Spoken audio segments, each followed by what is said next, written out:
Bendy, are you sure you want me to play this game? Calm down, Joexian. Don't you like horror games? What is this even horror game you're supposed to be? Well, I don't freaking know. Just ask the developer. Okay. Oh, wait. Hey guys, I'm Joexian. I'm with Bendy, and he's basically okay. Hey guys, I'm Joexian. I'm with Bendy, and he's forcing me to play a game called Mother's Love. Okay. I don't know this horror game. Don't worry, Joexian. It's just a game. Just play it. Oh, yeah, sure. You're gonna just let me get... Everyone has their stories for weird encounters. It's almost ending as a fever dream, a nightmare, or a trilogy. Are you sure... Are you sure you're gonna make me handle this, Bendy? Don't worry, Joexian. It's gonna be fine. How come you're not scared of How come you're not scared of those horror games on your console? Oh, crap. I gotta click to... Okay, sometimes we face so many dread in our lives that we're trying to avoid, but this story isn't what I'd expect. I couldn't remember what happened. It was all flashing me back again. All of this started when we unfortunately came. I thought we were dead for sure. This story I remember was happening also because of that stranger I met. I can't stop thinking about it, or her. Everything spirals out of control. I wish I could forget about it, but it never works. I kept remembering so much about this, but oh. I hate to say this, but this is a spelling error. I'm not trying to be rude. I'm just saying. My name's Faith, and this is really the tale I would tell, but I can't keep it a secret all the time. It was a while ago when me and my mom were trying to get back home. It was cold and rainy, and my mom and I were driving in a car trying to get home as the storm pours the hard rain droplets on us. Okay, my mom had to rush out of the work to get me out of school. She wasn't very happy when she arrived. I could tell she was a little stretched out. Something must have bothered her terribly. Bendy, I don't think I can handle this game. Calm down, Joexian. You've played horror games for years. What horror games? I play Bendy. Sure. Let's see if he can handle this one. But Bendy, I didn't even play a single freaking game-jolt horror game before. Do you think I would be brave in that one? Come on, Joexian. Just get over it. I swear to God. Okay, no more. However, I didn't want to push her buttons further when she started the edge of leaves through the wet road.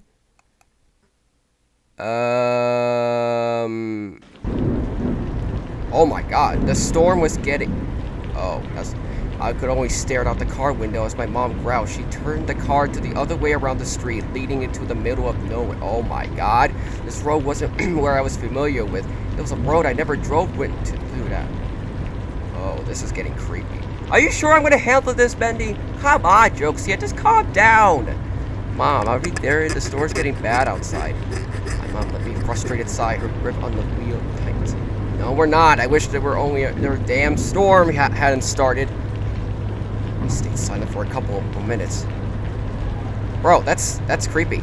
I started to stare down at my teddy bear, Stuffy. His suit buttoned eyes stared back at me. He's the only friend I could count on when I'm not talking to Mom. It's silly to still have him with me, even if I take him around with me at school. I did get teased for bringing him everywhere I go. Well, to be fair, I do bring Bendy to any vacation wherever I go. Yeah, of course you do, Joexian. Shut up! Just let me...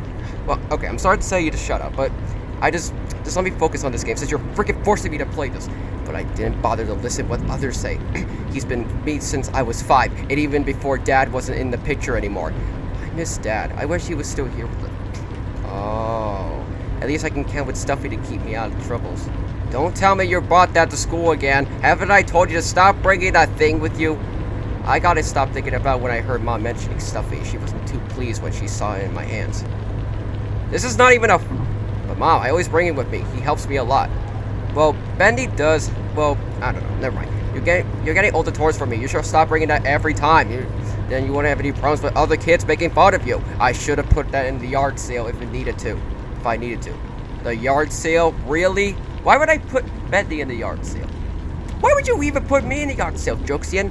No, Bendy, I would basically just keep you. I would back at Stuffy hurt from my mom's comment. She never understands how important Stuffy was to me, but I didn't want to fight back. I know it to be stupid to fight over the stuffed toy. Well, I don't know, but I can't shake the feeling off either. It just hurts my heart. Well, basically, I am brave to horror movies, but not computer horror games. Great. I see her concentrate on the road. The rain was blocking the view, but it didn't stop her from focusing where she's going. The look on her was making it anxious. I don't know. Anxious. She started to speed up to escape all the heavy droplets and drove inside the foggy area. This wasn't a good idea if she really making the car go faster. Mom, I don't think you should drive that fast. Maybe slow down for a moment. Yeah, never drove that fast. Yeah. I agree. You should never drive a car very fast. You might bump into someone. I know where to go from here. I just need to make it through this shortcut. Bro, are you gonna be like my mom? My mom got into a car accident like in 2020. But you should slow down. The road might be too slow. Yeah, I agree. Come on. None of my parents do that. Neither Steven, neither my dad, neither my mom, neither... I don't know. I don't know how to drive. Either Offwitz 4 doesn't know how to drive. I don't know. Offwitz 4 might drive anyway. I appreciate for being cautious. But trust me, I know how to do it. There's no need to panic. We'll be home soon. Okay. I just hope this fog won't be a problem to get ourselves locked. She's pushing the gas pedal a lot more further. I could hear the engine roaring louder and the speed increasing. I was starting to get nervous. Holy crap, how long is this cutscene? I'm just saying. Mom, please, it's dangerous to drive that fast in the type of wet. Yeah, I agree. You're basically gonna kill someone. Faith, I'm trying to focus. Please don't distract me. I can't have this right now. You know, Dad won't want me to drive you so fast.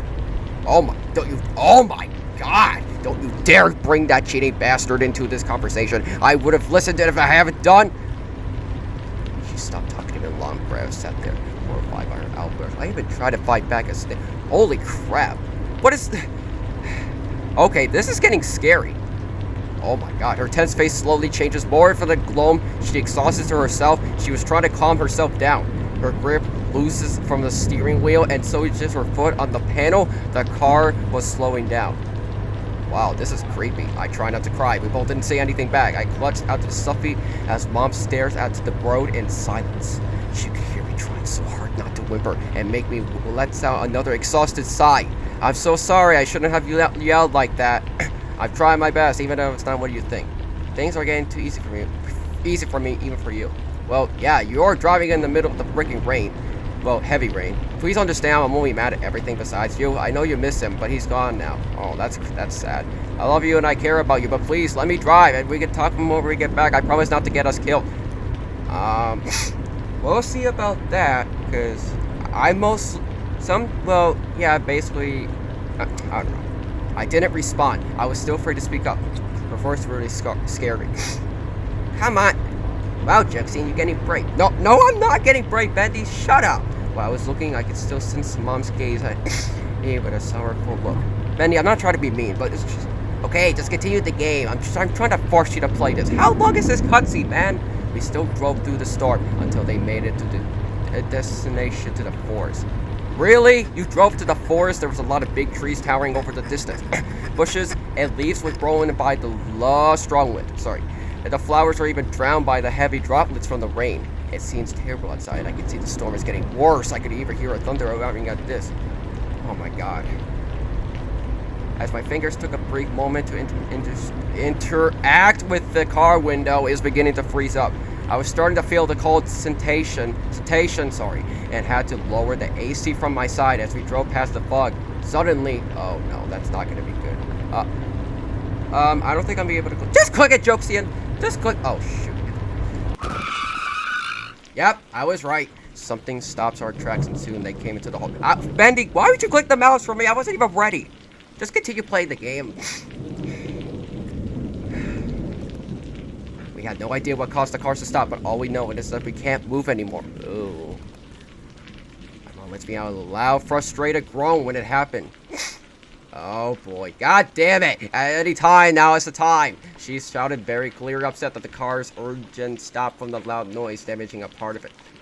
Wow. I don't know, basically, well, the cars at Traffic Lights Deluxe basically just, well, well, I don't know if I should make the cars basically get destroyed in Traffic Lights Deluxe, but I don't think I should do that, because we basically have to drive the cars, like, fairly, because but although people in Traffic Lights Deluxe accidentally throw the cars off the edge. Well, for right now, I have to focus on the Sonic vs. Mario vs. Bendy movie, and that's why I haven't updated Traffic Lights Deluxe in a long time. So please know that. See, she had her left hand on the handle, signaling herself to leave the car before she could do anything. She looks at me. Jesus Christ. I'll be right back. Gotta check what happened to the car. Ooh. I went outside the ring to check the problem of the car. I sat back waiting for her to come back from her investigation. She didn't carry an umbrella with her. Everything in her was now soaking wet, but she didn't bother, only focused on the main issue. Seriously? She seemed mad to realize what happened. I didn't get a good view of where she looked. She got back up and came over to the driver's door. Oh my god, that kind of scared me. Well, it's just great. The tire's flat. The rubber was somehow ripped off. Probably from the sharp rocks. It was probably old. I'm going to have to call in a towel. We maybe have to stay for a little longer. Mom, you're soaking wet. You should probably make the call inside. Yeah. Why on earth would you call in the freaking outside? You're basically going to get sick. I need to find a bathroom first. I have to hold on to the much after the leaving work. It should be quick. I hope. Stay there and lock the doors while I'm gone. Seriously? Is there really a bathroom in the I don't know, Joexian. I don't think there will be bathrooms in the middle of the forest. Well, there could be. I don't know. I was really worried that she might find a bathroom here. We're basically in the middle of nowhere where there's just giant trees and a hideous cold storm. Are you sure you're going to be okay? For sure. Just stay inside the car. If someone comes up, well, you know what to do, okay? I nodded, showing her I understood her firm request. Holy crap. She closed the doors once again, leads me to the venture inside the forest as I locked the doors, waiting for her to return back. I waited, and waited, oh my, but she never came back.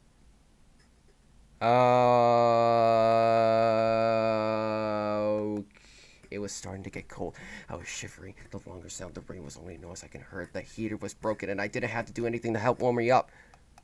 Soon I grew tired and felt my eyes shutting on their own. I soon wake up back in the freezing car. Seemed like the light ran out of battery. Car batteries, right? I realized I must have fallen asleep while waiting for Mom to come back. I don't know how long, but the storm outside is still going on. It's much more aggressive than the time with the rain shooting down like bombs.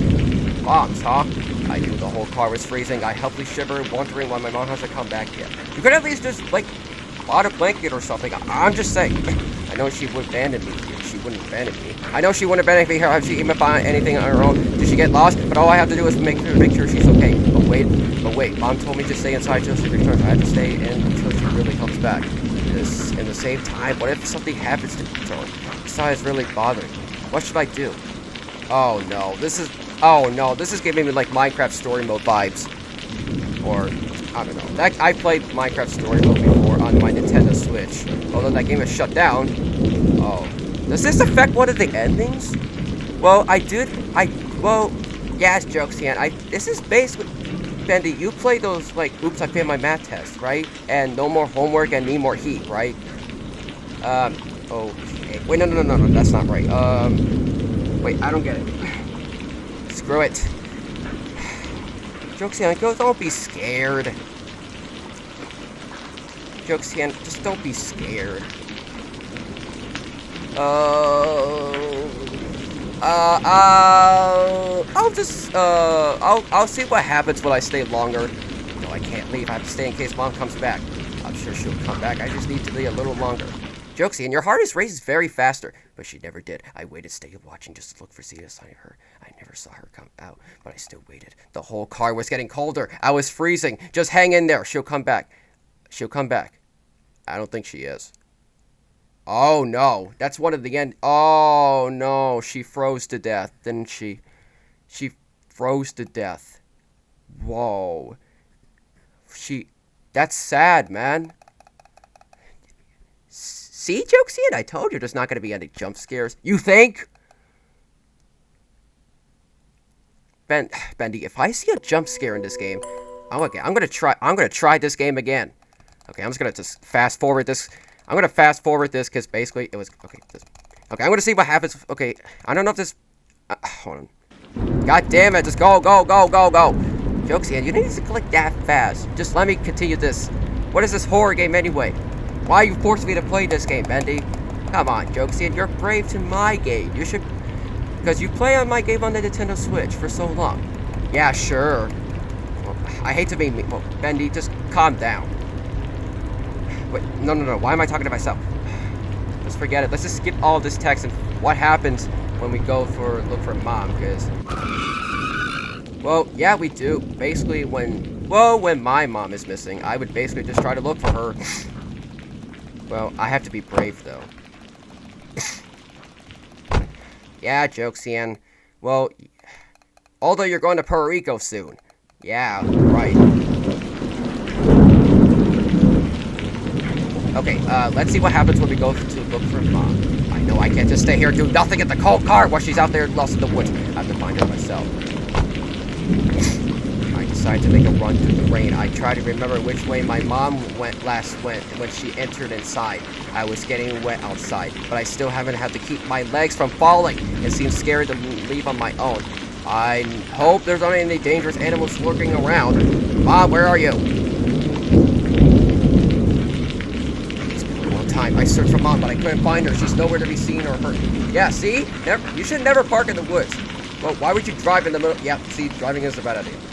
My eyes became hazy, and my strength is to move was grow tired. I was so cold and wet, the frosted wind blows me, making me weak to stay in the balance. The forest grows bigger and longer. The further along I go, I couldn't find the car anywhere.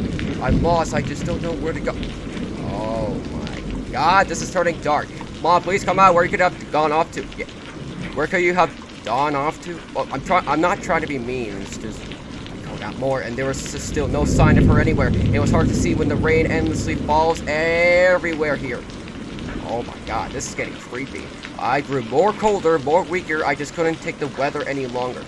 I hugged Stuffy with me. Make sure he doesn't leave me at all. The storm is unbearable. Even drop bells like that, icicles. There's nothing. I only see trees and bushes. No sign of anyone here. Thankfully, no predators in sight. But my legs are hurting, but Mom is still out there. I must keep moving. I'm struggling more and more, even deeper in the woods. My legs would keep getting up, but I still move. It's becoming more difficult. The freezing, frigid storm was even trying to pull me down. The air was too heavy to breathe through, and I felt lungs become tighter and hard to even breathe through. Okay, my eyes were too blurry to see more struggling and tendering moving. Chills ran down even lit my butt. Holy crap! I clumped on the tree. I able to move even further. I felt on the droplets fall on my head. My hair was blocking my face. Even my outfit, if it was too heavy to move due to the water weighing us down.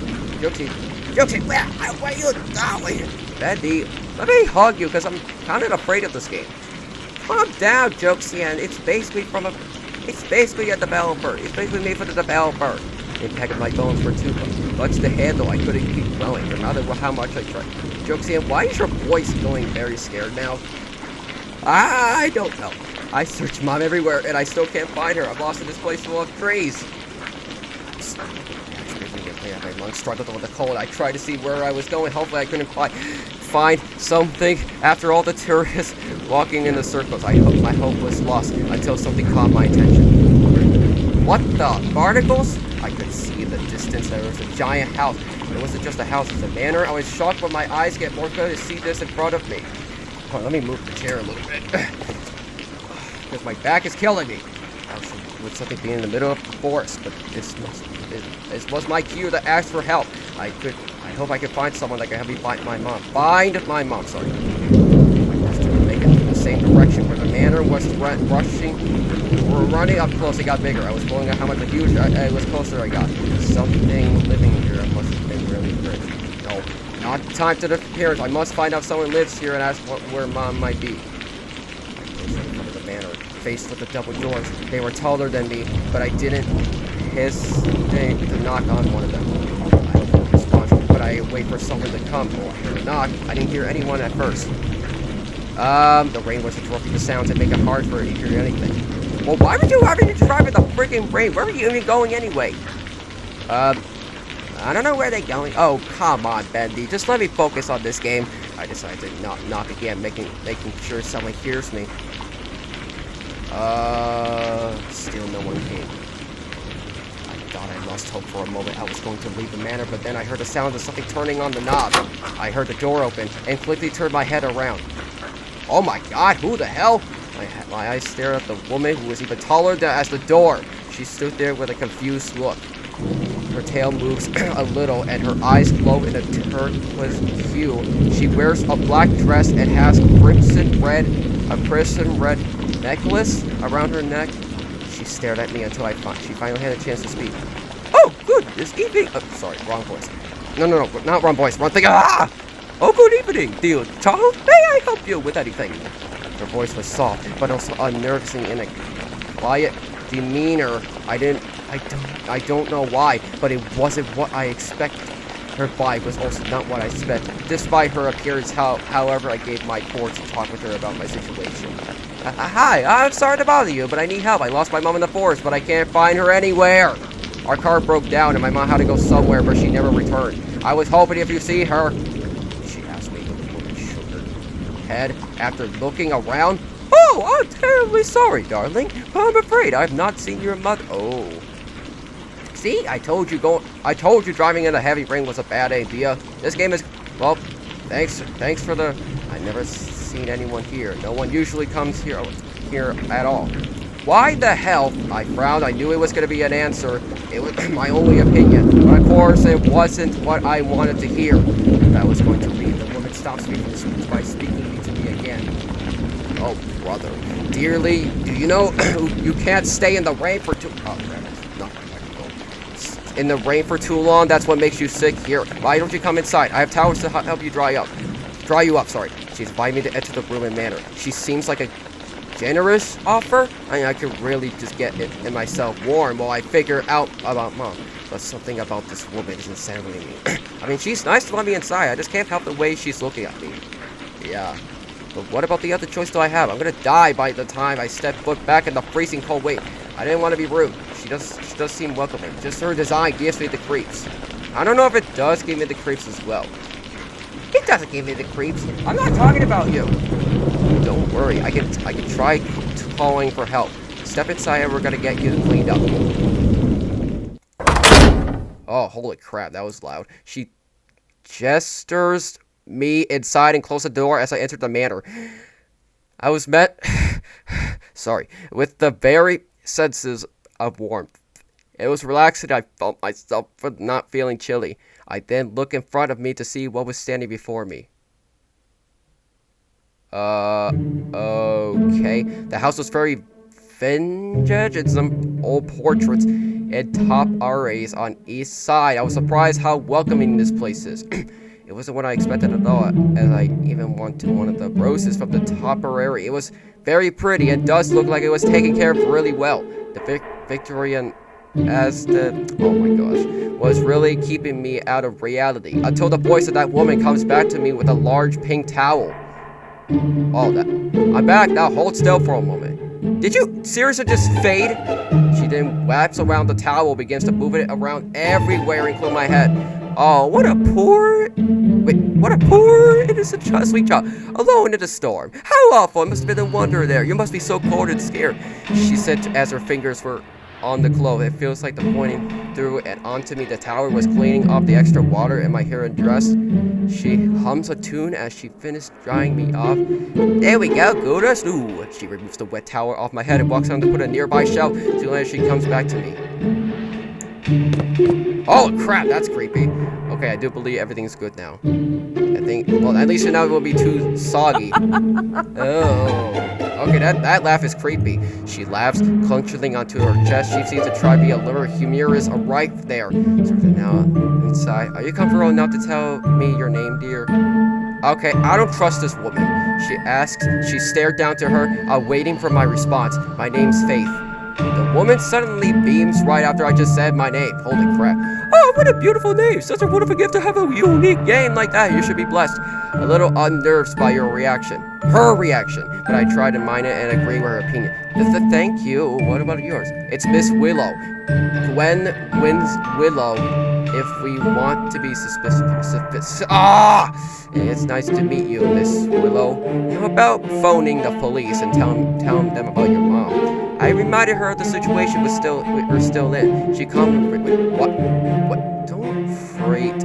Why, yeah, now dear, first I already had a dinner prepared or what? Really? It was supposed to be mine, but since you're my little guest here, I knew you'd be starving after walking for so many miles outside. And I just realized I forgot to take something out of the oven. Goodness me! Come inside the dining room! I'll be right back! She suddenly running to shut of the hallway to head into the other room. I assume where the dining room was. Before I could go, I thought it was looking around more, or I could just go to the dining room.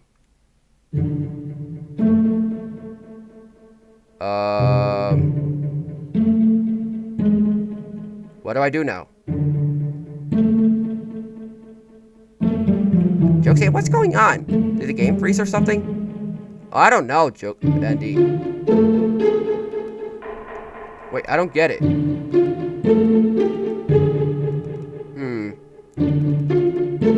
Wait, what's this? Let me cook here.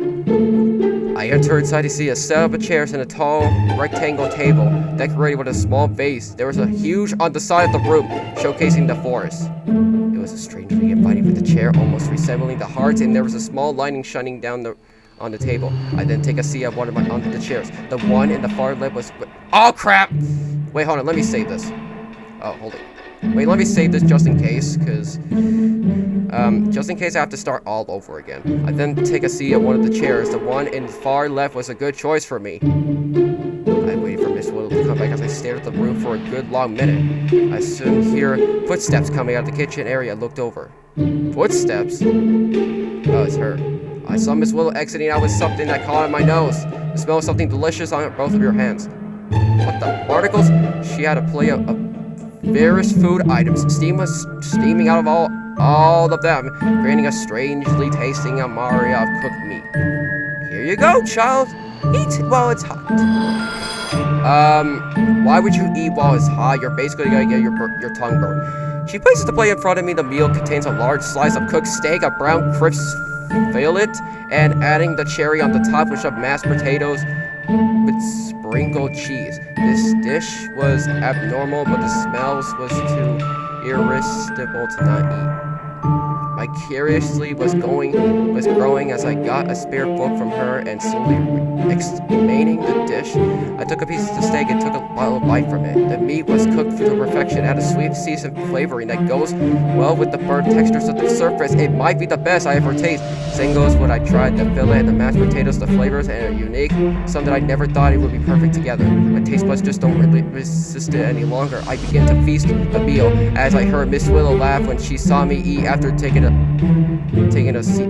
Wait a minute. I don't trust this Willow girl. Careful! Don't choke on your food. Would want you to suffocate from dinner. I never expected anyone to join my cooking this greatly. I thought I never may done it too average. She said as I keep munching down some food still placed inside my mouth. It has been some time since I was amused by the look of his happy faces back when I used to dream of beginning center arts. Bendy, why would you make me play this game? Come on, Joexian, just try this game. It's a horror game. You should try it. You should play a first horror game on PC.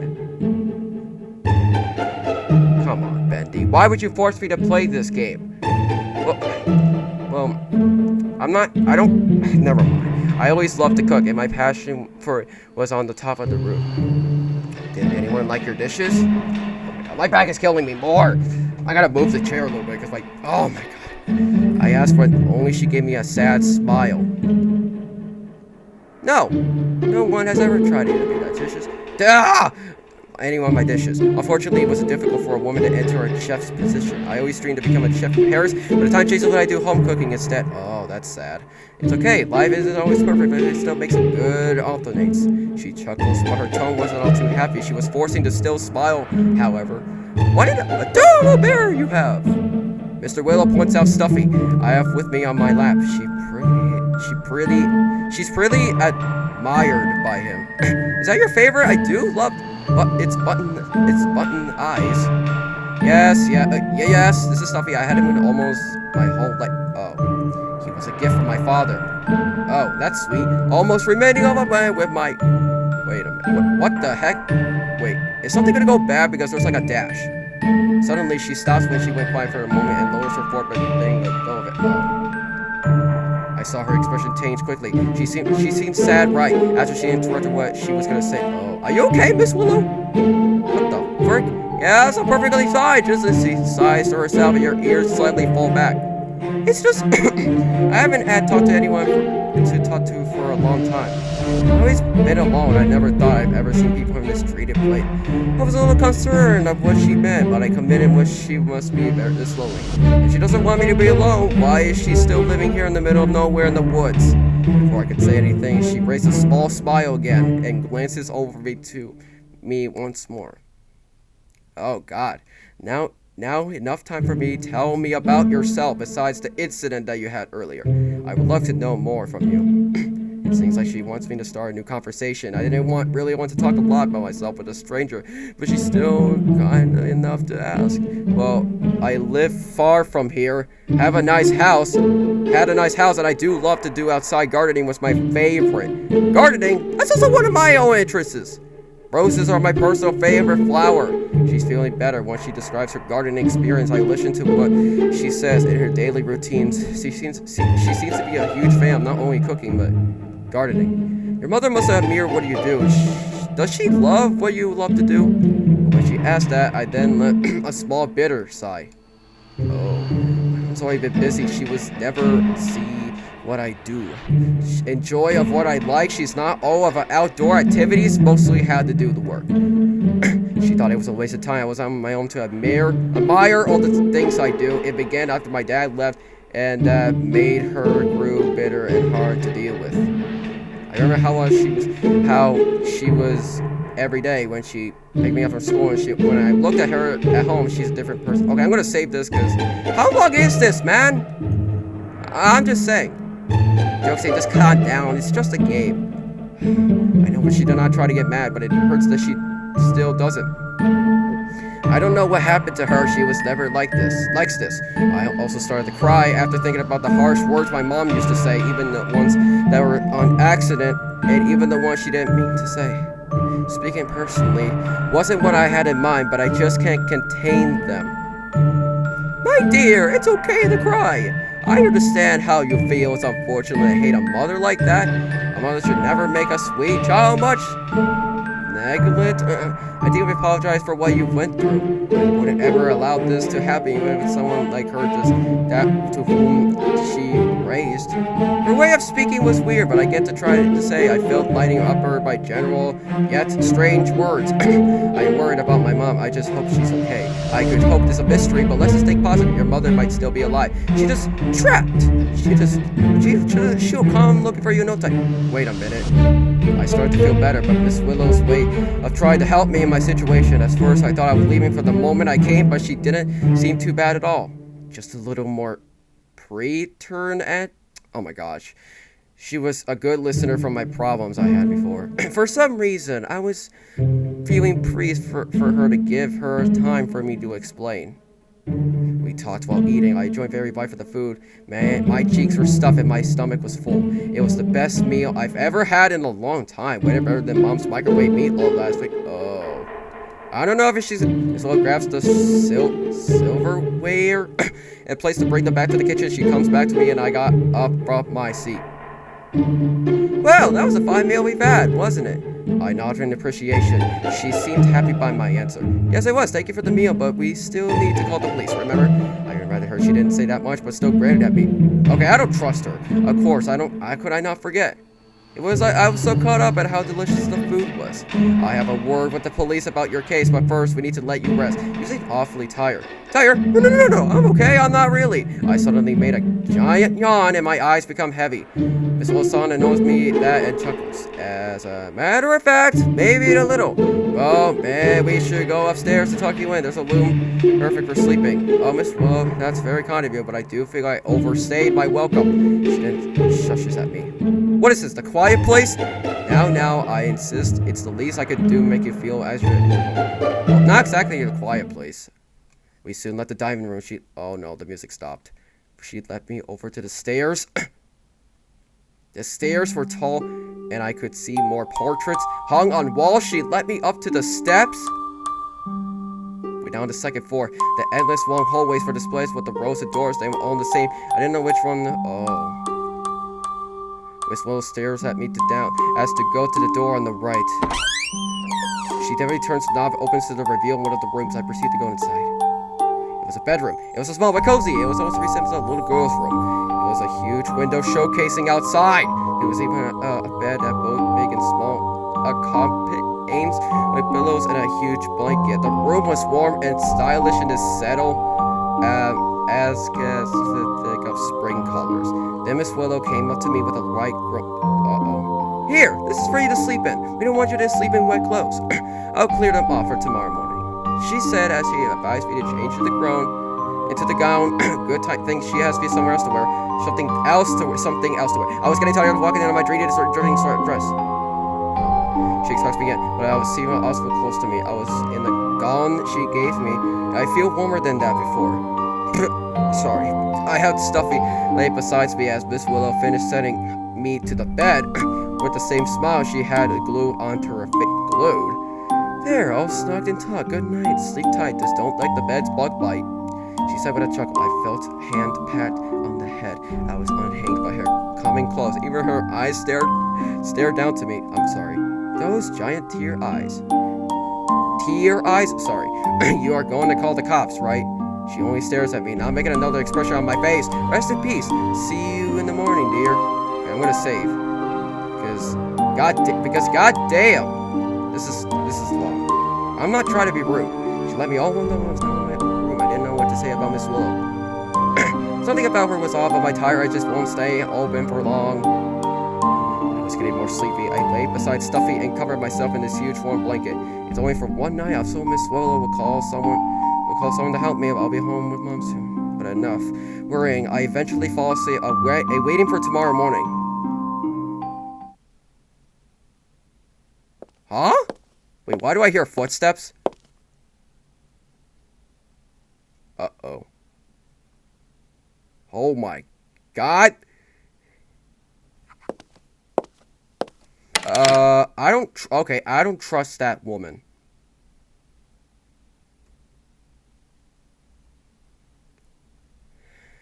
I was snoring, and under the comfy arms of the blanket, I was sound asleep.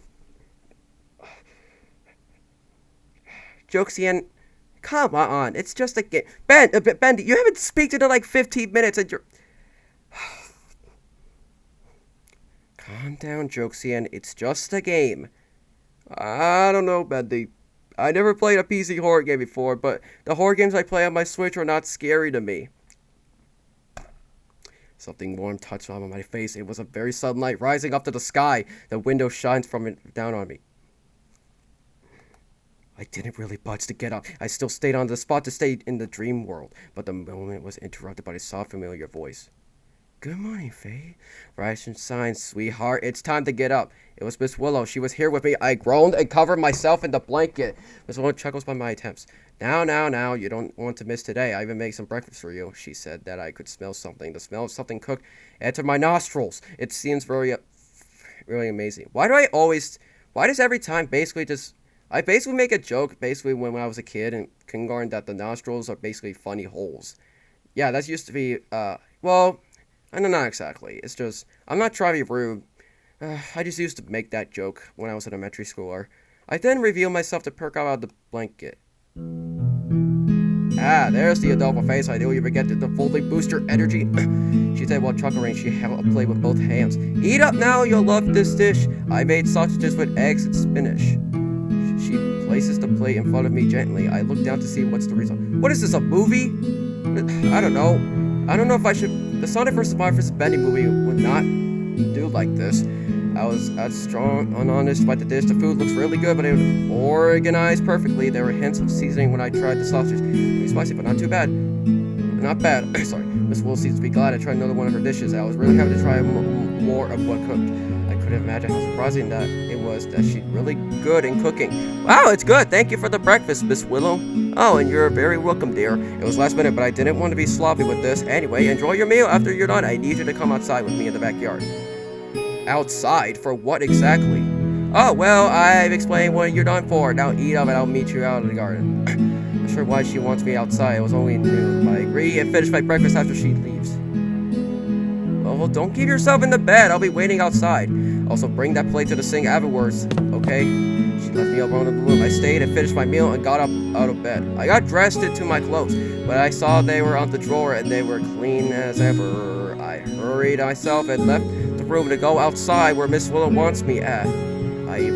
I entered the kitchen. It was part of the garden. It was Miss Willow mentioned. There was a door and to the side of the room. I do. It was a very nice kitchen. There was some vintage old plates and cups. This lady must have liked the good old days. I placed the empty plate inside the sink and went outside the door. Oh my god. I was amazed to see a bunch of roses standing in front of me. They were all so bright and lively all ruby red, and the sunlight made all the plants rise from a warm embrace. Miss Willow wasn't kidding when she says he was admire roses like that. Speaking of which, I didn't see her anywhere. She told me to meet her here. Why is she here? I looked around. I couldn't find her. Oh no. Oh good, yeah. How do you like my garden? Beautiful, isn't it? I turned around when I heard someone coming out of the door, closing it from behind.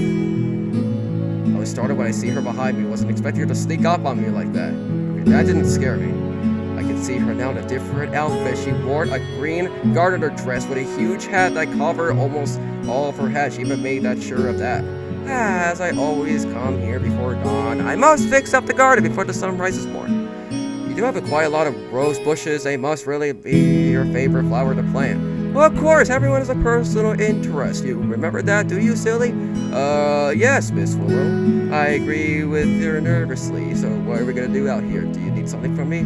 Oh yes, maybe you'll be helping me in the garden. You'll see, I normally do this on my own, but since you're here, I figured I'll do need a helping hand after work today. It's nothing too complicated. I just need to water them and then plant the seeds. I'm sure you know how to garden. Don't you think you can help me? She asked. I'm quite surprised she wanted me to go to the garden to time out. I'm guessing with more just really early person who likes to do activities before the sun comes. Even though I'm not much of a morning girl, this could be somewhat fun. Sure, I can try. She seemed very amused to hear that answer. Oh wow, wonderful, then let's get started. We have the bushes and we'll set them in the right spot in the grass. Okay, I'm gonna save this again. Jesus Christ, this is too long. She got out of her gardening gloves and handed me the watering can. Now use this right after I put the seeds inside the soil. I listened as she digs little holes into the ground and placed even seeds inside of each before burying all one by one. She gives me an order to water one of the spots. It was a bit heavy, with only half of my water spilling out of the can. Now don't force yourself and spit on the water. We just need for the seeds. Also watch out for those thorns in front of you. I struggled to pour the water into the soil, but I did another. Miss Willow got me to measure out all the water for me to use. Miss Willow sees my every movie and was pleased to see how I was doing all for myself. I was very good at it. Very good job, dear. Wait, movies or moves? I think it says, wait, very good job, dear. You're natural at this. Natural. I was done with the watering can. Sorry. I could see soil already soaking wet from my work. Miss Willow was happy I did all the work perfectly. A few minutes later, I spent all my time with Miss Willow in the garden. It was actually fun. We talked and planned together. I never used her gardening with anyone. I don't feel the last time I ever spent with someone else. I do feel happy about it. Oh my god. In front of me, I see a bunch of roses staring at me, and I couldn't see them close, and I was admired by their purity. Although they were sparkling from the sunlight, and they were burned bright in their red petals. Grass was calm and was relaxing. I could stare at them all day. You did wonderfully. Now we have to move this more to sightsee in a few days. I have to thank you for your assistance. You're welcome, Miss Willow. Oh, but we do need to hurry back inside. I don't want to catch a sunburn if we stay out for too long. She leaves to go back inside and a panic. I was confused by his sick. Oh, maybe she has sensitive skin, but I don't want to ask. I got up to head my way inside the manor, or I could just look up for the roses a little longer. Wait, this is a choice, isn't it? Wait, I think this is a choice. Wait a minute. Okay, I'm gonna save. Okay, I'm gonna save. Okay. Wait a minute. Okay, hold on. Wait. Hold on. Wait. What?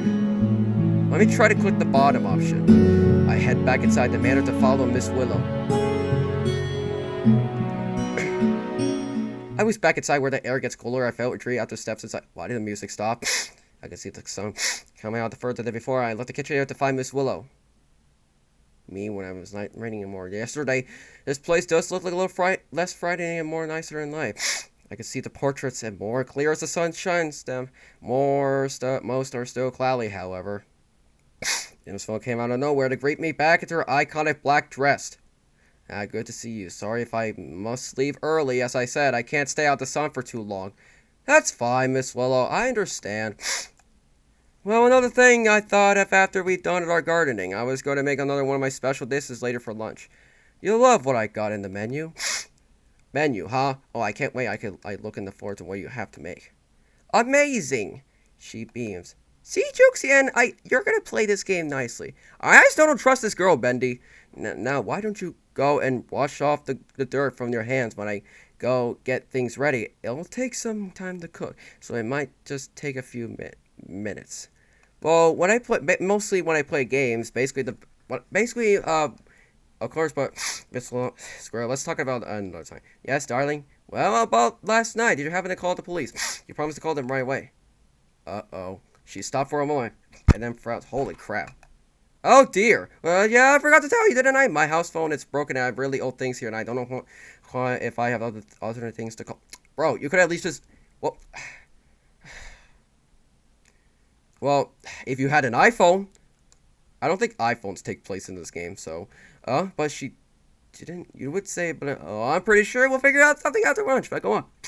Wash those little paws off yours while I get everything ready. Jesus, Bendy. Oh, sure, I was about to leave. I heard something crash somewhere in the other room, especially the door behind... Okay. I'm just gonna click. I was alerted when I have it was Miss Low. What was that? Oh, nothing, just something downstairs. Probably supplies, probably, I suppose.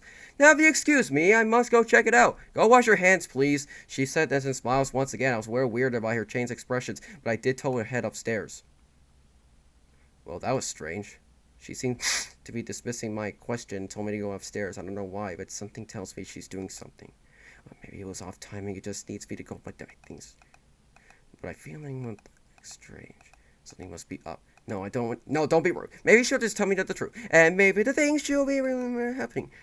Sorry, why am I talking so fast? I should probably do what she says and wash my hands. Oh, no. Oh, wait. What? Okay, I'm gonna save. I'm gonna save this to file too. Wait, are there any... Wait, can I... Wait. What?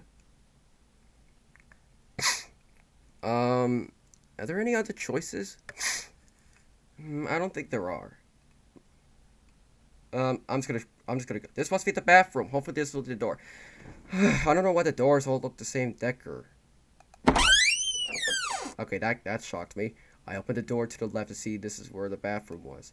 Wow, this is much cleaner than at my house. It really looks like a fancy hotel bathroom as you see in those advertisement magazines. Miss Willow must really want to impress somebody. I see the sink and went over to wash my hands with the soap nearby. I scrubbed my hands together to create a giant form on my hands, rinsing up all the soap and turning off the water. I dried my hands, but the towel was about to leave, but then I stopped to take a brief moment to see myself in the mirror. What the barnacles? I could see my own reflection in the circle of glass. I keep thinking to myself of my curious thoughts in this new place. Bendy, this, it's never likely I've been in a different haunt. Sure, the stranger I'm with isn't what I expect, but there's something about her that's seen. Oh, no, this is giving me Need Heat vibes. Oh, wait, oh, yeah, right, you played Need Heat, right, Bendy? Yeah, I remember in Need Heat, when you press in the mirror, you basically smash the mirror and just block the whole house, and you just killed the father with a fork. Yeah. Yeah, I've seen your video, Bendy. That was disturbing as hell. Something. I just can't think of anything what she's like. But hopefully I'll wait for her to reach out for help so I can find my mom soon. Darling, the food's ready! That was Miss Willow calling out for me. I should go now. I finished cleaning my hands and left the bathroom to head downstairs. I arrived to the dining room. Same as ever when I first saw it the first time. I heard some rattling from the kitchen. Miss Willow seems to be doing some work with the cooking. She takes a seat in one of the chairs. I can now see the sun as it shines bright from the window. I wonder what Milo is making this time. So far, I've always what she makes is tasty. Was kind of interviewed while sitting down thinking of what it could be next. Maybe it's something related to the kitchen, or maybe pizza. So much to choose. Then Miss Willow comes out to the kitchen and sees me at the table. Oh good, you're here. The food is being prepared right now, so we'll be in a few minutes. What exactly am I having? Oh, you'll find out. A good cook never reveals a name until being really? Figures. I can't be too pushy. Just a moment, I'll be back. God damn it! She leads me back to the kitchen to go fix up the meal. I stayed up in my seat as she hurries herself with our dishes. It had only a few minutes until I saw Miss Little come back with our plate. She placed mine in the front of me. What the barnacles? I was confused for what I was looking at, as I was hit by this glorious armory for the dish. The food is in front of me with a plate of homemade meatballs with spice seasonings and some lettuce underneath that were half cooked as well. There was even some red sauce covering most of the roll of the meat piece. I'll give you another fine dish. So I came up on myself spiced meatballs with arrabbiata sauce. I hope you're not allergic to tomato. Oh no, I'm not. This looks great. Good. She passes me a fork and went to the far back on table. Her high heels echo, I think it's echo, as they stomped down the floor. We both munched on the meatball. The textures and the flavors were outstanding, still delicious as I expected. They do, however, have a strange aftertaste, but I didn't mind it too much. I do see Miss Willow in front of me. She seems to be trying so hard to stay close to the dark area of the room. Her fork was placed in the mouth, sucking out the red sauce off the edges. It had only been 2 minutes and a half days. I don't think I could ever see anyone else oh my god! Could ever eat anything else when I leave. We stayed silent for a while and didn't have much to say but to admire the food present in Miss Willow's fashion. I thought of mom again, sorry. I couldn't think about her. I couldn't stop thinking about her. I still prayed that she's okay, and somewhere out there, she's looking for me too. I looked back at Miss Willow to see her sinking her teeth in one of the meatballs, but then something came out of her mouth. What? Is that blood? I saw a large amount of crystalline substance dripping from her lips. There wasn't sauce at all, much from deep red. That's blood, isn't it? I realized the wet liquid is in fact blood. It was also dripping from one of her meatballs. I was engaged by this, and for some reason she didn't mind it or even notice, but I don't want to be silent at that. Oh my. Miss Willow, your mouth, it's bleeding. I told her, and she stopped eating to look at me. Oh, am I? I don't feel any pain. It's on your face. Is everything okay? She looks at herself and touches her lips. She knew what I was talking about, but she didn't have any reaction. Oh, I suppose you're right. Oh dear, I must have undercooked the meatballs. I don't trust her. She said as she puts the fork down. Oh, I'm so sorry. I made a huge mistake. I should reheat them right away. I don't think reheating them is gonna take away the blood. Miss Willow, do you need help with anything? No, dear. I'm okay. Just stay here. I'll be right back. She gets up and takes her place back to the kitchen. After seeing what just happened, I looked at the plate, decided to not eat any more meatballs. Looking at them now makes me lose my appetite. I left the dining room to think about what just happened. That scene with Miss Willow's meatball incident was really gross. How could the meat be undercooked? The last I remember my own dish was perfectly fine. Well, I'm not afraid of blood in video games. Of course you're not, Joexian. Sure, it had a weird aftertaste, but I didn't think it was bad. The scientist doesn't let me eat further. I waited for Miss Willow to come back. Hopefully she's okay after what happened. That was present. Oh, I'm terribly sorry, darling. I didn't know what happened. I don't know what happened. I make sure the I think it's supposed to say meal. The meat. The meat was well cooked and everything. I must have not timed them perfectly. Please forgive me all the Donna absurdly. Miss Willow was really downhearted from the incident, but I show my clumsy in front of her. It says, "It's okay, Miss Willow. Accidents happen." Really, I was scared for a second. Something bad happened. Sorry, too much dialogue. But I fed them to you. I thought you might get sick after consuming the undercooked meat. I feel terrible. Truly, I do. Miss Willow, honestly, it's okay. It was only a mistake, yes. I do feel it was disgusting at first, but it's perfectly fine. Please don't blame yourself for a small mistake. I mean, at least it wasn't as bad as my mom's burned lasagna. She lets out a sigh and then chuckles a little.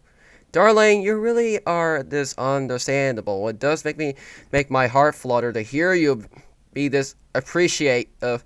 Of course, my mom always tells me to be respectful of the others, even elders. Well, I'm certain but your mother taught you well. Now, why don't you just forget about all this and do something else? I thought of an idea to make you up this whole lunch disaster we've had. Really? Like, what else do you have in mind? I asked, unsure of what other opinions she had of the thought of. Oh my God. Oh, why? I'm glad to ask. I thought, just a little something. I can't even read this. Well, I can see the dialogue, but I'm basically terrible at reading. Well, sometimes. I always love to do. Do you mind following me to the living room? She asked me what, I don't know why, but I accepted her request anyway. Besides, I didn't get a chance to know what the living room looks like. Yes, of course. Splendid. Let's go in then. You'll love this little thing I made for us to do. Bendy, do you think it was a bad idea to make me play this game? Because, holy crap, this is a lot of dialogue. Come on, Joexian. Look, I know... We didn't even sing a single horror scene yet, besides the car scene. She goes to the hallway and takes it to the right side of the manor. I follow her to where the living room was. We entered the living room. It was quite smaller. It has a little furniture. It was only one sofa and a fireplace. Even a small table to put cups on. More plant vases and even a shelf with an old record player. It's really nice, and I didn't expect much from here. Miss Willow comes up to me in the daylight. Oh, I do hope you like this room. This is where I was mostly take my time off. I've been playing this game for like almost an hour. Whenever I'm not cooking, I go here to read, watch out the window, even dance. Oh, dance? Oh, yes, I always find it fun to listen to the lovely music. Knows why I make it such and dance sways up movement, dancing around this way like when I was a little girl. Wait a minute, windows don't dance. Have you ever danced before? Is she trying to ask me to dance with her? I mean, she seems to be honest, but I mean, it sounds like it can be fun. I don't know when it was the last time I ever done this before. I mainly do when I feel left out, but it's been a long time. Joexian, what the? Joexian, what's going on? Are you tired of reading? No, I'm not. I'm just trying to play this game. Something's wrong with you, Joexian. Tells me that you're tired of reading. Well, this shall be quite an experience for you. Careful dance then. She really is trying to do something she thought it might be fine for not just her. But for me, dancing with a stranger usually isn't a good idea, but I can see her being sincere about it. Okay, I did not expect this cutscene to be this very long. She then walks past me, it goes to a record player, she then turns it on, and the player starts to move slowly. Music appears. She smiles at me, then slowly walks over, beginning to twirl herself around like a ballerina. I watched as she dances to the music. This shall be fun. Come now. Let's have a nice time and dance together. Oh crap, she said as she slows dances elegantly. Her tail spins around her as her tippy toes were on the carpet. She was doing inside the shadows, getting behind the curtains as much as possible when she continues to dance. I noticed her movements were extremely slow, but flexible. Her body was twisted, and her arms and legs move around, bending and twirling, even bending up down from her spine. The music that plays was lovely, as she indeed enjoys dancing in rhythm of the methods. Melodies! Oh my God. Never mind. Suddenly, I felt a tug from my arm. Miss Willow was dragging me over to her. I also lost my balance by her forceful guster. She was trying to make me join her, but I wasn't too much of thinking I would dance. Miss Willow only sleepily smiles at me. No, I was doing. Oh, don't be a downer. Come have fun with me. Dance with me. She said as she spins around me, making me dizzy. I almost laughed for that as Miss Willow does the same. I slowly moved my feet, confident with what Miss Willow was doing, even though I can't bend my own back, just like hers. Sorry, guys. It's too much reading. I don't hate reading, it's just I'm getting exhausted. I did spin a couple times, reaching my arms up, waving around in the air. I did this a couple more times, but the time music was really pushing me. Even further. And I was starting to enjoy this feeling. The feeling of using a town to move my body, dancing along with the sweet instrumental sounds of music playing in the background. Miss Willow was helping me along with the way, or lets me do my own idle movements. Oh my, you're doing wonderfully, my true star on stage. Time passed and it feels like we've been here forever. I didn't mind at all. Something in me wasn't what I could ever had. What the heck? What does it feel? A feeling of something so nice and calm. I enjoyed this moment. I didn't know why, but having a good time dance. It's full of...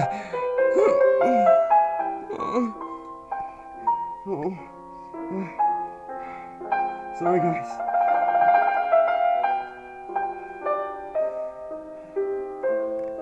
Oh, Miss Willow was cheering on me, and I felt comforted by her applause. We both danced, and I had a lot of fun. I was smiling and giggling. Miss Willow also did the same. This shows we both had an amazing time together. Bendy, I told you this was a bad idea to make me play this game. What? I want you to play this horror game. Oh yeah, but did you know? Look. Okay, why does it feel like my real body is shaking? We danced and laughed, something I haven't heard in some time.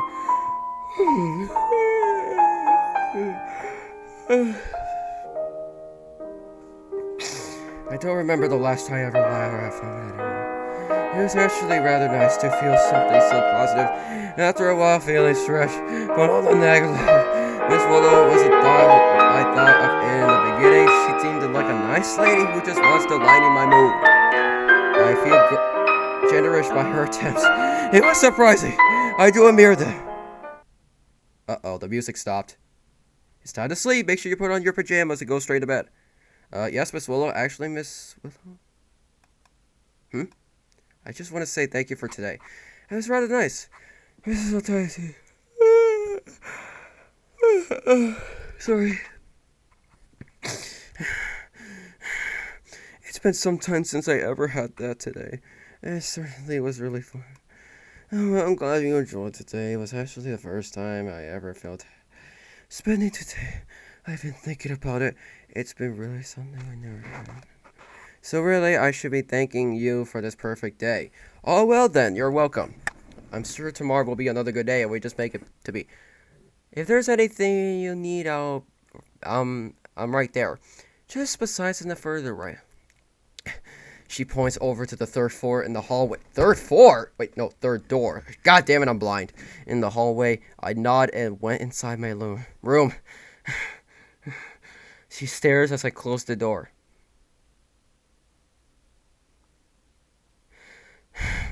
I stretched my arms and make a huge yawn. I saw the pajamas that were placed on the bed and changed into the...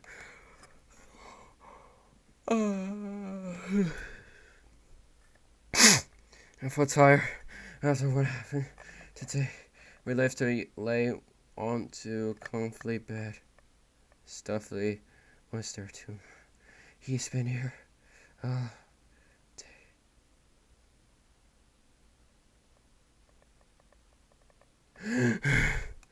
Oh goodness, I'm so sorry, Stuffy, for leaving you here.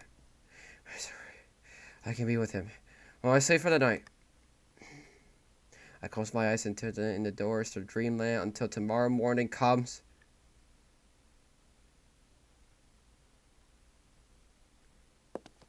Huh? Wait, what's that? Wait a minute. What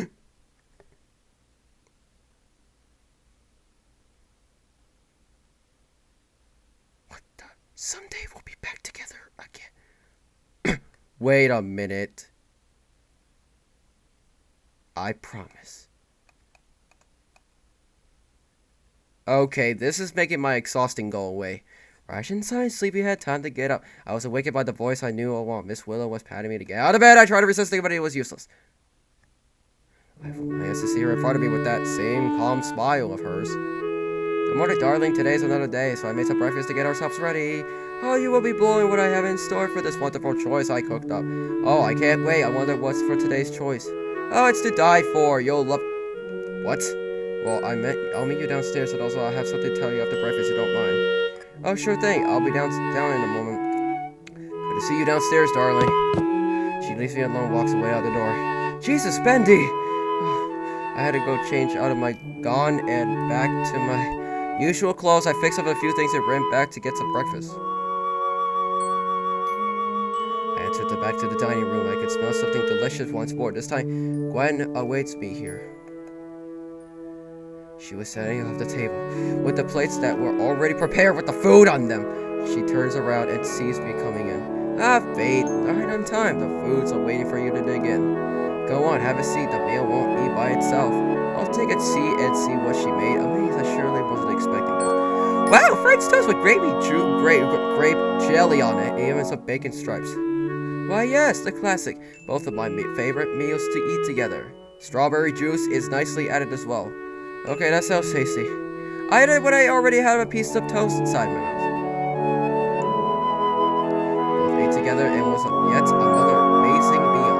I do believe every time I eat, I always feel satisfied, filled with taste, beating all understood. Well, besides the meatballs from the other day, but still. We spent a long moment together eating, until finally Miss Widow decided to brings me over to the hallway. Miss Willow, what is it you want to talk about? We finished the breakfast, so is this important? Oh yes, well, it's more than a wonder. I've been thinking. I have a very special day. Only 2 weeks. It has been something important that you need to know.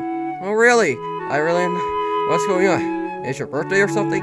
No, silly. It's actually more a gift today. A very special gift day I can't miss. Even more special than a birthday or Christmas or any holiday.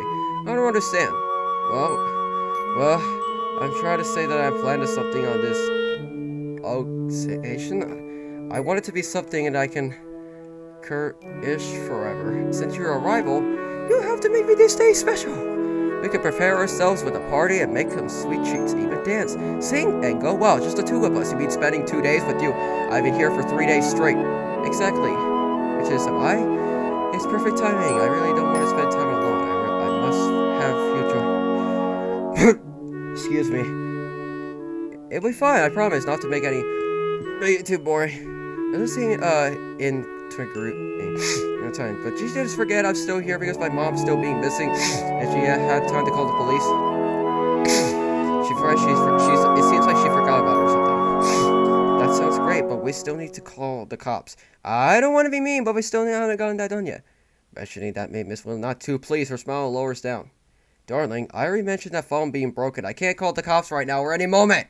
Yes, but if it's still broken, is there any way to fix with it? I'm not a phone tech now, so there's no luck for finding the right tools to fix it. Well, what if we can help? If I can help fix the phone. Sorry, I want to use the fix states before I can get it back and we can get the police over. We can figure it out afterwards. We can tell them to know about my mom, and they will work for here. Darling, it's very oh my gosh, of you to be thinking of solutions of others' problems. I don't think you'll know the type of phone I have. Is it gonna be an iPhone? Not exactly an iPhone, I'll just say. We'll discuss this after our time is done. I didn't understand why she's dodging the conversation. She knows my mom's missing, and she'll let me continue my reasoning. It's nice she's letting me stay, but I have a bad feeling about this. I appreciate the kindness you'll give it me, but my mom, this is important. I just want you to know if she's okay.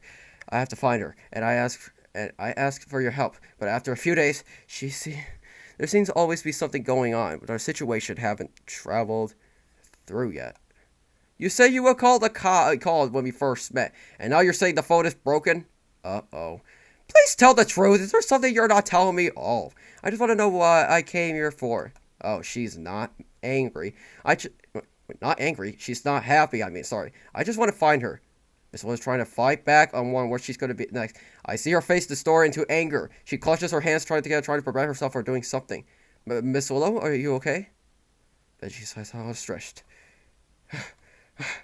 God damn it. She's all stressed and looks at me for another time, back at her calm impression. I must apologize. Forgive my excuses. I know you miss your mother, and you're just trying to get me a good daughter. I seem you still love her. Such as most wonderful of you. I can't imagine the struggles you're going through, and I know I keep saying it, but what I mean is really true. I tell you what, if you accept my request to help me with the day, I'm going to try to fix the phone, and you can help. Then we can call the police for sure. I thought of it for a moment. I couldn't tell if this means she meant it, but it sounds genuine that it could be true. I do hope she's telling me the truth. By the time it isn't going to push again, she had to understand what I need of help. Okay, but please promise to keep your word for it. I promise everything is under control. I should probably get to the cleaning. It was probably quite as a mess back in the kitchen. You could go play along and do what you'd like to do in the meantime. Oh, okay. She walks away behind inside the dining room into the kitchen. I was left on my own again in the huge hallway of the manor. I don't know what to do right now. I decide to copy myself back upstairs. I don't feel energetic at the point from waking up earlier. I head back upstairs. I went back and heard a strange back inside my room. Strange back? I closed the door behind me and fall back onto the bed. I stared at the ceiling, unsure of what to do. I was about to fall asleep again until I thought of something before shutting my eyes. I did realize I should have stayed in the boardroom. Maybe something could entertain me. I get to take a look through the only drawer cabinet inside the room. I went to each drawer I could open, but some were pretty hard to open due to how old the wood has gone. Most of them were old clothes and shoes, until at the very bottom, I see some books laying inside. Very old fairy tale ones, such as Little Riding Hoods, and Goldilocks, and even Snow White. They were pretty filthy, and some of the pages were torn and missing. Okay, I'm gonna save again. Like, holy crap! I'm just saying, guys. However, these goals are my decision to try them out. They look different from the fairy tales I read before any of the school remedy. I decided to bring them over to the bed and began reading them. I provided the order and read most of them. I tried to be careful with the pages. I was expecting to see something that would get me invested, but the page was filled with words and no pictures. It was really boring, but I had to read them due to the lack of anything to do here. Time passed and still kept reading, and the books weren't expected. Those were completely different books different from the books nowadays. I'm sorry. I was even traumatized of how dark most of them were. They were sad, they were build, there were even happy endings of each of them. I didn't think fairy tales back never seen this grim, and I don't even think I would want to read another book ever again. I heard inside the kitchen to see how Miss Willow was doing. Saw her cleaning. She was scrubbing the counters with a wet towel. Her tail moved around as suddenly as she was focused on cleaning up most of the room. Her efforts were on top notch. The whole room sparkled from the last time I saw it. It didn't take long for her to notice me before her. Oh, Faith, I didn't notice you were here. You almost gave me a huge spoke. Oh, I'm sorry, I didn't mean to. No, it's probably quite alright. Happens to me a lot. I sometimes can be a scaredy cat too easily. She laughed, putting me down the towel on the counter to walk towards me. What the barnacles? Anything wrong, dear? It looks like you've seen a ghost. Nothing's wrong. Nothing's wrong. I'm just bored. I'm just wondering if we could go outside for a bit. Go outside? For what exactly? There's lots what you could do here. And maybe some fresh air can help me just feel a little better. I won't be out for too long. Miss Willow stares at me. She didn't look too amazed by the question. Oh, no, can't do. I don't want you to wander off outside alone. What if there's something out there that might harm you? You can't always be sure if it's safe all the time. Well, I'll just go do something near the house. I won't go anywhere. It makes you feel any better. I'm sorry, but it has to be no. Maybe tomorrow we'll have to do. But why can't I go outside? I'm sure it's perfectly fine. The sun is bright. The weather is clear. And it surely is a nice day. Who didn't want to go outside having fun, running around, enjoy themselves? I'll come back inside in 10 minutes or less.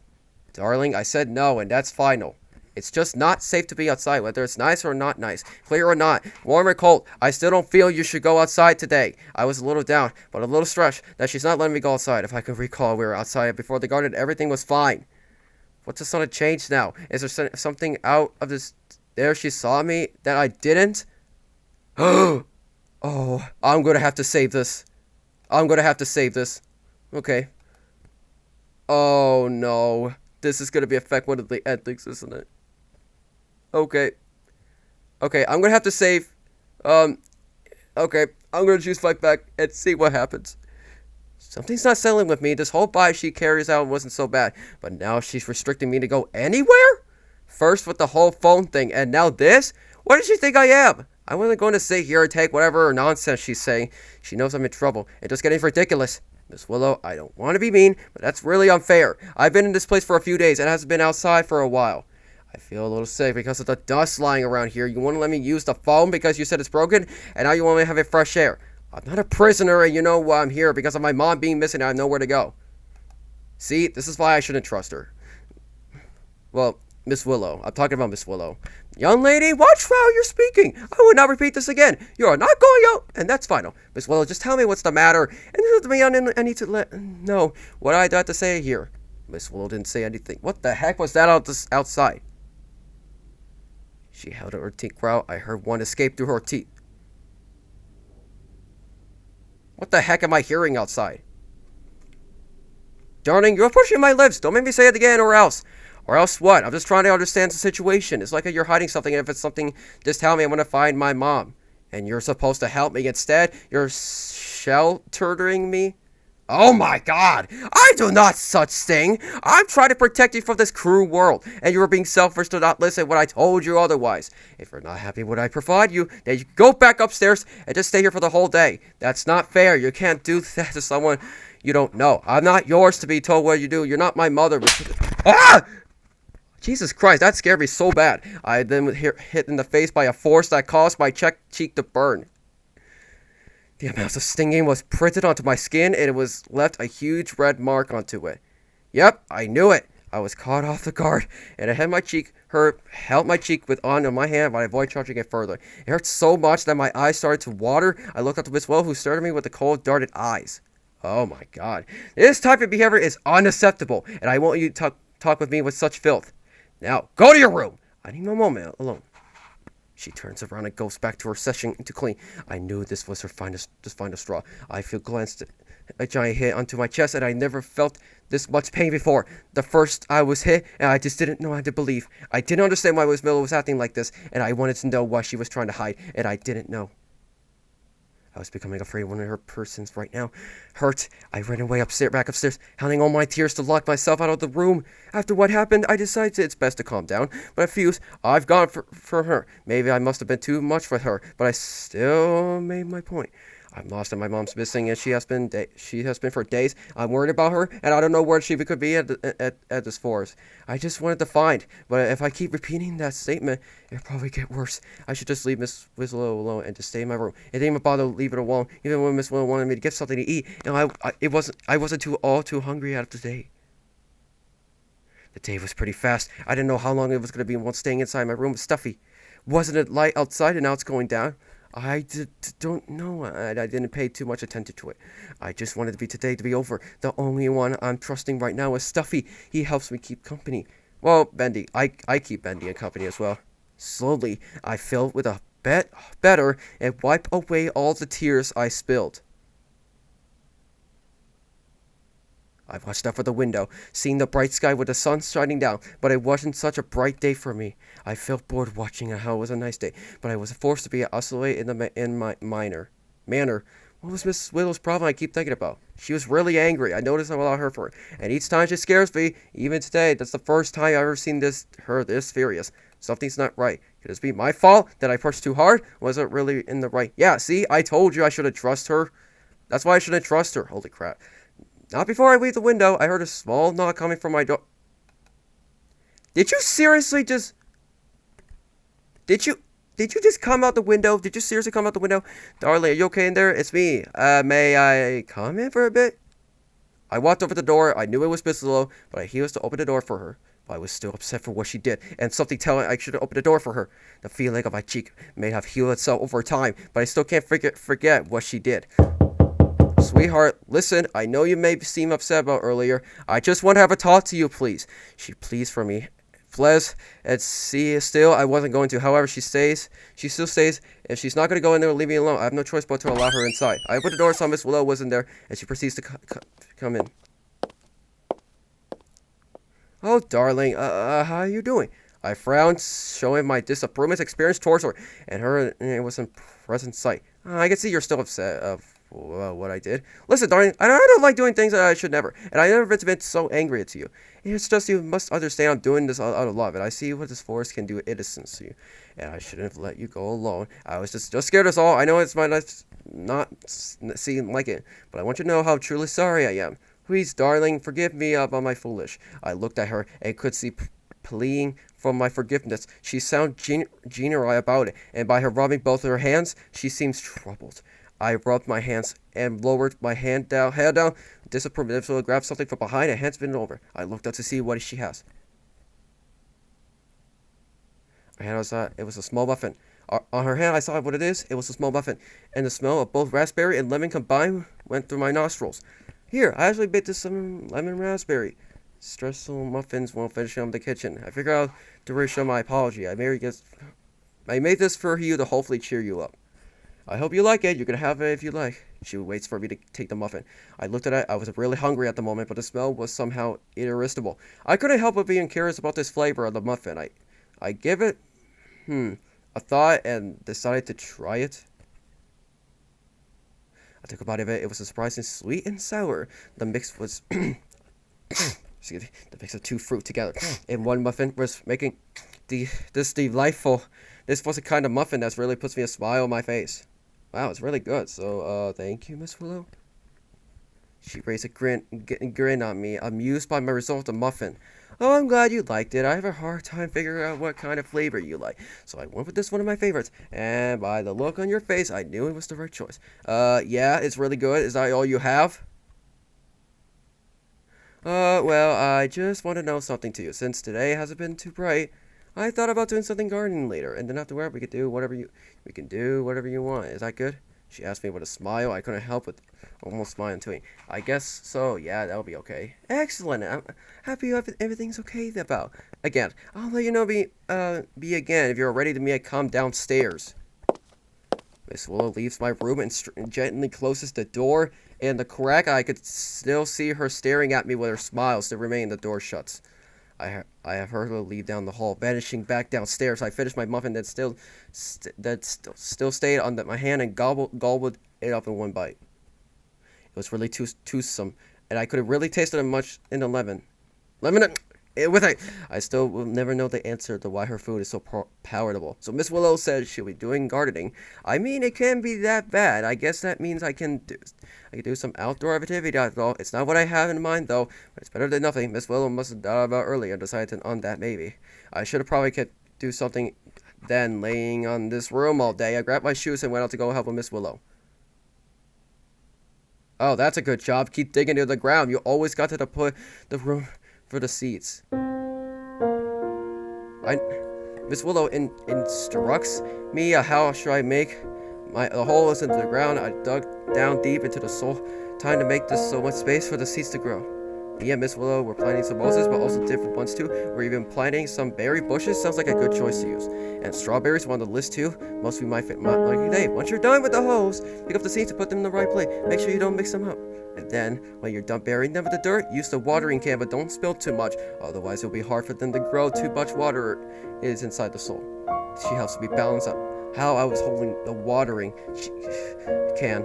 It was already filled half away with water, and I did have trouble holding it. The water pours down on me onto the soil. I tried to mimic the way Miss Willow hostings the water can. I was only getting on the hand on it and got the first one down. I move on to the next one and another and even another after that. Well, most have spilled already. I did do the right thing amounts. One by one, but the soil did it perfectly. The soil was now soaked in the water and some down in different locations, some to make it to the other spot where the flowers were. Me and Miss Willow enjoyed the late sunlight. After all, we spent our time together during different gardening methods. It took us a few hours until the sunset was about to begin. So it's rather paid out to be outside in the manor. I left all my garden, took the way into the grass, and followed Miss Willow back inside. Okay, that's wow. Goodness, who would know the weather would be this blistering? This is straight up a movie. I'm just saying, I'm not trying to be rude. She removes the gloves from her hands, I pull them away, I wipe off the dirt from my hand with a towel. I'm just saying, guys, I'm not trying to be rude to this game. Yeah, I could almost feel my skin cook for sure. I had a lot of fun today. Thank you for helping me out in the garden again. You were really a huge help. I'm glad I could help. It has actually listed more different types on the garden methods. It's been a long day. So since the day is almost over, is there anything you want to do next? I was quite tired after a long day of hard work. I didn't really think of anything while I was doing all the gardening. I thought about going to sleep early. I rubbed my eyes and yawned. Actually, I feel a little tired. I'm thinking just get some rest early. Oh, tired? But the heat must have really lowered your energy. Okay, you can rest. After all, you can do whatever you want here, anytime, anyone. Where? Anyway, but I have to wake you up when dinner's ready, so don't go to sleeping like on that. I yawned and stretched on my arm. I feel tense, sore in my muscles, and it did briefly hurt. Okay, thank you, Miss Willow. I leave the kitchen, head straight back to the second floor, and went into my room. Today wasn't so bad. I mean, not great, but at least it was okay in the end. I stayed inside the manor, and I dinner with Miss Willow interrupting my nap. Nothing could happen when the rest of the day night place. This morning I kept thinking and thinking too little, but too much. What happened I should have forgot. Worry still keeps bugging me. Memorizing the feel of my cheek and her fierce temper still prints in my mind. But of course I never told Miss Willow about it. Keep knowing that she might say what I reminded her of things like that, but my head still tries to tell me that something's wrong. Noticing how Miss Willow's attempt to apologize after she yelled at me, I just couldn't understand her situation. I still think she's hiding something. No wonder how I try to tell her, she just ignores me and changes the subject. The following night wasn't much. However, Miss Willow remained quiet throughout the dinner. She didn't expect it too much, but instead of only staring at me blankly, I had to admit, it was really creepy at her, just to stare and not only say anything. I know something's wrong in her, even her, but if I even say anything about this, then I know what will happen. I'm anxious to even know it's speaking anyway. I already done most damage today. I thought it would be ended the day in silence.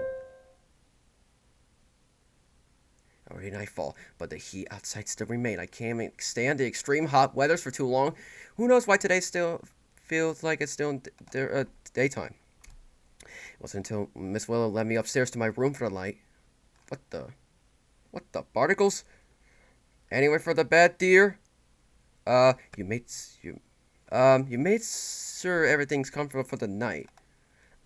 Yeah, I'm okay, thank you. Before I could go in, Miss Willow stops me from placing her hand onto my shoulder. I stopped my tracks. Dorothy, you're still not pretty mad about earlier. I know it was a present. I just want you to know that I'm still sorry for what happened. Truth be told, it was a very brightest mood today. I forgot to explain the real reason, but I didn't want you to worry too much. Oh, it's okay, Miss Willow, I understand. I could have told me I would understand. I know sometimes when you grow old, you forget what's the main reason behind your negative matters inside you. I just want to make sure if you still thought about today. I really didn't mean to what I did. Truly, it was still cure for me. Miss Willow, honestly, it's okay. I already forgave you. There's no reason to apologize another time. I'm more forgiving you than you think. Miss Willow takes a small sigh and gave me her same bright, calm smile of hers. Already, I'm used to the same one as she pulls. Okay, that's very good. Now on to bed. Another bright day. First thing in the morning. She said while she walks away downstairs. She said while she walks away back downstairs. I watched her leave and went inside my room and closed the door behind me. As I lay down on my bed, I held stuffy. I was sweat. I sweat so much from my brow, and had to wipe it off most of it with my arm. Since when has it been this hot? Not too long before I passed out shortly, getting comfortable at my resting place, drifting back to sleep, hoping for another day. Hopefully you'll be better. The phone is ringing?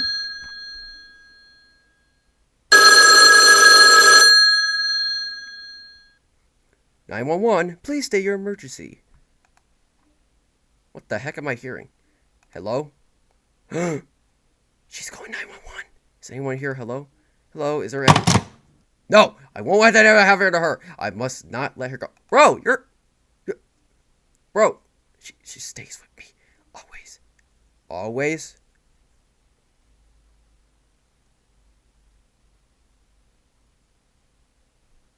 Russian's eye sleepy head. Right for another beautiful day. I woke up for the sound of Miss Willow's voice as she tucked me out of her bed with her hands. I slowly opened my eyes and was quickly blinded by the sunlight. Oh, good. Good morning, Miss Winslow. As I can't see you free with a warm aura of the sun. Such a perfect day to start, is it not? Yeah, it's nice outside. So, what's for breakfast? Oh, actually, I had a lot to think about from yesterday. Now, remember the time where you said you wanted to go play outside? And then I didn't let you go out until tomorrow. The day is your lucky day. I was confused of what she's getting at until I realized what she meant at the end. Wait, really? Oh, thank you so much. Of course, but I do please be careful out there. Promise to come back no later than a few minutes. Stay clear out of the home. I nod as I hurry myself and grab Stuffy to get dressed. I heard Miss Willow chuckle as she walks over the door. Okay, you have fun now. Excuse me. She left the room. I heard her walking her way downstairs as I got my clothes and ran out. I walked downstairs and rushed to the front door. I ran down the grass. I instantly felt fresh. My front breeze blowing onto the beat. The feeling I haven't won in a while. I had Stuffy by my side. We both ran down together.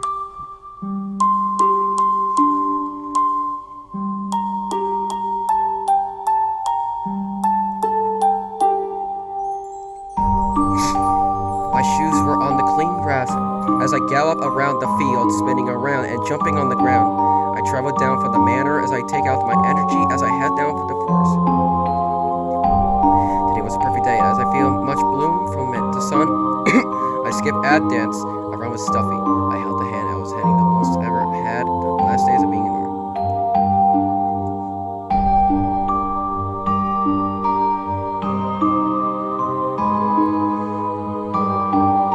It was kind of nice. It was kind of miswell to let me see outside. I do think Stuffy has the same feeling. Okay.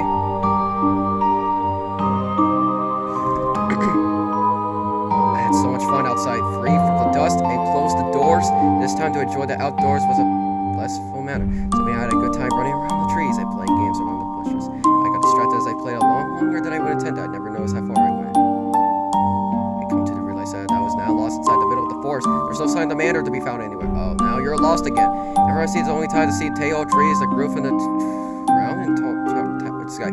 See, I was so distracted playing around, which got me lost with nowhere to turn back. I knew I had to find a way back before I'm too late. I tried to remind my steps back to where I first ran. It was difficult to task to find a certain way where I was before. As I walked around, puzzled on where I was going to go, I did feel the sunlight getting hotter the more I stayed out. It felt I was going in circles. This whole wandering felt so much like before, but only without the rain or the cold. I didn't know where I was going. It felt like I was still in the same spot all over again. I didn't give it as my know Miss Willows was waiting for me to come back. She's still pretty mad if she found out I'm still here. Oh, curse my ways of getting myself into trouble! I wandered around more. Hopefully I was going to the right way. I have to take it a different path. But then I spotted something in the distance. I was passing the trees. Huh? I found a coated figure standing in there with the trees. I didn't think there was someone else was here. When I knew he was really a person, I knew the person could help me. I approached the person. I peeked behind the trees to see them just standing there. I didn't know what this person was doing.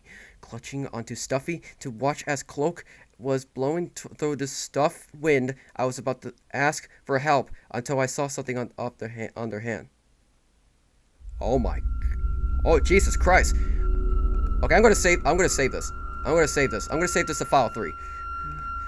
It was a knife drifting with the blood red substance staining the blade. I soon realized it wasn't any red stain. Wait, oh shoot, wrong button. I knew it was blood. My heart skipped a beat when I saw it drip down the grass. I don't know where blood first belonged to, but I know after seeing it, I couldn't come any closer. Something tells me that I shouldn't stay for too long. Maybe I should leave this person alone and mind my business. As I stepped back from the tree, I tried to be quiet for where I'm going, if I didn't catch another attention. But then suddenly, the cloaked figure turned their head slowly to where I was. I couldn't see the face. However, it was could everywhere. They still didn't do anything but stand there, not moving at all. My chest became tense. I couldn't stop looking at the cloaked figure. I didn't know what to do but to try and run away. I stepped back further, trying my best to keep away. What making this person doesn't do anything as I make my escape. I felt unsafe. My arm was still around Stuffy, and I tried to hold in my heavy breathing as I walked backwards. My eyes never left onto the individual. Oh my God! The cloak suddenly ran towards me with the knife. I believe just go back as I knew what the person got stuck in between the trees. They're swinging the knife around, trying to get me, and I had no choice to get away. Holy crap! Terrified with my life, I take Stuffy with me and I ran as fast as I could. I hear the cloak person try to get me, but it was stuck for the trees. I didn't look back. I ran far away trying to find a path that leads to the manor.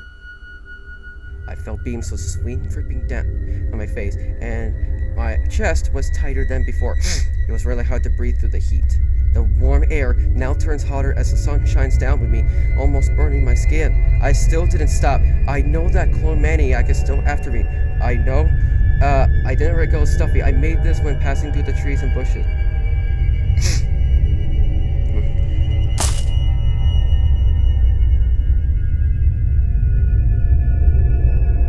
I didn't see the grass as I focused on trying to get away from the danger. My foot caught on something growing out from the ground.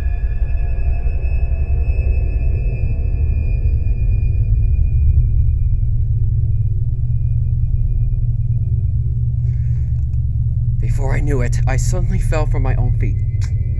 I landed on something wet and disgusting. Mud was what I knew that stayed on my face and clothes. The brown soaky dirt smelled horrible. I even tried to scratch my knee. The stinging was too much. The mud only made it worse when it already touched it.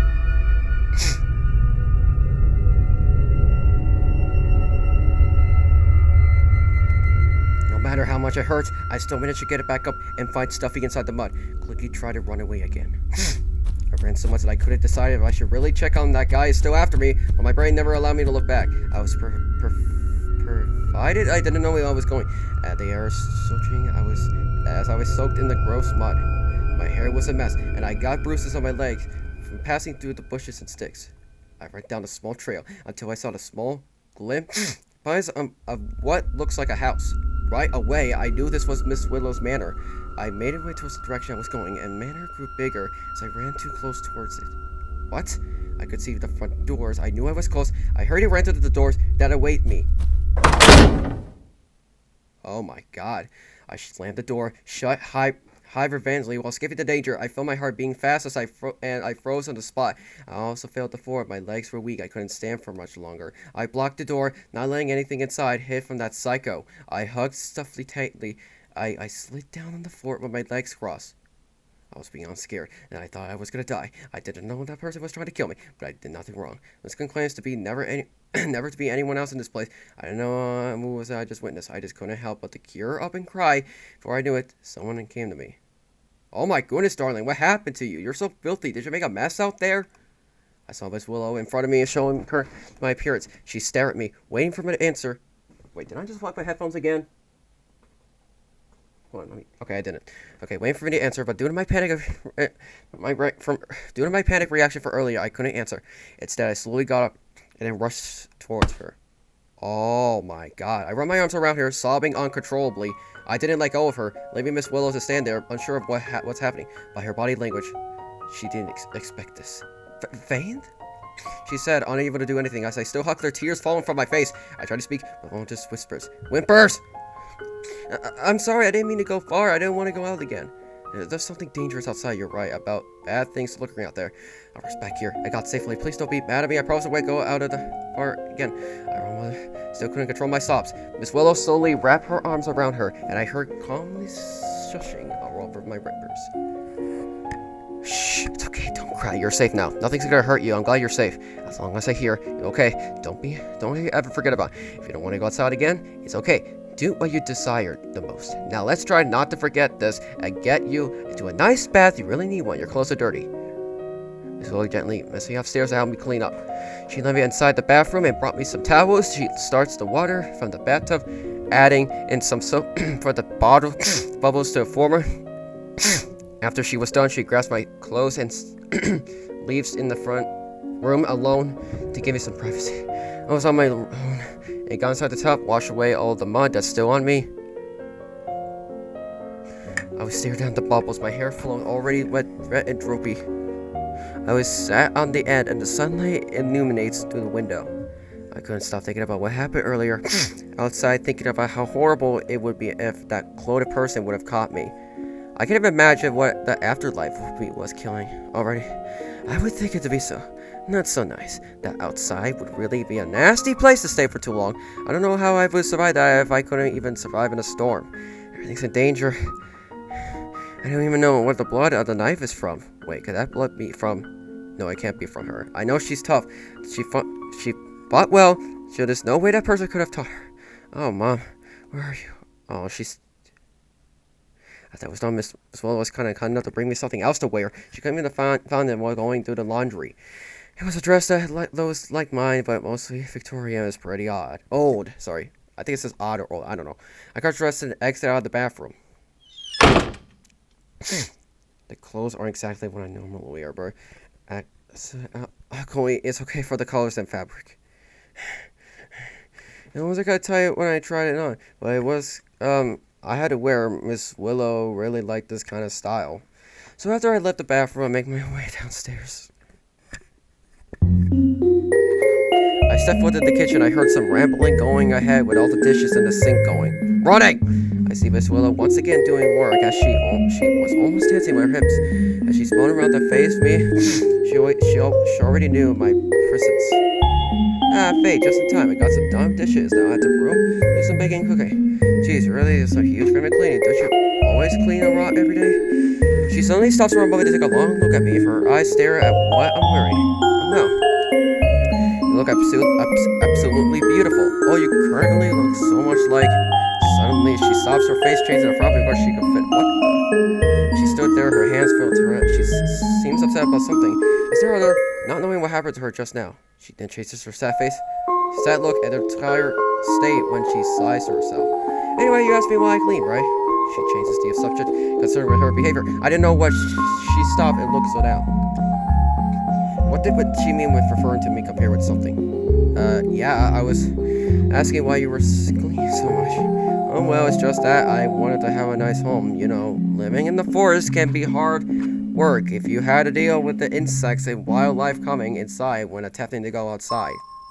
So I just have to always make sure everything's in order and always have to prefer for my food as well. There's a lot to do today before tomorrow. I can see that you seem eager about this special day. Oh, I am. Speaking of which, this is probably a good time to. Now that you're here, I was going to make some cupcakes. I was hoping I had time earlier today. I would love to bake it up. I tried to do something fun. You have baked before, right, dear? I nodded my head in agreement. She smiled and led me inside further in the kitchen. Good, now you can help me and make some. Oh, I had fun, I promise. We both got started with some butter. All we needed to make cupcakes. I grabbed whatever Miss Willow needed. All the ingredients from the fridge and cabinets. We added all the batter inside the bowl with some milk, eggs, and some vanilla for the flavor. I watched her mix the ingredients with a wooden spoon to stir the mixture all over the bowl. The batter was becoming more of a giant wet blob. The aroma was sweat. It reminds me of the chocolate and vanilla combined together. I got to as well as a strong grip while stirring. She hums a tum as she still circles the mix around, holding the bowl, be cautious from dropping it. I was able to help her pull all the batter inside the paper liners, but I nearly spilled most of them on the floor. Miss Willow carefully put on the tray of the cupcakes inside the oven. It was really hot that I had to make it stand back after she opened it. There now, we wait until the cupcakes rolls out and become puffy and delicious. Miss Willow closes the oven door as we waited for the cupcakes to be fully baked. Miss Willow, as I spent all her time creating the frosting. It wasn't as bad as we thought we did in the sugar and milk. We got it creative as we added in the fresh strawberries to add as flavoring. I couldn't help but to stack up some of them. I always love strawberries. Once the cupcake was done, we got them out and I added a few touches on each of them. It was my job to put the frosting on them each time. I think they rather did a decent job at best. The frosting made a mess on the cupcakes, but I carefully tried not to get anything else. Willow paused for my effort. As she stared at the lights for her perfectly putting the right amount of frosting on the small cupcakes. You have done so wonderfully, my dear. Look at the work you put in. They all look so tasty. Good work, sweetheart. Thank you, Miss Willow. I respond to her compliment. She picks up one of the made cupcakes. I know we must save them for tomorrow, but since you did a great job in it, I'll let you have a taste one of them. Think of it as sneak peek with your taste buds. She places the cupcake onto my mouth for me to try. The sense of sweetness hits my mouth. It was shoved directly into my teeth. I grabbed the cupcake and took a bite of it. The flavors were divine. Even the frosting was sugary with some strawberries hidden inside. Some of the frosting escaped from my mouth. It drifted down to where my chin was. The cupcakes aside with the chocolate vanilla taste like warm but fluffy. No words could describe how good this was, almost making me want more of this homemade cupcakes. However, it was as sweet and mouth-watering as you thought. Miss Willow, I think these are the best I've had. They're super sweet and filled with so much flavor. Way better than the supermarket ones. Well, I can say, I tell you enjoyed it. I must say, you're neutral. What is about baking? We make a nice tea. Yeah, we sure did. Eat up. You don't want to make a waste of perfectly baked treat. Don't worry, you'll have more tomorrow. Oh, Miss Willow, how is awfully generous. My dear, because I wanted to give something so much what you desire most, and tomorrow will be the special for you. That's very kind of you. Finish up now. I don't think I can bitch about something on next course. We're making the plum pie. We spent the day cooking in the kitchen. There was still a lot to do. While we chips. All the baking and cooking I did with Miss Willow was a lot of fun, and I think it was worth forgetting about this morning. A runner of good food was taken to me to a whole new world. And that's how the Snow White was making by the true love's kiss. She and her prince live happily ever after. Oh, it's a Snow White. I'm not talking about the game. I guess that's Miss Willow's reading. Miss Willow's finished reading, closing the book, and placing it on her lap.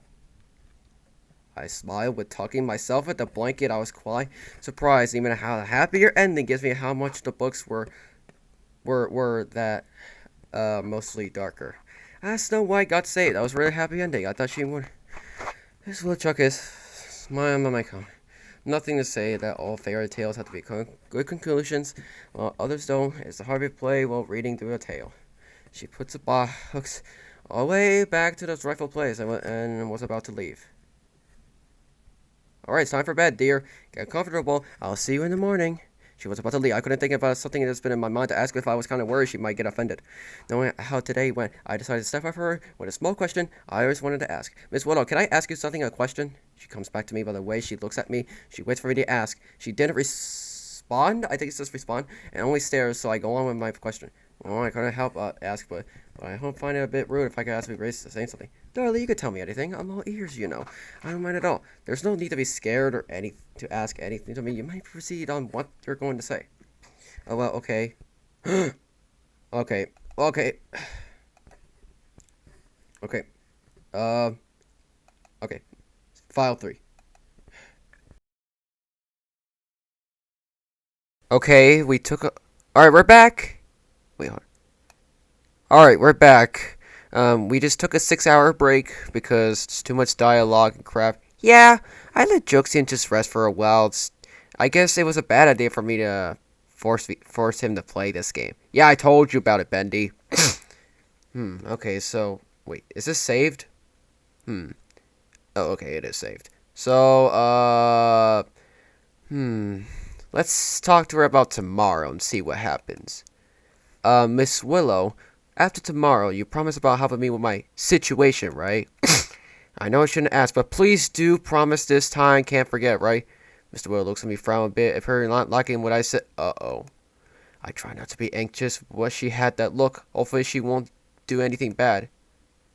It says she answered my question calmly. Oh, yes, we will. I promise. As promised, first thing in the morning, we'll find your mother. Once we have our day, we'll do as told. I never forget our deal. Okay, good. Just please promise this time, okay? Miss Willow sighs to herself, but still continues to answer me. Of course you need to rest now. We don't want you to be up worrying for your sweet, precious mother. Understand, dear? She gently lowers me down to the bed and covers my whole body with a blanket, tucking me in fully. I'll see you in the morning. Good night. Sweet dreams, my dear. She leaves me alone and closes the door. I was on my own again, already tucked in and is surrounded by cloth and feather. Even with all the warmth over me, I wasn't sure to Miss Miller's tone when she promised me about tomorrow. Something didn't feel right, and I believe she had something in her mind that I don't know about. Should I even try to figure out? Maybe I'll have to think about it, but right now I feel tired.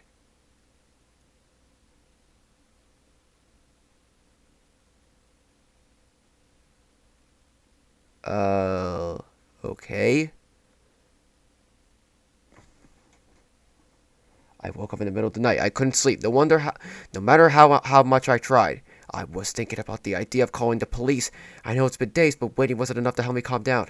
I know something's still up, and I have the great feeling Miss Willow is still hiding something. I wasn't going to sit here and wait for it to happen. I'll just do it myself, but I need to keep quiet.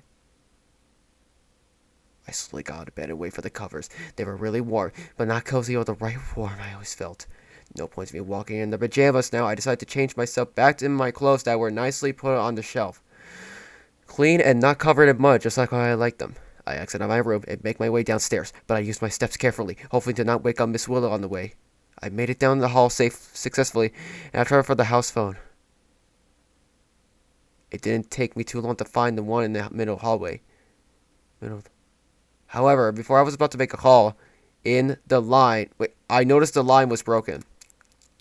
Looks to me it was cut in half, so this is what Miss Willow was hiding. She cut the phone line. I I knew something's wrong and I feel panic drifting down to my chest. She must have done this. I was about to make my way out of the door until I spotted something as I hurried my way to the door. The basement door had a small opening, both noticeable and not. My curiosity hit me again, but I remember Miss Willow telling me to never go there. She's really restrictive on me, but anyway, by looking at this door, I knew I had to see what it was inside. I mean, she's asleep. She won't know if I was sneaking around. Just one little peek, and then I'm out of here. Or I'm out of there. I slowly walk up to the door, and I gently open the door. To my expectation, it actually opened. But why is it opened? If Miss Willow cares about her privacy, she wouldn't just let me one of the doors be unlocked. Maybe she forgot? This is giving me Hello Neighbor vibes. I quit questioning myself and slowly making my way to the basement. The small set of stairs down below, and the room was really dark. I had to be really careful with entering.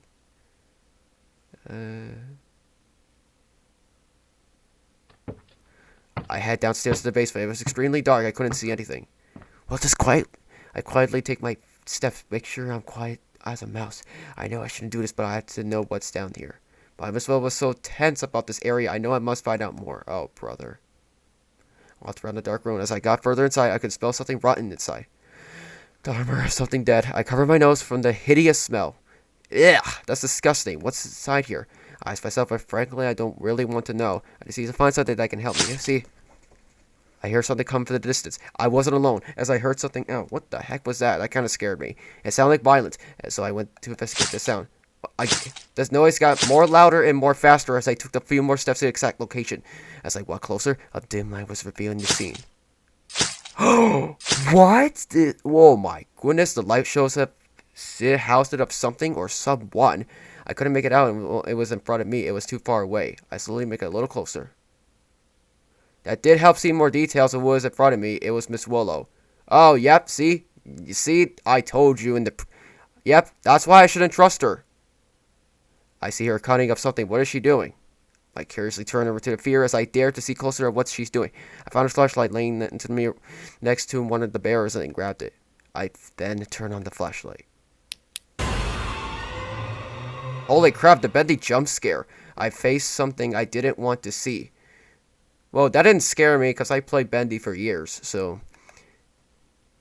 I saw her with Mom. Is that the mother? I let out a horrified scream. A scream I never made in my life as I saw the mega corpse of Mom laying down soilessly on the floor.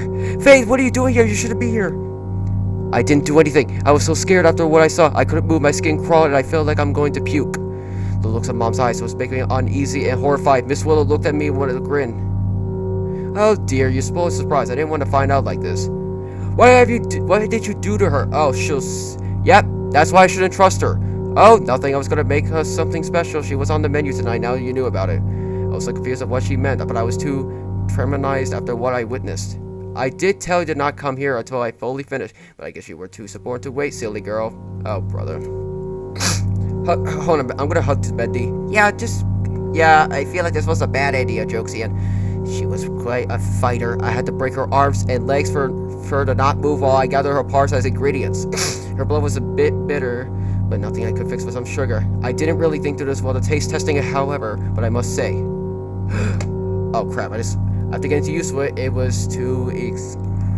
She so out her teeth, two fangs poke out with stains of blood dripping from them. Her mouth was bleeding out. I was shocked to see I lick her fingertips, removing the extra buffer of nails. Oh. Wait, the food that were made out of people's innards? Has she fed me organs? The thought of realization made me sick. You're a cannibal? I screamed and backed away from her, only the response was her laughing. She finished cleaning off and all the blood from her mouth and hands. She stared me down with a sadistic stare I'd never seen her make before. She still her knife back in the back. Of course not, but I do consider the blood of its innocence. Organs are usually my interest. I prefer them as fine dishes. I've used people from the outside world who dare to come near this forest as supplies for purposes of staying alive. I lived for so long, surviving on blood. It was a tough search. I never left the house knowing how the outside world is. I could never just go find the food myself. It's best I stay hidden and wait for prey to welcome themselves. I'll be honest, I never loved to hurt people, but I couldn't never they all tasted delicious. This is madness. I was frozen in place, and as I could see her getting a little closer. The knife she carried dripped so much blood, it drops on the floor. Wait. I'm gonna hold Bendy for now. The knife she had in her hand, why does it look so familiar? Oh no. So, it's the same amount of blood, the same size and shape of blade? No. You were there trying to attack me? Cloak figure, that's you? Oh, you figured it out too? Oh, heavens, bone. Most likely just to scare you away. Most likely this demonstration of showing you the pure side of how the world can do to poor, helpless childs like yourself. I know it's heartbreaking to see the truth. I didn't want you to see what I was really doing. But listen, I don't want to hurt you. I will not hurt you at all. I backed away again. You're a monster! Stay away!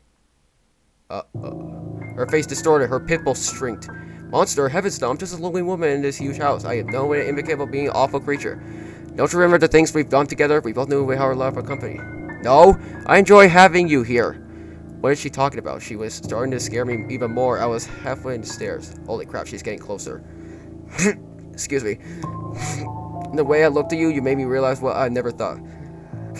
Excuse me. You are just like her. My dear, sweet child, you don't need to run. I can take care of you.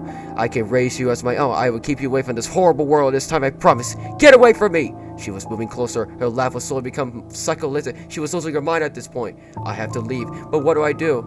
Oh, I'm gonna have to save.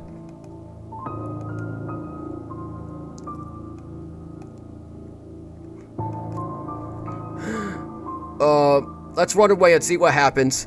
I can't let her get me. I have no choice but to run away to the door. I'm gonna hold on to Bendy. I ran as fast as I could upstairs before she could get to me, and I even closed the door while she was still inside. I ran towards the front doors and tried to turn the knobs to escape the manor. But while I was in a deep need to leave, I can't get it to open. I tried all the ways to open, but both of them are locked and shut. I tried harder pushing the door, holding the door, so all my tests were useless. I couldn't get them to open. But while I was trying to make my escape, I failed to hear the basement door open and close behind. A little hearings walking toward my threat. Well, then I'm screwed then. I was panicking. I couldn't see where I was going to go to leave this place until I turned around. A frightening sight was right there. My heart beated and I tried to stop myself from breathing too much as I saw Miss Willow right there, slowly approaching. Her eyes were darted to me. Petrified, I backed away against the door. She doesn't charge me, but just slowly calmly walked towards me. Shh, it's okay, don't be scared. There's no way to run, you're safe here. I don't trust her. I will now lean against in the front entrance, cornered and unable to find a way to escape. You don't have to feel threatened. You must stay here. You're safe inside. The world can't hurt you anymore. Leave me alone. She doesn't listen, but only getting closer. I promise to raise you as well. I'll protect you from any dangers that lurks in the woods. You're safe with me. We'll do so much things together like old times. Oh, the good old amazing times. Holy crap, her pupils disappear. Okay, I am hugging Bendy. My back was against the door. I feel danger coursing through my veins. I wanted to find a way to run past her, but where must I go? She'll grab me like a leech. Before I could think of a way to escape, I was grabbing both of my cheeks. Okay, that didn't scare me. Her fingers were sharp, I felt them cutting through my fur and into my skin. It hurts. I was forced to look at her. Her eyes changed distractedly. The red arrows grow from the dark, intensely staring at me. Stay here. Stay with me. Never leave. I'll take care of you. You're mine. You'll always be mine. I promise to not let you go again. I tried to get her up, but I couldn't stop looking at her eyes. I felt myself dizzy. My eyes started to hurt, and my grip lowers down. I felt tired. I couldn't do anything. I just stood there, frozen by her gaze. I was a dawn deep into her eyes. I can't look away. I couldn't move. I couldn't fight back. I feel sleepy. Sleep now. You'll need to rest tomorrow. It will be another bright new day. Game over. Whoa. Okay, that was a creepy ending.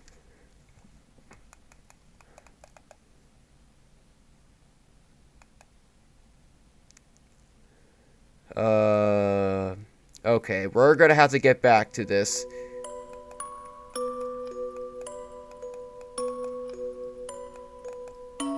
Okay, we're gonna have to get back. Okay, let's see what happens when we attack with the flashlight. I knew I must have let her go get me too quickly. I had to be brave and use the flashlight as my own solution to slow her down. Ooh! I used all my strength to swing the flashlight onto the side of her skull. She yelped in pain after the impact made her head blood and crimson blood. The flashlight had bits of blood on it, and she stopped back away from me, held her own head in despite pain.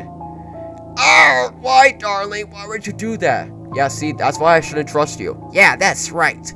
"That really hurts. Is that really how you respond to your mother?" "You're insane. You're not my mother. It was my cue to escape." I ran as fast as I could to get away from her and made my way to the stairs and to the outside of the basement door. I shut the door quickly before she could turn around to me and lock the door. My heart pounded heavily. I was so scared that I couldn't do anything but just hold the door shut. Make sure she doesn't come out. I could hear her coming upstairs afterwards. I banged on the door. I heard banging on the door. Her attempt at getting out of the room was aggressive. I shivered but never let go of the door. "Sweetheart, open the door." Holy crap, she shouts as he keeps banging and pushing the door to be open. They were all too strong for me to handle. I couldn't hold much longer. Uh-oh. I said open the door. Okay, I'm gonna hold on to bed. Holy crap! I was pushed down. The force of the door hold opens by Miss Willow as she pushed down the door open. I stumbled back and she faces me in rage. "How dare you! I gave you all this. This is what I get. Get over here this instant." I banged it to run away in the hallway, headed straight to the front doors. I tried to turn both of the knobs, but none of the doors were opening. I was panicking to try to escape, but still nothing.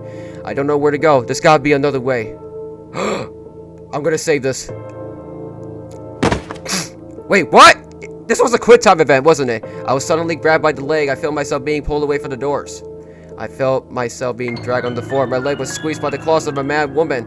I screamed, plead to her to stop. "Stop! Let go of me!" I tried kicking her head away, but I wasn't too strong enough to get her hand up. I was too small and too weak. I tried to grab onto something to prevent me from getting close, but they're all too far away for me to reach. This will pulls me down further from the door I was in despite needing to escape. "You're coming with me and treat me with disrespect. I will not tolerate this behavior." "I'm sorry, darling, but I must take my manners to you. I have to teach you a lesson." "No, get off me! Stop!"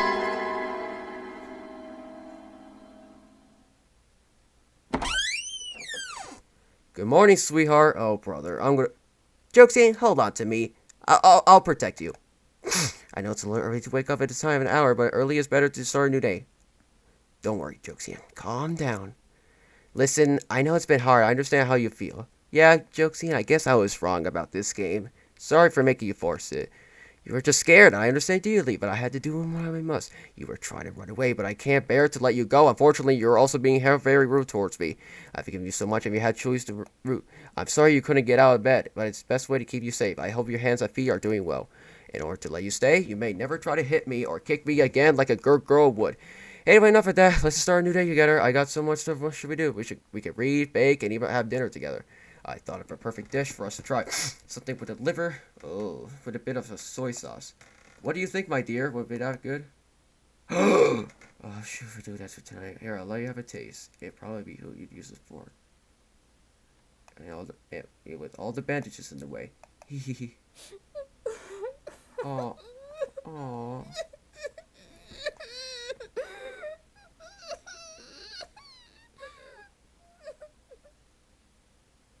Wow, that is an upsetting ending.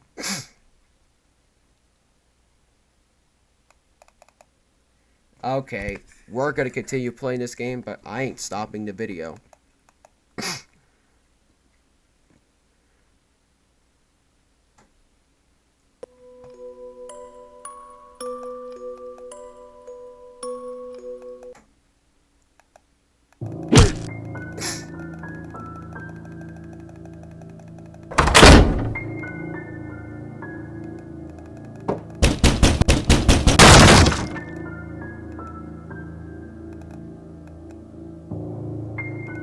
Alright, I'm gonna save it right here. I'm gonna skip all this. This must be a quick time event.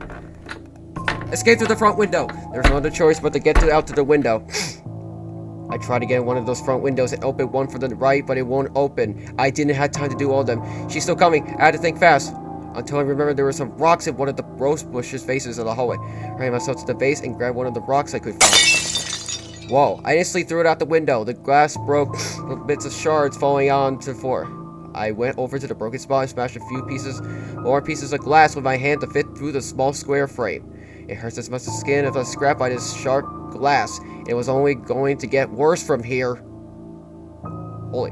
I crawled out while forcing myself to pass through the broken glass. I felt the instant pain from the sharp edges scratching off my fur and skin. Oh. Deeper blood coming out from how much deep the glass cut is through, but the only way to escape. Darling, get back here. Don't you dare run away from me. Oh no, come on. Get me out of here. If only my stomach was a little more slim, it would make it easy. I would make out. Curse your food. Curse you, food. I just went through and fell into the grass inside the bushes. My face hit the ground, and I felt a huge impact, but it was at least better than having to feel glass stabbing me hundreds of times. I leaned back up and looked at the bloody scratches and my arms. This sting drastically. I could feel it when I touched them. Good lord, this isn't good. I even see the deep cuts onto my waist too. Oh, this is bad. But I must have focused on this right now. I have to run. I suddenly felt something pulling out of my hair. Oh, that's her, isn't it? The Yankee turned me to look up. The grip was too much to bear. Uh-oh. Where do you think you're going? Come back to me. Miss Willow tongue stuck to the hair. She was trying to pull me up. She was ripped some of off my skull. It hurts so much, and I would try to hit her so many times to let go. I try to find something sharp, and then I see a bit of glass shards still in the grass, and I quickly grab the biggest one out of all of them. Ooh! I instantly stabbed her hand with the shard as hard as I could. With one swing, the shade dug deep inside her bottom part of the finger. I heard her scream in pain, and her hand lets me go. This is my chance to leave the area. I got to my feet and ran as fast as I could, away from that man and away from her. My breaths were heavy, and I didn't even bother to stop. My heart ached while I ran. The cold air was too much to breathe. Faith, come back here! Don't you dare run away from me! I can hear her screaming. I still don't turn around. I was too scared to look. My legs were getting weaker, but I keep running. Okay. No matter how much they begin to hurt, but I kept running. I don't know how much I was running for. I wasn't paying attention to where I was going, blinded by all the trees and bushes in my only view. I avoided as much as possible. I might have drifted something a couple times, but I still kept going. My heart and lungs. I was getting exhausted. I ran to the nearest tree I could find and hid there. I didn't think she was still following me. I don't want to check if I keep quieting.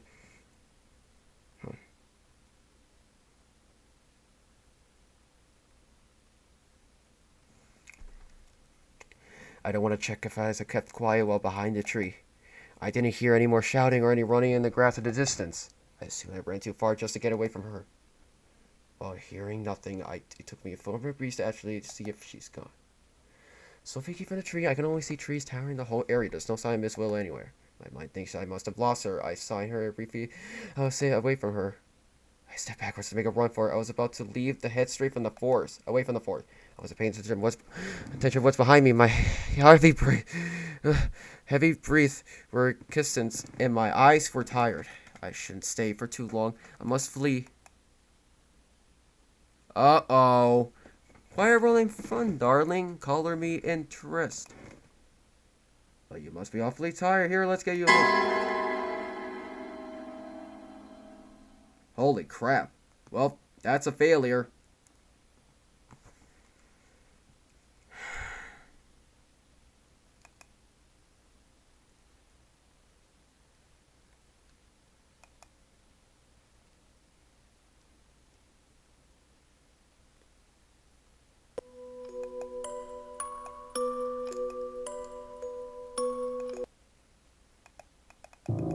Alright, let's pick up the third option.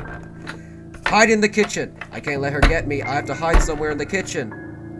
I ran towards the kitchen. Panicked, I had to hit somewhere. I don't know where to hide. There wasn't much inside this room.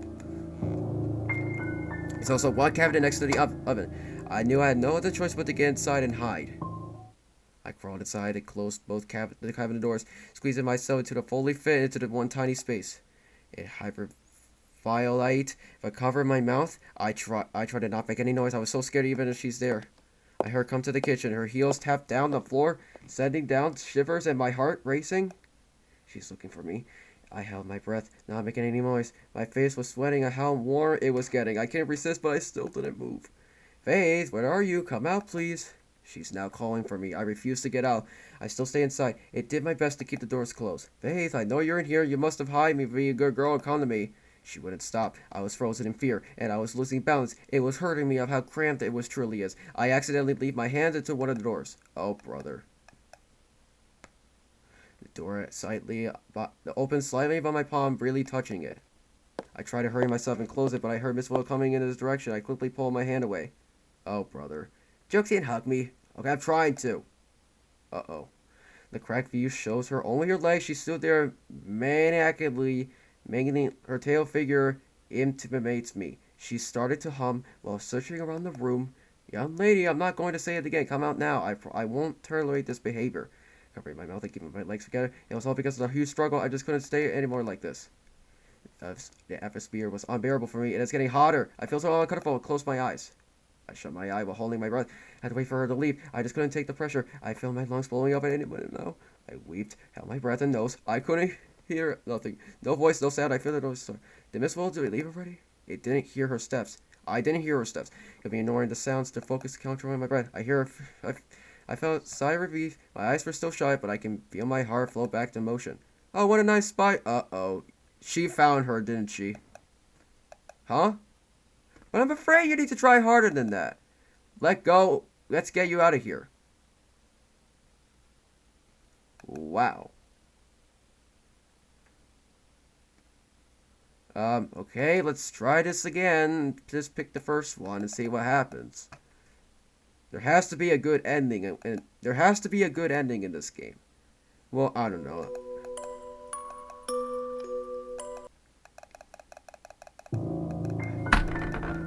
Okay, run outside! I decided to head outside while the garden was. It was the only way out from here. I rushed to the door and passed by Miss Willow, running for dear life. I went to the other side of the manor. I ran straight down to the kitchen and head towards the back door, leading me to the garden. I could hear Miss Willow calling out for me, but I kept running. I didn't stop. I couldn't stop running away. I was too scared to look back. I just wanted to get away from the danger I'm in. Faith, come back here. I'm not done with you yet, young lady. Miss Willow still shouts for me. My attention was distracted. I didn't see where I was going. I suddenly felt something blocking my way. I hit the ground, but my arm came first to land. Wait, the thing! I groaned a little, looked back to see what I've tripped. I saw some of the garden tools were spilled on even a trowel. Yeah, the trowel! You should stab her with it. For a moment thinking, I got an idea. I reached out to pick up the trowel. But before my hand could reach out, I was grabbed by a giant grip. It caused my wrist so much pain. I see Miss Willow right in front of me. Her face was distorted to so much anger. It scared me entirely. I tried to get her to let go, but her grip was hard to escape. She then pulled me close to her. You think you're going to disrespect me and leave me alone right this? I would not raise a maniac in my arms. We have a lot to catch up. I thought I was done for. I couldn't break free, and I moved around so much like a worm in her arms. All my hits and kicks weren't enough. Fear turns into frustration. I have one thing left to do. I aggressively bit onto her arm. My teeth dig deeper inside her fur. I did it with all the force I could use, and that led to Miss Rose screaming in pain. Bits of blood came out when I didn't spit it out of my mouth. Disgusting. She even lets me go, and I managed to escape. Miss Willow was distracted for covering up the wound I gave to her and started cursing. I got to get the troll off the ground and made it to the straight her direction. Defending myself, she come back to look at me. She sees what the weapon I'm choose. Stay back, don't come any closer. I move back while aiming the trowel. Miss Willow sees me defending myself and she cracks me a smile. Ah, guarding tool isn't used for fighting now. Why don't you opponent it down and come to me now? She tried to come closer, but I didn't let her. I still have the trowel with me, aims directly towards her. I even shake for all anxiety to me. When she silly rose out to me, I threw her over the trowel. I knew I had to stand up face in front of me. A murderer who killed my own mom. The memory of the mom's body haunts me, and I was still suffering from seeing her in the condition Miss Willow puts to her. Stay back, please. I panicked. My hand gripped tighter on the trowel until Miss Willow charged towards me. Uh-oh. I ran backwards, and then she threw the threw the trowel at her when I didn't know my strong. It went straight to her eye. Her eye! I hear her scream in pain, the clear and not aware from my aim. The blood bleeds out from her socket, and she tries yanking it out, but it's stuck. All the blood from her face spilled on the grass. It was sickening to watch, but it was my chance to do something for what she did to me and my mom. I know I must do the right thing and finish what started everything. Ah, Faith, you graceful... What just happened? Did she... Faith, you ungraceful! I peered the shovel to her stomach and displeased to the huge grass, spilling so much of the crimson spree over the shovel. She stabbed her? Miss Willow gagged, her voice shivered and choked. I hear her coughing. I looked up to see her face. Her mouth was pouring out with her own blood, and her eyes glowed, pinned down towards me, and she had a painful look on her face. Darling, why? She could barely speak. The blood flooded through her throat, and she was really choking. Her body collapsed down on the grass. The shovel was still on her. I heard her whimper in pain. The blood sprayed everything, even on the grass. That sound of her sniffer make me ache. She collapsed on the top of the grass, unable to get up on her own. I held the shovel but dropped it. We slowly walked up to her. Barely moved due to all the blood loss, making her weak. The shovel should stayed in its place on her lower part of the stomach. She noticed my purse sense, and those tear eyes of hers looked at me. She breathes heavily, and she shivered. Her choking voice tried to speak, but it was too quiet, given to how much blood she's losing. Darling, but please don't do this. Well, to be fair, you did kill the mother. I love you so much. I didn't know what to do, and now I have an opportunity to finish her off, but something else tells me otherwise. I looked at her eyes. No, she killed my aunt. I need to kill this monster. I need to make her pay. Oh no, I'm gonna have to save this. Let's save it in this slot, because I don't think that... Okay.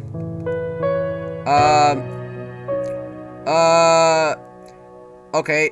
I still don't trust her. We're gonna get back to this, so let's kill her. No, I am not gonna fall for any of her tricks again. This ends now. I come closer to her eye, and I grabbed the handle of the trowel, and I pulled it out of her eye. I heard her scream at the top of her lungs, but I didn't care to think twice.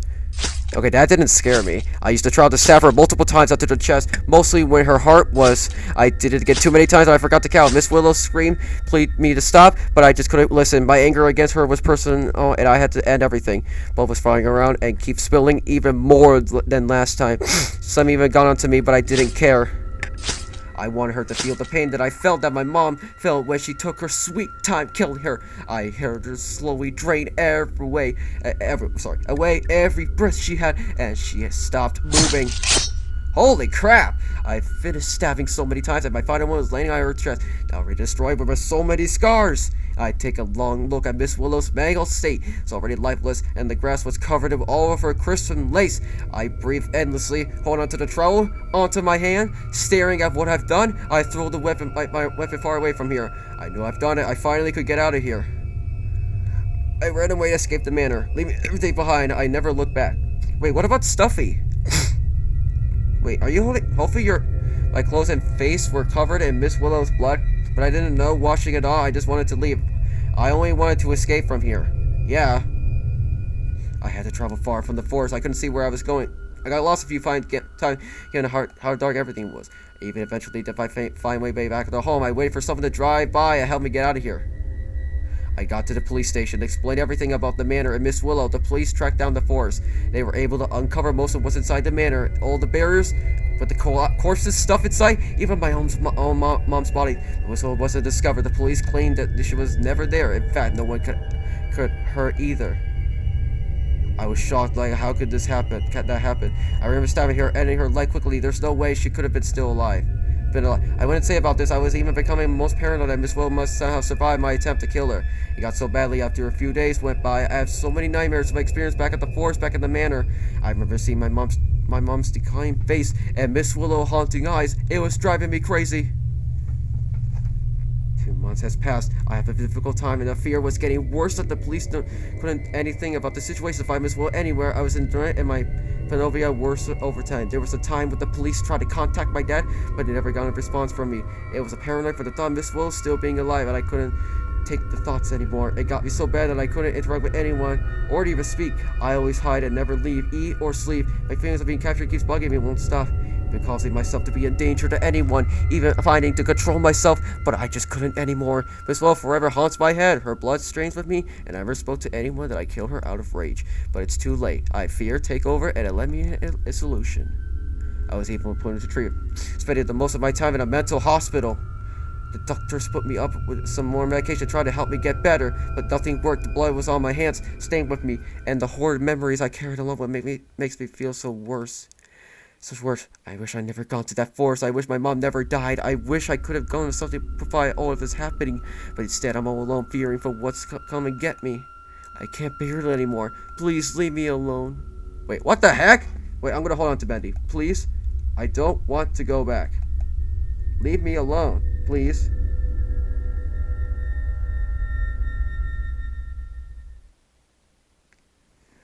Whoa. Holy crap. Okay. That was stupid. Yep. Yep, this is why you should never trust strangers, guys. Alright, let's see what happens when we leave her. No, this is too much. I can't do it. I resisted on the grab the trowel from her eye. I realized after what I did, I believed it too much. She suffered enough. I looked at her. She started to weep even more, growing more weaker and colder. Faith? I didn't say a word to her. I didn't even want to look at her anymore. I really did want her to give her so much pain. The pain of when I saw my mom dead on the spot. But I knew I couldn't just be a murderer and kill menacingly. I knew she's weak enough, and as I watched her, she slowly drains away. Her entire eyes have slowly closed half away, and her body stops moving altogether. She stops breathing. The moment I knew she was already gone, I looked at her laying in there for her own pool of blood with the gardening tools. It was hard to look at it. My body ran cold from the night air, and I made my way to leave this place. That night, I left the manor. I traveled far to the forest, away from the place. I made my way trying to find my way back to where the road was. While walking, my mind couldn't stop thinking about what happened tonight. It scarred me. I have faced so much horror that I don't want to ever revisit again. I lost someone in my life, and I watched the one who murdered her die in front of me. All the blood has spilled. The truth I learned, I never want to let anyone to do with the cursed place. Not ever. I did get lost a few times while making my escape. It was so dark I did fear my surroundings. The moonlight was only my shed of light I used to leave. I eventually found the road I was seeking, and I waited there, all alone for someone that could help me get out of there. It has been 2 months since I left the forest. After finding someone with a car that could drive me to the police station. Huh? On the day from my escape, I explained everything to them about my mom's dad, Miss Willow, everything the police did track down the forest and found the manor. They found all the evidence of barrels filled with the corpses, even my mom's body. They never found. Oh, come on! I never understand how. I watched her slowly die. I knew. No, she needs to be. It freaks me out all the time, but I knew I never wanted anything to do with that place, but I can't shake the feeling of Miss Willow's body ever identified. How could that be? Today I'm now living in a different place I now call my new home after I told the police I was sent to a foster care. 11 days later, I got adopted by a nice couple who brought me over to their place. It was a decent apartment complex, and I did get used to this place even though I miss home. I miss my mom, I miss my life. If there was anything I would have done to get my life back together, I would never have gone to that forest. I never let my mom be so stressed out over work, and I should have listened to everything she says. Instead, it's my fault. The car was damaged in the middle of the road. It was my fault I let mom go to her death. Well, if you hide in the car, you freeze to death. I should have just done something that let her have it all, but it's too late now. I try to move on, but the past is still with me. I can't make it go away, no matter how much I try. It haunts me every day and night. Nothing could help me escape the memories of the manor and the forest. Nothing at all. I just want everything to go away.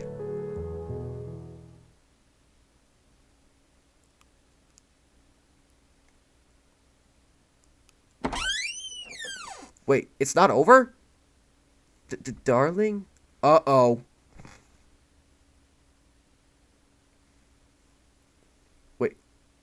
Wait a minute. Is she still alive? Oh no. Oh no. Don't tell me that she was still alive. Oh no. Oh no. Oh my god. You gotta be kidding me. Okay. Let's see. Okay, let's get back to this. Okay, let's see what happens when we accept it. No, I shouldn't. It's to be too silly to fight over something like that. I had to accept that the answer is not going to change every spot back. I understand. I guess I have to wait until tomorrow then. Don't be too sad. You can still have to find the next day. It's not just today. I'm glad you understand. I'm only keeping you safe. That's it. Yeah, says the person that just killed the mother. I don't want anything to happen to you. Yeah, yes, okay, I understand. Good. How about we do something else later with some hot cocoa? Cheer up for now. Hearing that, I never actually had that in a long time. Hopefully, I could help with my bitter mood. I forced myself with a small smile. That sounds nice. Maybe it's my lack of sweetness that's bothering me. Oh yes, then I shall make two for the both of us. Right, right. She's pretty happy about it, but that I did left was a little lift of my spirit. Marshmallows are my favorite on my cup. Maybe add more into mine too. Ah, being a sweet tooth, I see. Well, alrighty then. I'll add that to the list. You won't be disapproved. Or disappointed, sorry. She interrogated to get started making it. I see her hurry herself to get some chocolates out of the fridge to melt them all. She even grabbed me some marshmallows, too. We both shared some hot cocoa together. I must admit, after tasting for the first time, it was really good. The warm chocolate with fluffy white marshmallows surrounding it was nothing more than very sweet. I enjoyed the taste of it. I don't really ever tasted good chocolate like that. Both bitter and sweet in one is very unique to put together. I was bummed at the fact I had to stay in the house for a whole day again.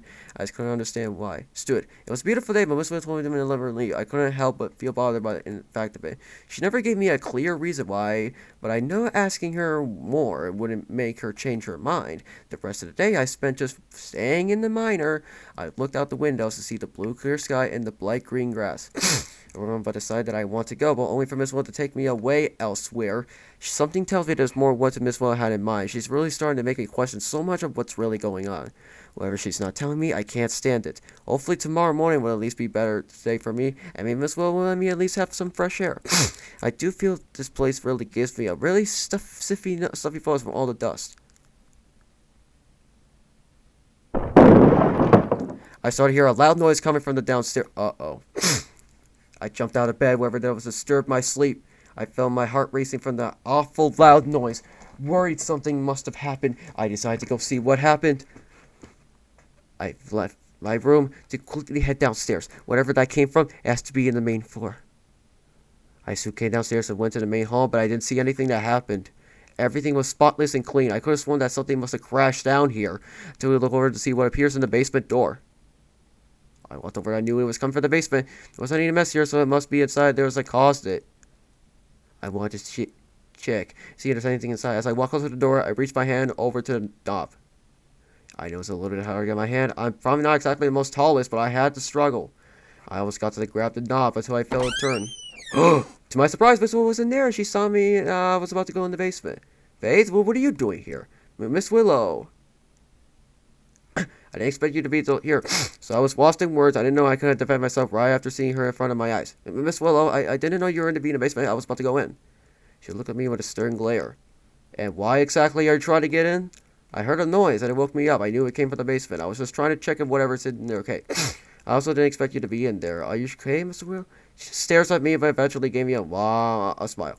Oh, sweetheart, my dear, apologies. There were some troubles down there and I had to sort them out, but everything's okay now. There's nothing to see here. Just go back to your room and sleep. You must have been awfully tired of waking up from my clumsiness. Really, it sounds like really big. Are you sure that's really okay? Everything's okay, dear. Just go back to your room. I noticed her blocking the door with her cell as a shield, like if she's protecting it confused on her actions. I didn't know what she's doing. Miss Willow, why are you blocking the basement door? Oh, it's nothing. Just please, no more questions. Just go back to your room and rest. Miss Willow, oh my God, that scared me so bad. I said go back to your room. Terror shocked me as I stumbled back from her outburst. I looked at her fear, never expecting her to shout like that until she takes back again. Please, there's nothing to see. Just go back to your sleep. I knew it was the final straw. I hurried my way back upstairs before I pressed any more buttons. I held back my tears. I went back to my room and hid something inside my blanket, afraid by Miss Willow's scream. Never before I once heard her yell, but I didn't like it, not one bit. I almost cried, but I tried my best to be strong and hold back the tears, telling myself everything's okay. I don't know why she acted like that, and all I want to do is know why she was trying to hide the basement door. Was there something she didn't want me to see? I don't know what's down there that could make her worked up. I should have probably not think too much and just head back to bed. Miss Willow already had enough for now. Maybe tomorrow will be better. After trying, I eventually went back to sleep. Rise and shine, sleepyhead. Time for another beautiful day. I woke up from the sound of Miss Willow's voice. She calls me out of bed. With her hands, I slowly opened my eyes and quickly was blinded by the sunlight. Good morning, Miss Willow. Can you feel the wonder, warm wind of the sun? It's just a perfect day to start. Is it not? Yes, it's nice outside. So, what's for breakfast?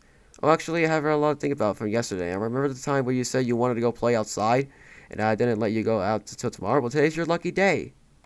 I was confused about what she's get. I didn't realize what she meant at the end. Oh, really? Oh, thank you. Wait. What? Of course, but do please be careful out there. I promise to get back then in a few minutes to stay out of the clear of the home.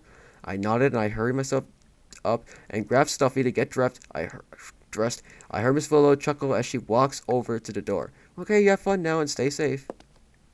She left the room. I heard her walking away downstairs as I got my clothes up. Wait, did I read this already? I kind of have short-term memory loss. Went downstairs and rushed to the front door. Oh, wait, this is the same cutscene. Okay, let's load.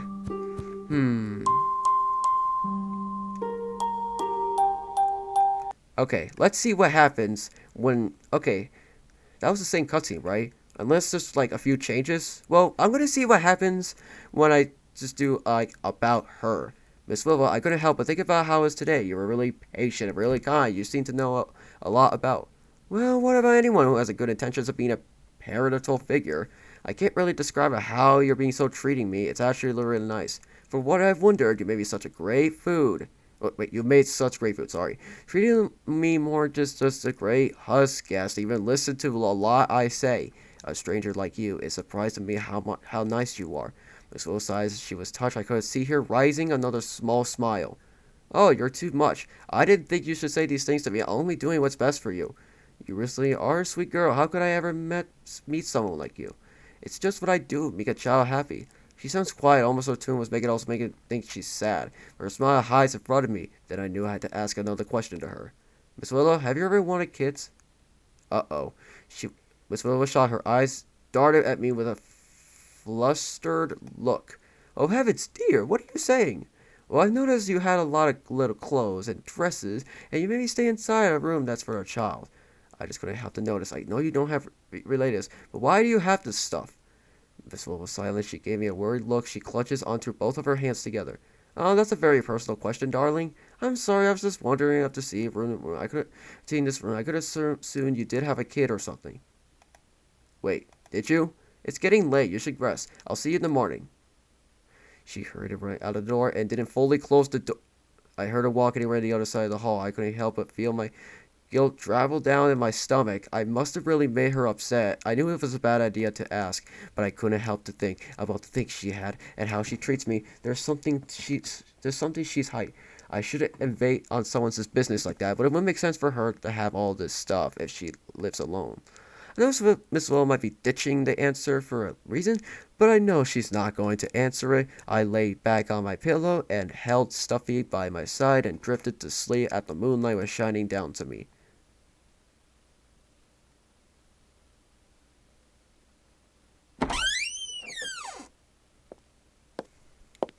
Darling, wake up, dear. It's time to get up. The sound of Miss Willow calls for me. I was sleeping under my blanket. My head was almost buried in the pillow, sinking me inside. I didn't budge as Miss Willow taps my arm. Today's the day. It's a special day. Come on, get up now. You don't want to waste it. She's pursuing me to get out. I groaned a little lower than I felt the blanket be pulled over for me as I curled to the ball. Now, come on. You know what's about to happen. Now get up, Sylvia. You don't want to miss a very special meal. Ugh, I hate when she says that. That always motivates me to get up. Giving in once more. I rolled to face the morning, but instead I faced... Uh-oh. Wait, what? Hello? Nighttime? I was confused. It was still Uh-oh. Wait a minute. This is different. The moon was up and everywhere is still dark. Miss Willow stands in front of my bed with her smile. I'm gonna... Miss Willow, it's still dark outside. Oh, it is? It's actually 1 in the morning. You should sleep pretty early, and I could have just started thinking about tomorrow morning. Instead of waiting, I knew I had to wake you up real early because of sunrise for the delicious meal I'm preparing. Why are we having dinner at this hour? Couldn't we just wait until morning? Don't be silly. The earlier we are, the more time we'll save. Guys, I'm just eager to have this moment, the two of us. Come on now, we have no time to waste. This is giving me get a snack at 4 a.m. vibes. Not exactly. Instead of asking me to get dressed, I will instead drive downstairs in my pajamas and hurry along with Miss Willow as she takes my hand as we both went downstairs the steps to the main hall, making our way to the dining room. I was greeted by the sight of the dining table. It was the same and empty the last I saw it. Miss Willow stands before me with a bright smile on her face. Miss Willow, there's not any food here. Oh yes, there's not, but there will be soon. I just haven't prepared yet. I wouldn't want to rush anything, but I do feel it'll be best to showcase the grandest or I think it's supposed to say greatest or grandest dish ever. Oh, show more of her dishes. Despite anything, all the food talk makes me a little hungry. I still don't even know how that works, but it's working. Really? But don't you even know to surprise me first? Of course, but since I've been in a good mood lately, I knew I must show it to you. However, I need you to first try out this juice I prepared for dinner. She goes out for trouble to the table and picks up a small glass filled with some kind of juice. What the particles? It was pink and had chunks of strawberries floating inside the liquid. It smells really sweet and I can tell it was freshly made. I have more in the kitchen, but I just need you to try it. It's for you. After all, I was hesitant to drink it, but she insisted on giving the beverage to me. It does look refreshing. It slowly reached out of my hand over to the glass and took a big sip from it. I was blown by the handcraft. The drink has the mixture of sugar and fruit was really good. However, I noticed the aftertaste when swallowing it, but I didn't pay much attention to it. It's lovely. I didn't know you also make juices too. She chuckles a bit after my comment. She grabs the empty glass from my hand after I finished every last drop. I'm so happy you enjoyed the beverage. Now wait for me right here. I'm gonna go grab the dish. You'll be so amazed for what I have in store for you tonight. She walks off the back of the ticket. I decided to get a seat in one of the chairs to patiently wait for her to return. I didn't understand this whole waking up too early thing. I feel really tired when I had to be dragged out of the room to here. Whatever this meal she has for us to eat, it better be worth it. I was sitting in my living room. I feel lightheaded. My head was warming up faster than it would normally was. It only been a few seconds of Miss Willow left to get whatever she has in the kitchen. I almost feel a little sleepy. Okay, darling, are you ready for the big special meal I prepared? When I forced sleepiness kicking in, I was looking forward to see what I prepared for the both of us. I see her coming back, but she had something behind her back. I couldn't see what she's carrying, and she even tried to hold it out while it was facing back of her. It's a knife, isn't it? Now, before I reveal the certains, I need you to close your eyes for me for a bit. I was confused first. Just shut my eyes. I asked to try, understand what she's doing. Well, why? Oh, to make this more exciting, of course, it'll be perfected to have your reaction be blown away and your eyes would spark. Oh no. Oh no. Your taste buds would tangle and your mouth would water by the side of it. I just want this to be a special, darling. She waited patiently to ask. She's really making this more intriguing than I would have guessed. I closed my eyes, waiting for her to respond to open it. The agitation was really driving me crazy. Hold me, Bendy. Okay, I'm holding you, Joexian. I have my hands over my eyes to help keep them shut. I waited for the few moments until I finally heard Miss Willow's voice. Okay, now you may look. I started to smell something in front of me, the same as just I already smelled from Miss Willow's cooking. It was right in front of my face. The cooked meat of a seasoning was already waiting for me. But there was another smell. I could smell foul, almost bitter, much like a rusty Is it another dead body thing? It kind of feels like... Uh-oh. Blood. Uh-oh. I slowly open my eyes to see what is in front of me. Wow, the Bendy jump scare again. I was suddenly stunned, frozen. My stomach dropped from the gross reality of what's in front of me. The smell was coming from the grossest cute mass of blood and flesh with eyeballs sticking out. I hyperventilated. I couldn't move. I felt myself getting sick for looking at it, even smelling the almora. Miss Willow, what was that? I saw my voice was too quiet and shakily to speak out of control, and Miss Willow only chuckles by my response. I didn't understand why she's laughing. Why is this? Why? It's my newest and proudest dish I've made from it. Listen, I know this isn't really supposed to dish you like to see the others, but I want this to be special just for you. I mainly got the inspiration from the dish Carvelli di Bua, or whatever. There are actually many meals that uses animals' brains as decaying, whatever. Mine's not perfect, but I certainly think the taste will be amazing than how it looks. Ah, get away from me! I screamed, freaking out as I quickly backed away from the dish. I was panicking. This can't be happening. It was a sick joke. There's no way I'm eating this. What's the matter, dear? Don't you like it? I'm gonna put so much effort and love with you. There's no reason to freak out. Okay, just in case, I'm gonna save it. Okay, just in case, I'm gonna save it, so... Miss Willow tries to calm me down, but I backed away even more. I wanted to get out of there. I had to leave this place. As I was about to try and make my escape, my head was still acting up. Now, dear, there's no need to fuzz. Just sit and relax. We can't waste time. But... Ew. All of a sudden, I was becoming sleepy even more than I was before. I was tired earlier, but it seems I'm even more tired than I know what's happening. I couldn't open my eyes. Miss Willow. Shh, quiet now. No need to resist. You're okay. Everything's okay. I couldn't hear Miss Willow talking to me, but everything's mumbling. I was losing my balance. There's no need for any worthless acts. You need to relax. You're becoming more tense. I still hear her, but I can understand her. I was beginning to fall. I tried to speak, but I was too weak to talk to her. My vision became blurry. I couldn't make it up what I'm seeing anymore. My eyes were shutting. I couldn't take standing any longer. Miss Willow.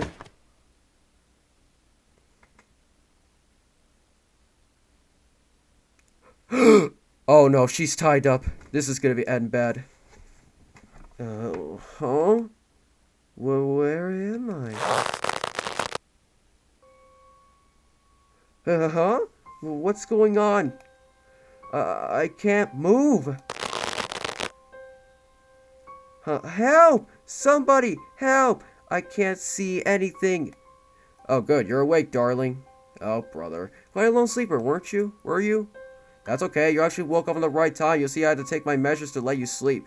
I couldn't let you watch throughout this important task. How you imagine the pain I give you if you're still awake? In the end, it's good you didn't have to watch. Now, you mustn't speak. I'll happily explain what happened. Faith, you really are the sweetest child I've known. I couldn't let you go too easily. Tonight was special because when you finally be with me forever, you'll finally be with me. I was so afraid that I thought tonight that's supposed to be my last, but when you came along, you made the best it could be. Miss Willow, I don't understand. What are you talking about? Oh, sweet innocent child, don't you realize you're the one, the perfect child I should raise my own? I spent years of waiting for this moment, and I finally got what I wanted. This whole thing was success, and now you'll never, ever leave again. Just imagine all the amazing things we'll do together. We'll bake, we'll dance, we'll do much gardening, and have wonderful meals. It'll be forever, and you won't be sick of it. I'll make sure of that. Miss Willow, please stop. You're scaring me. Ah, what is this pain in my... What? Oh, right. I apologize, darling. I forgot about stealing your chest stuff completely. I was a little sloppy on my job. Don't worry, as long as you don't move a lot, the stitches won't come off. Ah, what the hell? I wiped off the blood. Enough, let me get this change out of your clothes. What did you do to me? The magic will soon proceed through your heart. With the necklace now draining your soul, you'll never want to leave. What's happening? I don't feel really good. Help. Oh, it worked! It really worked! I knew this day would come. Oh, I'm so happy. We have so much to do. I must have prepared a perfect beef for us to share. It's like most others do. Wait, I don't trust this. I'm so blessed you're healed now, and the time I'll just make it right for you. You will never leave me again. This time I'll be there for you, always. But enough chatting. The night's still young. We must spend it before it's too late. Here, I picked up this dress. I always dreamed of you wearing this. I believe it looks adorable on you. Let's get you out of this ropes. The food must be served quickly before they run cold. The last moments I saw was Miss Willow having me prepared for dinner. It felt like my soul slowly changed inside of me. I felt so much sore and pain, and it hurts to remember. I can't remember myself anymore. I'm trapped in this new place where I can't escape. There wasn't a way to leave as I watched my body take a control paranormal effect. So much like a mirror. I've watched and discussed how I was treated. She took care of me, or perhaps my new self. I was becoming like her, consuming what she makes and activities she performs. I don't even remember how long I was stuck in this, but no, how that I would. I just wanted to find my mom, but now I controlled like a puppet. It seems like I have a new life and a person I call my new mother. I hated it. I want to be free, but I know it now never happened. I'm now a shadow that lurks in the woods, walls, watching how my new life is now.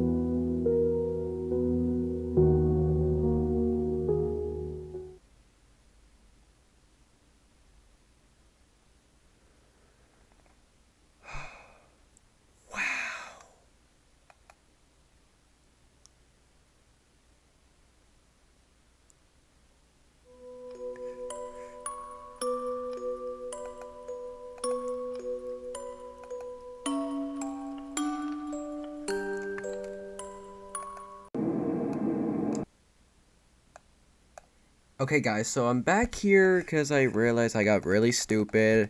I find out that this cutscene was changed because I thought it was going to be exactly the same because I basically just get a little impatient. So, let's just get to this cutscene. Hold on, let's just skip all this.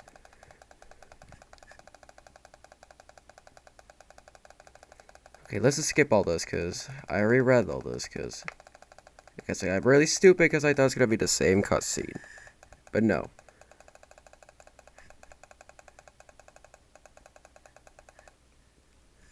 Okay. Wait. Ah! I looked down on the floor and noticed an object laying around there. It was an old spoon. Clearly, it was dirty with parts of the wooden falling apart. There were some filled patches that stained it. By the main condition, I have a feeling it was incredibly old. I really did hope Miss Will never used this cook, didn't she? Gross. But not before long, my head starts to hurt. And I knew it was the same pain from before. It's happening again. What the? Okay, this is different. Things changed to worse and it was going to be a sad day. The husband got sick, he was weak, and couldn't get out of bed. Wait, is this a flashback? Every day, the woman tried her best to aid it, tried her best to make him feel better, but all the efforts won't help the dying man. In the final moments, his breathing were weak and his face got pale. The woman and child couldn't do anything just to watch as his life slowly runs out, and it did happen. It was a dreadful moment for the two of them, and they all felt sad and not so happy tonight. Aww. On a day of the funeral, the two gathered to the grave, watched as the rain pours onto them. There weren't any smiles, no sunshine, no jolliness, all around. Nothing but sadness today. The child cries away her tears for the loss of father, and the woman stared at the top stone in grief shown in her eyes. But it was only the beginning of the whatever. Something changed as the woman now sees everything with thread. She won't let her child play with the other kids or let her talk to the others in the village. Her cold demeanor starts to show and grew bitter all over. After losing the one she loves, she knew something might happen with her own child. She couldn't let it happen. The woman always promised her only child she'll always be there for her, and nothing will happen to her. The child was worried for her mother's actions. She feared that she changed her ways. The more her mother loves her, it only made her even more sad. The woman couldn't see that. She wants to keep her safe from the world. And as days turned into months, the woman's behavior slowly changed more, and it wasn't pleasant as the wish to be. The woman had to keep the child away from everything completely. She couldn't go outside without permission or say hello to the villagers. It was all the point with the woman shelters the daughter from ever leaving the home. The child felt trapped. She knows her mother loves her, but she doesn't know how broken she was. She was afraid of her and was scared to go alone without her. She knows what's best, but deep, she was unhappy in the new life she lives in. The woman tries to nurture nature, care for her own child in a way, keep the child working and be a mother at the same time. But it was too difficult. Her sugar grew and her protection from her child worsened. One day, her bakery had no customers, and the woman was running out of ingredients. She decided to go and grab some more outside of the village. The woman told her daughter to never go outside while she's gone, and she listened. As the woman carries a basket full of food, he had to travel down to the forest to grab freshly ripe fruit. The villagers take notice of her presence and try to speak with her, but she either ignores them or just feels threatened by them. She traveled down a trail that she thinks leads to a good spot for the fruit trees to be grown. But the catch wasn't just fruit that weighs her the heart, but rather something else who was following her. As the woman walks down the deepest parts of the forest, trying to look for fruit, she didn't know where she was going. Looking around, she was almost familiar with the trees and plants. Growing up alone, it wasn't a bright memory to remember. But what she didn't know, some danger lurks around in these parts, even creatures beyond our imagination. Ruffling around the bushes lay something that moves again and stalks a woman while she never noticed. Whatever's inside the eyes, the woman, as she passes by the bushes, then when she was close, out comes from the leaves. The woman was showing uneasiness by seeing all her surroundings. The trees intimidate her. She wasn't aware something might have been following her, or perhaps someone's been following her all the way here. Why, hello, such an alluring beauty you have. A voice was heard, which the woman suddenly took notice. No need to fear. I'm not here to hurt you. I just want to see what you're doing here. You know, forests can be scary for a beautiful lady like yourself. Out here, the creature flutters. The woman asks who he is, but the unknown figure only chuckles at her curiously. The cloaked figure was of a hideous goblin, but his skin was made of darkness and his eyes glow from the shadows. I'm the only humble man with loves to see everyone's day, and you're the first I've seen coming in my part of the forest. The clothing goblin comes too close to the woman. The woman backs away from her persons, unnerved by him walking to her. She had no idea what she intentions were to talk to her as she asked what he wants from her. He replied with a grin and chuckled. Oh well, my dear, I see you're feeling underwell. How about a present to cheer you up? He then goes to a cloak and breaks out something shiny. The clothing goblin brings out a necklace. It shines for the sun as he shows it to the woman. This is an artifact I collected. There is no ordinary necklace. Its purpose is to gain you the one wish for your desire. But do be careful. It's the only one that follows your heart. So wish wisely, my dear. I'll trade for you for those delicious goodies you have in your basket. You won't need to worry about a thing. You could wish for anything. So take it. He prefers to make her have it, and the woman was disbelief of the story he makes around the necklace. But she thinks for a moment what he says is true. Maybe it could be useful for her. She thought what she wanted, and this might be her chance to have it. The woman decided to give him all she asked of him and leaves with the necklace. She was happy with the choice she made. If this necklace is only here to keep to help herself and her child, she hopes it does. There was another memory. The time that one's different. That girl, she looks miserable. The lady must have really hurt her so much. And who is that man in the necklace? Why was it so familiar? I get back on my feet, rub the side of my head, and it still stinks from the inside. I made my way out of the kitchen. I put the spoon back where it belongs before leaving. I must be getting close. You know what these visions could mean. This woman, I keep saying her face. Why was she so familiar? Why is it so familiar? Oh, Faith, what are you doing standing there? The kitchen's over there, silly. Miss Willow, you're scared me a bit. I didn't notice her coming from behind. She must have seen me standing in the hallway, idly. Oh, my apologies. I didn't mean to sneak up on you. I was wondering what you were doing and had to check. Oh yeah, I'm fine. Just feeling a bit weird right now. Oh, you're not feeling well. Is there anything I could do to help you, darling? No, it's okay. Can I be excused for a moment? I think I forgot something in my room. I should be back. Well, if you say so, I'll let you know when the kitchen's ready for us to bake. Have you figured out what you want to do yet? Well, I was thinking we could be tarts, maybe strawberry ones. If that's good to make? Oh, sounds like a challenge. Yeah, we could do that. Anything for you, my dear. Okay, then we'll do that. Once she already left, I made my way back to the stairs where I head up to the second floor and made my way back inside my bedroom. I closed the door behind me and I kept thinking about what had happened in memory I already seen. The memory seems to be falling into the darker path, but why was it? I wanted to know why this was happening and who I keep seeing. That spoon I picked up gave me the vision, so it must have been I might be close to something. I just hope whatever it was, so it has to be the end. I must know what I'm getting myself into. Faith! Uh-oh. Huh? I heard a scream coming from us. Willow. I didn't know what happened, but it sounded pretty scream. I was about to go downstairs to what happened until I was blocked back inside my room. The sudden burst of Miss Willow coming inside my house room startled me as I noticed she's really upset. What happened? I let her for a second and she was with a huge frown. Faith, what is it? Nothing understand what she's talking about, but I continue. I knew something's wrong with this situation. What? Miss Willow, what's going on? Well, if you see, while I was cleaning the kitchen, I couldn't find anything. Something that's personal. You were the last to be there when I was gone, so I couldn't help you out. But to wonder if you had something to deal with. Okay, I'm going to save this again.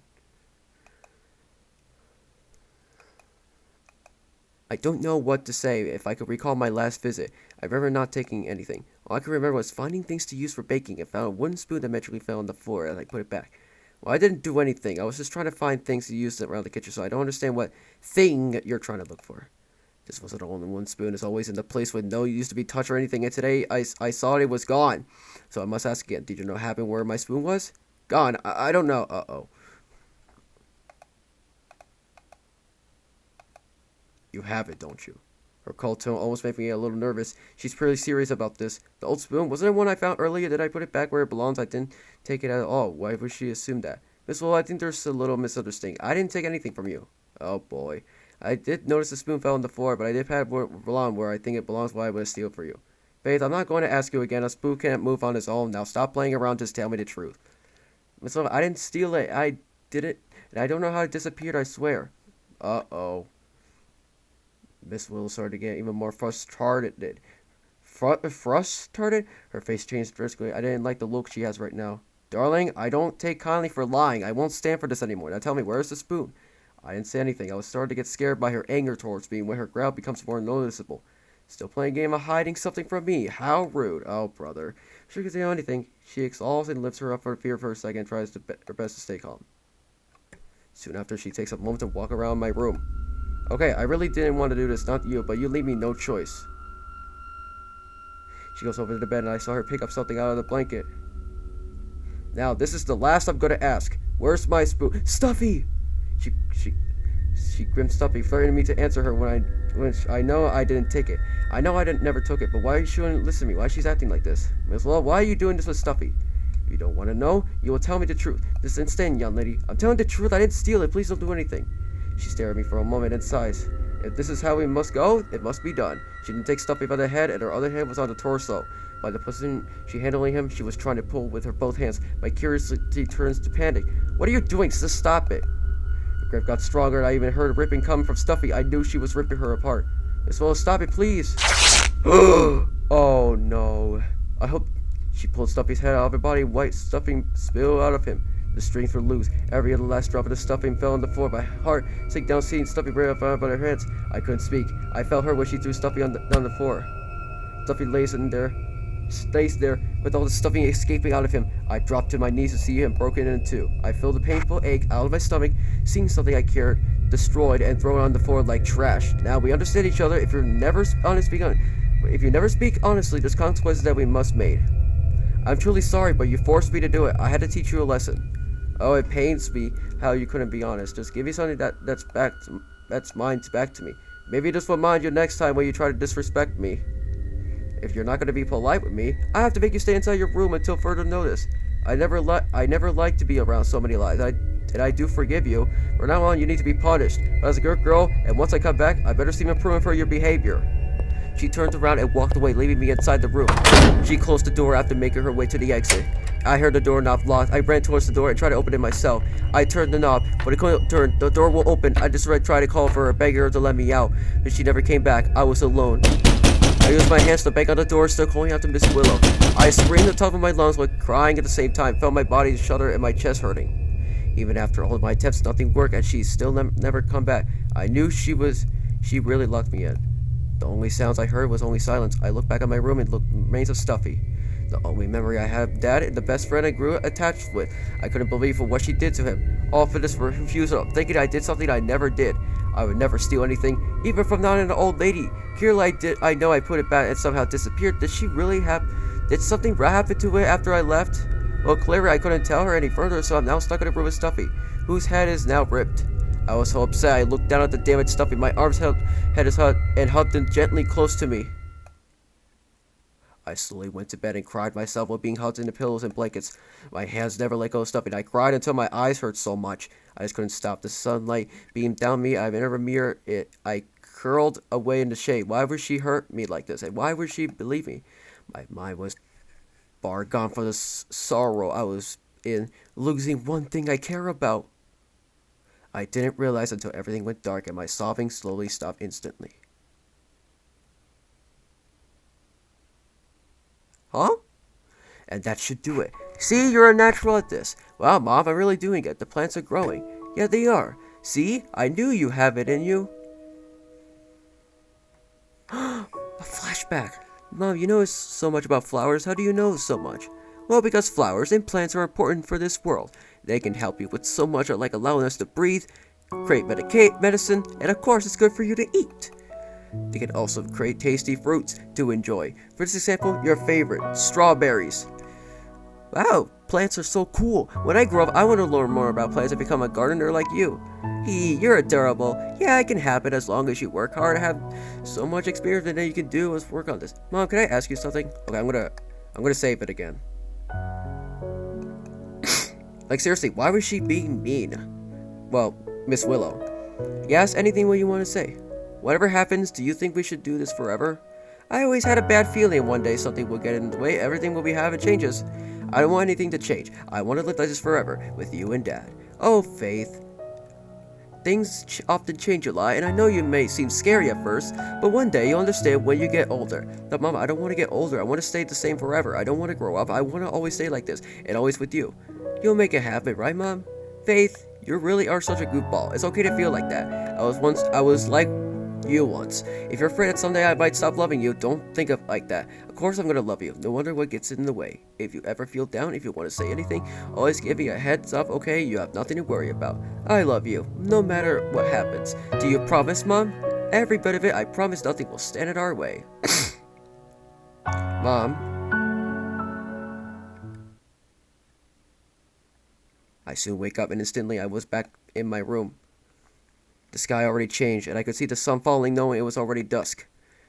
I must have really cried myself to sleep. That wasn't really present. I wonder after all the time, maybe I could finally get out of here. Did Miss Will unlock the door while I was asleep? Oh boy. I went to the door, I tried to turn the knob and see more myself. Oh boy. I'm gonna hug Bendy. Huh? It's still locked. Yeah, figures. It was literal, didn't she think about earlier? Why would she just leave me here for the whole day? This is just ridiculous. She just can't keep me here forever. I have to find a way out. There's no reason to have me be here for too long. But where could I go to? I don't see anything that could help me escape from this room. There's hardly anything here. Am I really going to spend all my time? This is really bad. Faith.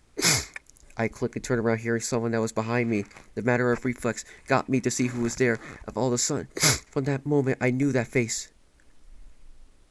I was in horror when I saw a smoke ghost in front of me. I backed away against the door. The ghost floats away from me too. Ah, stay away from me. Don't come any closer. The ghost looked at me in confusion. I was fearing my life, thinking she's here to haunt her. Hey, no need to be afraid. I'm not going to hurt you. She started to talk to me. I was scared to respond. Who knows if I should even speak to her or even go near her. Okay, I'm going to save again.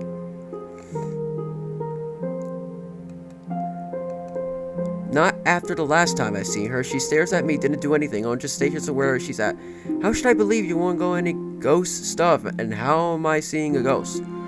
Well, you're lucky to have ever interact with me. After spending a few days in the manor, you collected almost all the items around here. Items? I didn't follow the topic she's trying to say until I remember the times where I pick up certain items around the manor and got these memories along with them. Yes, thanks for your help. I slowly remember most of them what happened, even though with all the clues I did, you found most around here. And also, I'm sorry about what happened today. I didn't mean to get you in trouble. I had to collect all the items you touched and kept them all with me, but I had to do what I must. Also, earlier today, it wasn't a misunderstanding. After all, you took the spoon and got me locked in here. Look, there's really no time to really talk too long. We have to leave now. Wait, leave? I can't get out. The door's locked. The ghost looks at the door and then passes me by. I saw her go straight towards the door and she went through it. Her body slid to the other side of the room. It was so weird seeing a ghost having this ability to phase through things. Once her body got smaller, she was already gone. I stood her wait for the ghost to do something until I heard a doorknob turn. And right after that, the door opens. The ghost was right in front of me, waiting for me to get out of this room.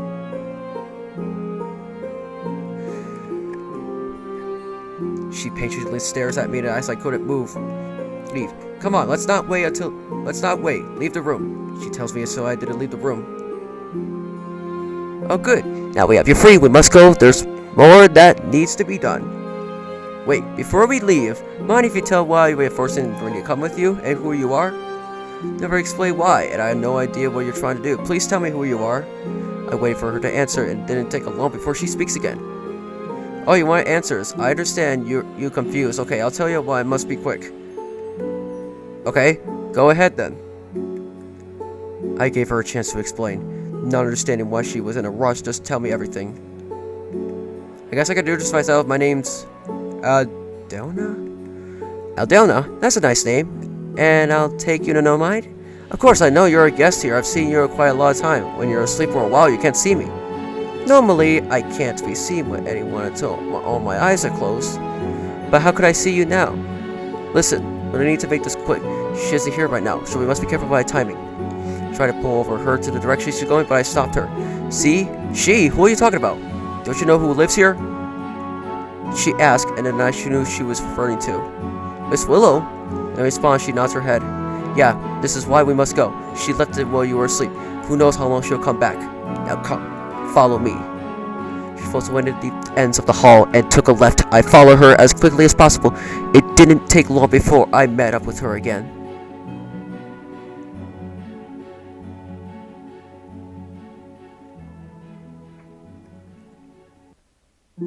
There I saw her next in an attic door. I stopped my tracks when I knew she led me to this direction. Adela floats over to the door, opening it fully. Ooh, the door made a loud creak. I saw a long line of stairs leading up to the attic. The whole vibe was a little creepy. It was dark. I couldn't see what's up, even from far away. Adela looks over to me. This is where we must go. There's something inside you must get. I wasn't all up to a good idea to go there, even while she's trying to get me up to the stairs. Wait, Miss Willow told me to not go up to the attic. I was told by her to never go near it. That's what she wants you to do. The attic is one of the places she doesn't want you to go, but herself. It's where you must know everything. Listen, I'm going to need you to listen to me. Follow me, I'll explain everything. You have to know what's happening behind closed doors. She sounded sincere, but her body language knew it must be something serious. Whatever she's trying to show me, I at least got to know something. I slowly gathered the courage to walk over to the stairs, slowly putting my foot to one step and putting my other foot to another. I repeat it every time I take my time to go up more. Adela follows me ahead from me, but watches me keep up.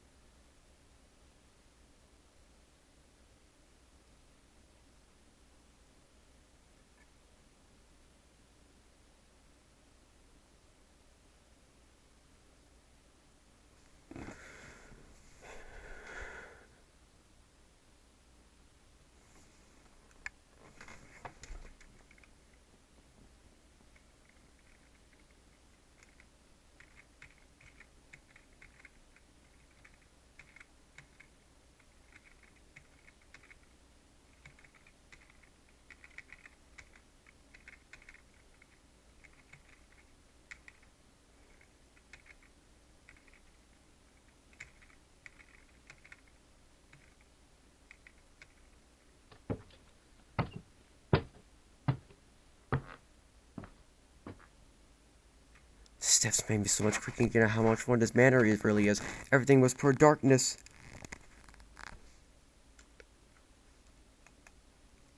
I was lucky everyone was helping me this, and thanks to her spirit here, that made me part of the room. I know you're confused, but here's what you think to know what's sort of danger inside now. We're almost to the top. There's a door there. It can get us inside. Adela flies up, and I hurry myself over to the top and now to this road to the stairway. Made it to where we now face the door blocking our path. I see her use her own abilities to get us inside at the attic. And after only a few seconds, she got it open. She gave me a signal to follow her inside. I was here to enter. I even spelled something awful in there. It's blood. However, Adela isn't taking any chances of me sitting there, so I had no choice but to step inside. The room was so dark I could barely see what's inside. The smell only got worse when I came closer. I didn't know why it made me sick, but that aura of rotting was concerning but disgusting. The wooden floor made me so noise when pressing my feet against it. What? I really couldn't see where I was going. I almost bumped into a lot of things, even a trick a few times too. I also didn't see Adela everywhere. I couldn't see where she went until the lights suddenly come on. I was greeted by the attic in its horrifying glory. Everything inside was nothing to admire. Covered in dust and cobwebs, mold and dirt. Even the rotting smell came from the stains of... Is it blood? Oh god, what happened here? At the point where I was becoming uncertain to be in this room for too long, just then, Adela shows up in front of me. Well, not the sight you want to see, I know. I was speechless. I was starting to get creeped out from the back. Everything around me looks like a murder house. My stomach wrenched and my heart pounds. Adela sees me and starts to become fearful for my actions. What happened here? Okay, I'm gonna save. Oh shoot, I almost saved it to the slot. What's happened? This is where she mostly goes. I like to call her, this is her hideout. She keeps all her belongings inside, also what she carries is important to her. Which is most likely her victims in her last card. Victims? What are you talking about? Faith, you're in grave danger. I came tonight to warn you about what's going to happen if she comes back. She's not who you think what who thought she was. She's beyond anything I could say. She's planning to do something horrible to you when she returns. Her plan was to create the meal to surprise you. She's going to wake you up, and she's done it spirit for only to trick you to put you to sleep. And then she'll perform a ritual having you to be the main villains. But what? I know it sounds like a saying, but you must know I am telling the truth. In the case, wait till I read what her true intentions, and I've seen what she has done, even to those innocent people. I can't imagine what she'll do to that poor, perfect purple bear she has captive. Purple bear, something else is in there? Yes, a woman who's locked up in the basement.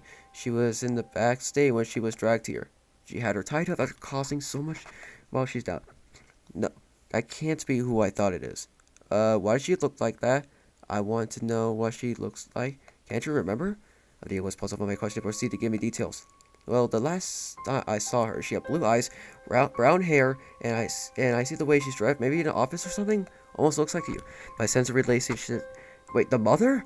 Hit me when I knew the person I knew and tried to find. She's here. My deep returns into a sigh of relief after knowing about this. That's my mom. She's really here? Your mother? Oh no, this is not going. Oh, this makes the whole thing worse. I found it confused by her sudden pervert expression. Well, what's wrong? Faith, this is not good. If she is really your own mother, then this is really a huge deal. Not only having you here, but also her too. It seems like all overcoming together now. What do you mean? How did my mom get here? Why didn't Miss Phil tell me she's already here in the whole time? I didn't say silent. She was scared to tell her, but she knew it's best to tell her something. Your mother was kidnapped by her. She takes those who trespass her property. On the day when the storm came in, she took her in, but she was unconscious and her head was almost bleeding out. She dragged her in the basement to keep her there for food, but when she found you, she'd been treating you like a house guest more than a prey. She sensed you and knew you were hers. As she tried to get you comfortable, she will know for the fact your mother is here. Worse, she'll use her as a special ingredient for the meal. She's going to kill her. That's insanity. Miss Will kept that from me. She asked my mom, and she's going to feed to me. How'd you know if it's true? She did do all of this, but why would she do this? I feel scared knowing Miss Willow's true nature. I was lied this whole time. How could someone like her do this?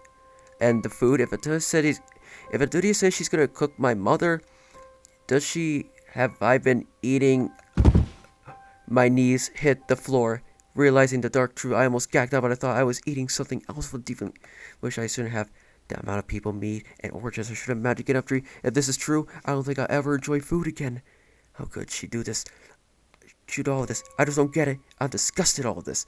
I know how much is it, but we can't look back now. There's something else you have to know too. Adelia takes my hand and brings it to me the Julia box. On the old box, but walked into over the box. Up close, it was almost in a great condition. It was a bit smaller than it looks. The only lamp in the ceiling flashes down onto its like treasure. I didn't know what to expect until Adelia speaks again. This is what she keeps inside the box. It's the most important thing you must see. I'll let you have a peek. She insists on letting me open the box. Whatever's inside, I have a bad feeling about this. But I wasn't going to stand there and waste my time. I lifted the lid up and I looked inside to expect the horrors living in. But indeed, I found something else entirely. I found a riven bow that was completely destroyed. It looks like, to me, it was burned on fire. It was missing a lot of pieces. There was so much burn marks. And dust stuff came in as I picked it out of the box. I guess all this has been for so long. Even a dead spider was still in here. What's this? I asked Delia before I could hear her speak. My head began to hurt, but the pain was intense. It was worse than the others I've had. I screamed and held my head until everything flashes to my eyes again.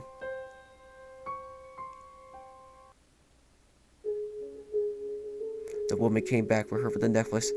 She told her child the treasure she found in the forest. She was pretty eager to showcase what it can do. However, her child seems to think otherwise. The necklace. She told me about her finding the necklace was the woman. Crap, I skipped that by accident. The night she kept the necklace, but was eager to see if this really is a magical necklace that can grant you the one wish she desires. Once her child fell asleep, she had the chance to overthrow the necklace that Goblin gave her to her. She looks down to the shiny hue as she at first was tempted to say anything. She thought it was already unbelievable. Magic doesn't exist. Why could she bother? But this woman remembered how life's going here. She lost someone she loved the most, and is now looking for her own daughter. She feels that as time goes, something might never happen to her. She never wanted to lose her child. Driving down to her heart, she granted a wish that would change everything. She chants out the necklace's power, only to be proven that all of her doubts were changed.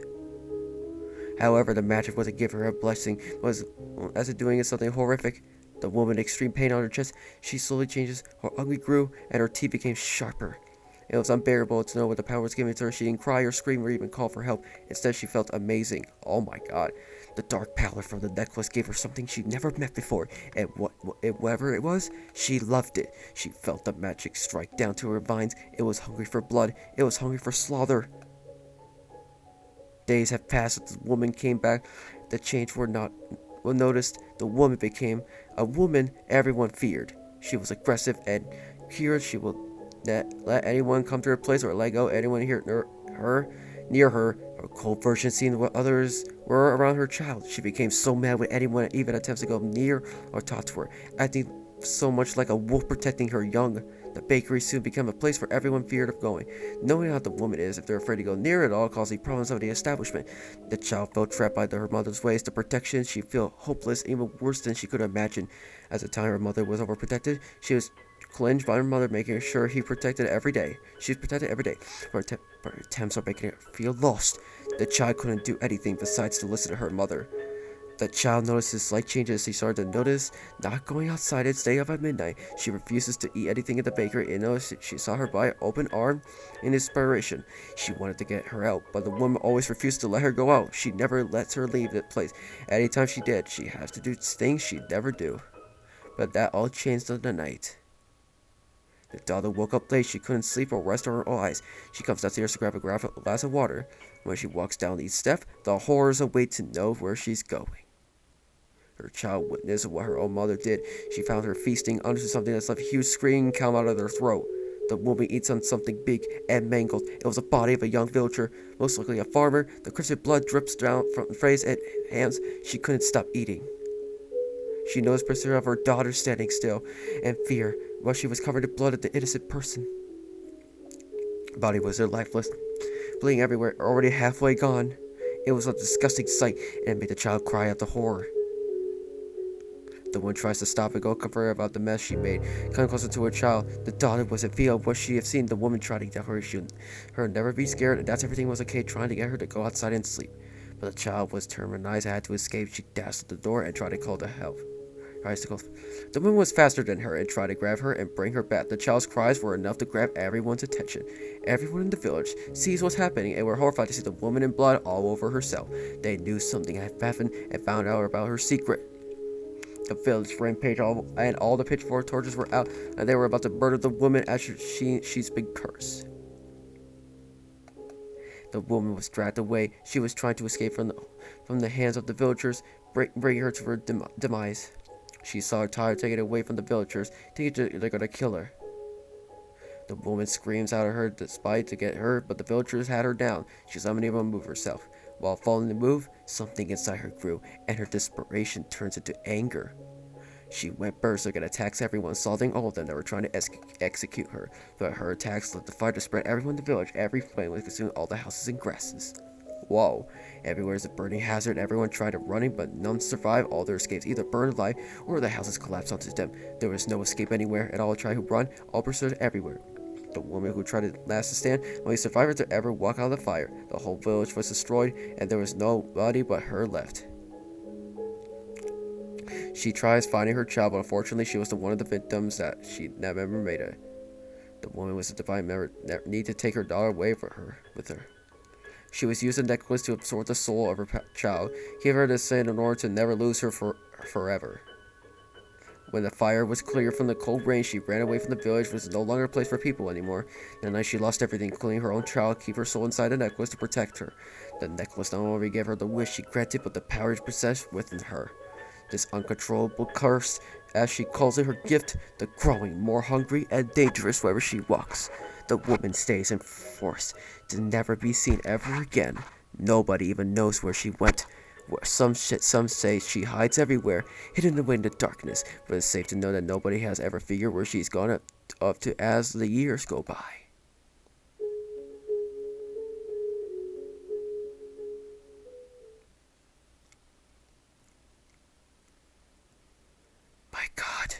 That was horrible. So the memories, they aren't just really visions of past events. The moment it is really Miss Willow. It was there when I knew this the whole time. I've seen all the events happen in Miss Willow's life. They were telling me everything about her past and what she's done. And that necklace is how she's become a monster. I closed the box and backed away from it. I tried to perceive what I've seen, all the lies I perceived. I made Miss Willow all of it to try all this. I don't know what she believed she would do all this. She wanted to keep her daughter safe. I went in silence when I looked at Aderia, who stares at me back. Aderia, sorry. She crossed her hands, I've soon drawn onto her eyes. Is Miss Willow your mother? She slowly nods response. It don't make sense that we're on memory. Did she do that? Yes, I was the same to a bit, but I must offer my mother lost control years ago. I was trapped there for some time. I remember all the things I last saw her before I died. I could have seen so much inside her eyes. It pains me how she lived here years and hunger and depression. All of her life she spent was to hunt down and find the right visual to replace with my soul. It wasn't enough for her, and all I do believe needed help as much as I do. Huh? But she killed many people. Why would I help? No one. That's murder. That's a murder machine. She had my mom, and I'm going to be a puppet of her sick plan.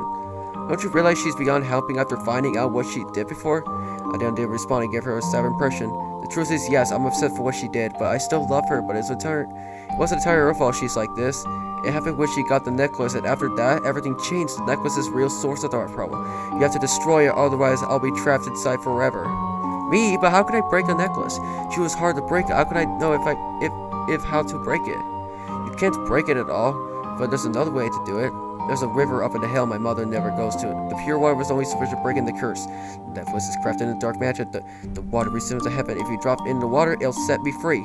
Okay, time to save it. The river? I never seen the forest a lot. Never before I considered seeing a river anywhere. If I'm going to help her out and find my mom, I need to know where this river is at. Where's the river located? Aderia looks at me for a second before suddenly taking my hands, and then something spawns into my mind.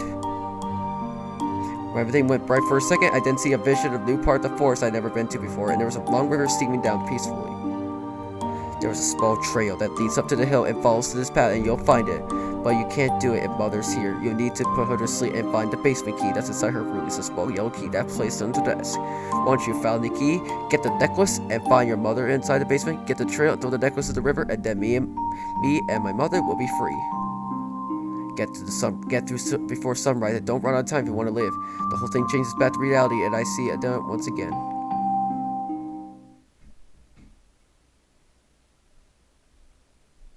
I see her quickly move away. She seems frightened as her ears rove up. Oh no, she's here quickly. You need to leave now. I heard the door close from afar, and I knew it was Miss Willow coming home. Then I noticed it fading away. Oh no, I'm fading. Fade. Let's sit on the floor. Get her to sleep and get the necklace. Now hurry before she sees you. Good luck. And just like that, she's gone. I was on my way to me. I knew she's already inside. I quickly find the light switch, turning off the only light in the room to dash out of the attic. I locked the door. After leaving, ran downstairs to Miss Willow. I saw her going to the kitchen, and I ran up to her as fast as I could. When I came upstairs, she got settled, almost fell against the wall. Oh, Faye? What are you doing up so late? You know it's past midnight, dear. Your girl didn't expect to see me here, which almost freaked her out. But her face changes to a skeptical look. Wait, I know I had the door locked. How did you get out of your room? I was having a hard time to answer that question until I went with the first thought that came around in my head. Listen, I want to say about today. I didn't mean to take your spoon. I did have the spoon in my room, but I hid it somewhere and I couldn't find it. But I found it under my bed the whole time, so I placed it somewhere else in my room. So his expression almost lifted out. I'm explaining a man's story that would work up. So you did have it? Well, why would you lie to me when you know you have it? All this could have been avoided if you would have just said something truthfully, darling. I know, but look, how about something nice way to apologize? Forget about this whole fuse for tonight. I thought about making us juice, you know. A way to have past moving on today, and just have some company. Miss Willow looks at me and stare. She wasn't pretty sure about my idea. But then she smiles at me and gives me a small chuckle. Well, I guess a drink won't hurt. Lemonade will be surely to be a fine treat for me. Oh, I put some blackberries in mine. They're in the fridge. Okay, just sit on the table and I'll go make it for the both of us. Alright, then I'll be waiting for you. If you need any help, let me know. She leaves to the dining room. I saw her take a seat in one of the chairs. I knew this is my chance to find the pills and mention. Said they're going to be in one cabinet left side of the kitchen? Yeah, that's right. I make way to pass by Miss Willow as I enter the kitchen. I looked around to get started on my search. I looked around the cabinet so far, trying only dishes, cleaning supplies, and other kitchen-related things. So far, I haven't found what I'm going for until I went to the very last cabinet on the far left. I found a small medicine bottle and knew it was pills I needed for Miss Willow. I could hear Miss Willow talking to me, making sure I was okay if I needed help. I told her to come to manage. Very quick before she sees what I'm really doing. I grabbed a giant glass of lemonade, some sugar to add flavor. I poured the juice on each side of the drinks, and I added blackberries from Miss Willow's glass. And I carefully take off the cap for the medicine bottle and try to shake the pills. Hopefully Miss Willow didn't hear any of that. I tried crushing some of them into powder and scooped it all in the spoon. Pouring in the spoon, gave it to a small stir. I extended the glass, seeing the light bright yellow juice, shining like sunshine, and also making all the pill powder dissolve completely. I knew it was just the right to serve. I even heard Miss Willow calling for me, so I had to act quickly. I hid the medicine so Miss Willow doesn't see him walking around the kitchen. I held the glass with both of my hands. I see Miss Willow sitting patiently for me to return. She noticed me coming from her side. Ah, this looks very refreshing. This will help quench my thirst. Oh yes, here we go. One lemonade with blackberries in it. Delightful. Give it to me. I opened her to drink it and she extends the glass. What? Ah, you may have spilled some in the glass, dear, but this will do. Oh yeah, sorry about that. I kind of have trouble pouring the juice I may have spilled. Oh, it's okay, as long as you clean it afterwards. She then takes a moment and takes a sip from the glass. Ah yes, this is delicious. Also, with after taste, hee hee. Although it does have another, it's a little weird. Miss Willow, may I ask you why you were out for a moment this night? I've noticed you've been gone for a while. I'm just curious if it's okay to ask. Oh well, I have things to do outside the house. I was running a few errands while you were in your room. I was gonna let you know, but you were asleep at the time, so I didn't bother you and went on my way. Oh, you must have seemed very busy. Of course, I was. Then I noticed Miss Willow feeling a little tired, and her eyes were halfway closed, and her body begins to wobble. Miss Willow, are you okay? You don't look so good. I asked Miss Willow that had her head onto the forehead. I could tell she looks lightheaded. The darling, what is in that glass? Asked me while she sounds tired. She tried to get her head up, but the effects wasn't kicking her easier than I thought. Before she could ask me again, she clearly collapses onto the table. Her hand dropped on the glass and it shattered onto the floor. There was a glass of lemonade everywhere, and some got into my shoes. It seems like the idea did work after all, and I could hear her snore. Now's the chance to get out of here. I carefully closed to Miss Willow while she is knocked out and her head on the table. I removed the necklace from her neck. Looked like it seemed the right jewel shine by the moonlight, revealing its gloom to its Christian color. And to remind myself, I searched around her and found the key to unlock the front door, but no, I'm not sure just yet. I did upstairs to find the basement key. It's in Miss Willow's room, as I can remember. I made my next trip back upstairs to find the door to Miss Willow's room. I went inside and searched everywhere: the bed, the wardrobe, even the desk. As I moved my hand around in one of the small drawers, I soon felt a small metal piece inside it. I pulled out and found the key. It must be for the basement. Now I can get to the door and find who I'm looking for. I leave the room and head downstairs quickly, also tripped in the process. Thank goodness I didn't fall while trying to escape. I made it back to the basement door, investigated the key to the locked hole, making sure it is really the right size. I really hope this works. I turned the key and I heard the door unlock it on its own. I was able to open it. I was able to get it open. I turned the knob and pulled the door open, wide open. Revealing the scene of the stairs laying down to the dark room, there was nothing inside but darkness. Well, no turning back. I better get over it, and quickly, I took a huge breath, trying my best to stay brave as I head down to the basement. I slowly make my way downstairs. The room was getting darker as I go deeper. I could hear the stairs creak on every step as I took, so I made it inside and see what's really down here. I can only see darkness. I could see and know what surrounds me. I tried everywhere, touching what was in front of me to avoid falling or bumping it. I could smell something horrible as I go deeper inside. The smell of decay wasn't in my senses, almost making me sick to my stomach. Disgusting. I don't know how long I was in here. It feels like a circle just being in this room. The darkness covered everything in order to not know what's in here. So I saw something that caught my attention.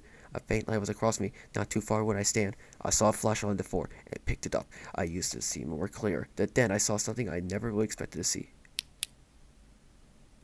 The mother? It's her. Then I saw mom laying around the wall. I froze to see her. I couldn't believe it. She's okay. Mom! She was asleep, but she was tied in ropes. Both her wrists and ankle were rolled together. She had a mark on her eye. She was in a bad state. What happened to her? I tried to wake her up. She wouldn't budge. I tapped her, shaked her, tried to wake her up soon. Her eyes slowly opened. She groaned, her irises lifting up her lids. I started waking up. I was relieved that she was okay. She noticed me in front of her. Huh? Her eyes filled me with shock as she realized who she was staring at. I could tell she was incredibly figure-guessing from seeing me. Faith? Mama, you're okay. She then rose a smile on her face, showing happiness spread into her weary eyes. Faith, oh thank God you're here too. I gave Mama a huge hug. I was so happy to see her still in one piece. Draw my flashlight and run away towards her. We both smiled and joined to be together again. I'm so happy you're okay. I thought I lost you. Oh, don't worry, I'm here now. Can you please untie me, please? She asked. I heard you untangle the ropes. She rubbed both of her wrists and could stand on her heels once again. That's better. Thanks, hon. Mom, what happened to you? You never came back when I waited for you. Well, I remember I was getting back of the head cracked by something and I woke up here. I was stuck for days trying to escape, but that damn witch trapped me here. I couldn't do anything.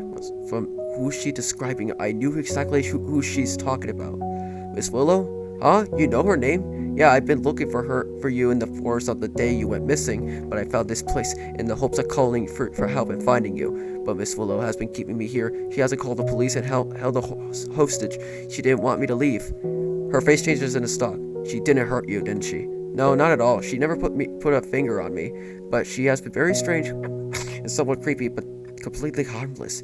Harmless? Oh, you're not saying it was a person, aren't you? I swear I'm not gonna give her a piece of my damn mind. Mom, calm down. I know what she's been doing unforgivable. I know a way to end this. She's confused about what I'm trying to point out. What do you want mean? Well, I might mean may or might not found the things in a house that could help us. I figured out if I could help Miss Willow, she'll remember that what she lost in the past. It will give us enough time for us to leave this place. I know it's unsettling, but there's no time to explain. I said that I hurried to Mom to follow me upstairs and hurry out of the basement. We made it back outside of the basement, and I quietly closed the door behind us. My mom looks around the house. So this is what the rest looks like. I was expected to be more like an actual house. Yeah, it's quite nice in here, but still gives me off some creeps at distance. But listen, Mom, I got the front door key to escape. We must leave now. Wait a minute, you actually have the key? But how did you get it? Well, let's say I've gotten some planning and might put something in her drink to sleep. She wouldn't know anything if we hurry. Oh, well, you did it all that on your own? Yeah, it wasn't easy to process. I had to carry her upstairs to her room. Gee, sorry about that. Well, we better leave. We can't stand here for too long. If I have an idea, how are we gonna fix this whole mess? Plan to fix what? Well, while we escape, I have something that might help us. I pulled out the necklace to show Mom my key to help us leave. A necklace? Yes, it's her necklace. I must destroy it. We must hurry before the sunrise. Wait, what? Wait. There wasn't much time, as I had to rush over to the front door, use the key to unlock our way out of the manor. I directed my mom to follow me outside to escape. We both ran far from the manor to the heart of the forest. We both leave during the front door and ran quickly as possible. I held onto Mom's hand and not letting go. She tried to catch up to me. I had the necklace held onto my other hand to not lose it. I memorized the way to go as we went through the forest. I tried on my own while telling Mom to crap. The night is really dark. We could barely see anything. It was hard to avoiding surroundings, everything from bumping into a tree or tipping over the sticks. But at least it's better out of here than back in the manor. I found a trail where I must go, the same way Adia showed me. I just hope she isn't right about the location. We walked for miles and still could see the right destination. I searched around the area, still could find it. It gotta be here somewhere. I just know it. I must remember the trail. My mom doesn't know the real reason for our long walk, but I directed to keep moving. Faith, where are we going? We've been walking for a long time. She asked me, but I was too considerate on finding the river. She suddenly stops me from grabbing onto my arm. Hon, I don't think we should go that far. It's too dangerous to be out there. Mom, I have to find a spot for the necklace. It has to be here. Faith, this is a waste of time. We need to go find the car. But Mom, we must go, or else it's going to be too late. Faith, there's nothing here. We need to go back now. Mom, please, I know it's here, but I just need to find it. We argued, and we couldn't bring to myself the reason I tried to fight back, but to keep moving. She wasn't very wary, and oh my God, and pressure her to go back with me. No, Faith, get back here. Mom, stop. I can't stop. It'll be too late. Why the hell are you obsessing over a necklace for? It was getting ridiculous when we were walking this whole time for you to find a place that is too far from our car. Why can't you just understand we're in danger? And what if that lady wakes up and realizes we're gone? She's probably going to look for us right now. Do you want to die out there? Here, all because of a necklace? What's more important here? We'll die if we stay here for too long. Don't you realize how serious this is? I'm trying to do something right thing. If I don't find it, she'll be stuck here forever. My mom paused and I yanked my arm away from her hand as I showed what really is. Wait, what are you talking about? It's the only way I can help her. She wants to be free, and I can't let her suffer any longer. I'm telling the truth. I saw her. She was a ghost, and she's inside this necklace. If I can't grant her a wish and free her from the throne, she's gone forever. My mom looked at me straight out of confusion. She had no idea what I was talking about. I knew she was a stupid way to say it, but her pursuing me was enough for me to burst. Faith? You're not being serious, aren't you? What have you been saying? Ghost? Uh-oh. Is that we're in the middle of the forest? All this trying to set up for something that doesn't exist? Like, good God, what's going on with you? It's always been about your fancy. We're on the edge of losing ourselves to danger. I almost died from a lunatic. What would happen if you lose me? You wouldn't even try to survive if I'm not even here. Her anger was getting to me. I felt strength for here. I looked at her Priel, clutched onto the necklace. I stand there with my head down to the grass, feeling the district from her words. There it is, the same tone I remember before I lost her. I can't keep up with her like this. I have to say something to her. Why are you like this? Her temper shifted to a stunned look after I whimpered to my response. Well, what? I was afraid to speak up, but I know I can't keep doing this with her. I must tell her how I felt this whole time. Mom, why are you like this? You're always angry for so low. I know we're in danger, but I'm trying to do something important, something you couldn't understand. Faith, why do you... Every time I wanted you to tell something, you always shut me down. Out. I just can't be myself around when you're like this all the time. Your tone makes me feel bad. You're always scaring me. I couldn't defend myself when you're always yelling at me. My mom stares at me, sets a bothered trace onto her face. Faith, I'm trying to keep us out of harm, but you're not listening to me. You're just only had to think in nonsense. If we want to live, we must go. I'm not talking about that. I just want to know why you're always so harsh towards everything, including me. I found you, and this is still here. You dismiss me all the time, and I know you're always distressed with everything else you had, but you take it out of me all the time. Sometimes I feel as they only make things worse for you. I felt tears run from my eyes to my face. My mom saw me drift in the grass. I tried every day to help you from getting angry because I feel terrible every time you yell. It reminds me of those days when you would come home and just ignore me. Below, so much more. When you got to the promotion for your job, and when Dad left, you're different. I remember when you used to take your time on me, and you were always there for me. When you used to play with me, read me bedtime stories, garden, draw, help me with homework, everything. But now I'm facing another person that only looks like my mom, but she's not here. Here I am trying to do something that could help another, and you want to run. While I was in the house, it changed me that I never wanted to believe. I spent my time with Miss Willow, even though what she did was unacceptable. I don't think I'll forgive her for that. But I learned a lot in those short days. She gave me so much of what it's like to be loved. Hopefully return with those days we used to have together. For once, I'm doing something that I never thought I'd do in my life. Helping two people that were suffering for everlasting pain. I have to reverse the curse at mother and a daughter I have. And they can't be free if I don't do it. You understand how I feel because you never did. I looked in his silence and started to weep as I tried to hold back any more tears. I didn't bother to look at her as I still eyed down to the ground. Faith, don't ever try to stop me. If you don't want to come, I'll go alone. You can go. I was about to run away until I grabbed my mom again. Faith, stop! She pulls me closer to her, but I didn't bother to do anything. I didn't want her to look at her. My eyes were already watering. Both of my eyes were freezing for the cold air, and I wanted to fight back so many sniffles. I don't know what to say. I never thought I'd feel this way. Why didn't you tell me? I still didn't speak up. I have my arms together, holding onto the necklace, and not letting go of it. My mom tries to comfort me, but I didn't do any better, no matter how much my mom tried to help me. Faith, you know that I would never, ever hurt you like this. I was just too busy dealing with my mind when I would put you in the most dangerous wrong timings. Alright, let's save it. Again. Okay, saved it. I didn't mean to make you this sad. It's just ever since your dad left, I was heartbroken. I had to work hard to keep us from going south. I didn't care about you so very much. I'm truly sorry if I make it this much sad just because of me. I know things have been hard for us both, but that's how it is. Everything changed distractedly. I couldn't help myself as I meant to take it out on you.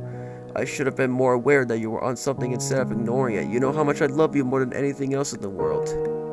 I wish things could go back to where they were, where you used to work at home, where we live in a small house and everything else. I miss the life we had, and I want it back. I hate what we have now. I wanted you to pay attention like I always do. Faith, I wish we had that life again, but we can't always have everything the same forever. It doesn't matter. We only have one thing that never changed, our love. It would kill me to something if something were happen to you. I don't think I'd ever take it as something terrible happened to you. My mom slowly wrapped her arms around me in a gentle hug. I sniffled one last time before we considered to return as I wrapped her with my own hands. My breaths were shaky from either the cold or my attempts to prevent myself from crying more. Faith, I want you to know after everything I really am truly sorry. If we get out of here, I promise things will be different between us. I'll try my best to take care of my anger issues. I'll try paying more attention to you. I will never make you feel like this. Never again. I squeezed her tight, my heart fluttered at hearing her words. They were calm, none, and have not anything to do with any screaming or yelling. For the first time, I felt peace. I stopped crying when I stayed for a while. Mom never left me go, and I didn't too. Something about it was so different, but it was better. I gotta hear my mom's kind of words and her general and something I haven't had in a long time. My heart stopped a beat. It skips a beat. I was going to follow her away from the forest, but my mind changed right up when I saw this faint, bright charmed necklace. It was still a palm in my hand. I came back to my senses that I still need to free it. I can't be distracted. I must help her and Miss Willow. So I let go of my mom. Faith, where are you going? I didn't answer as at first I was walking 2 feet away from her. I'm going to finish my promise. I'm sorry, but I can't break it. Faith, get back here! She shouts for me to come her, but I ignore all her demands and left through the bushes as quickly as possible to continue my travel. I know it's never good to leave, but it's most what I do. It's ordered for both of them to be free from this nightmare.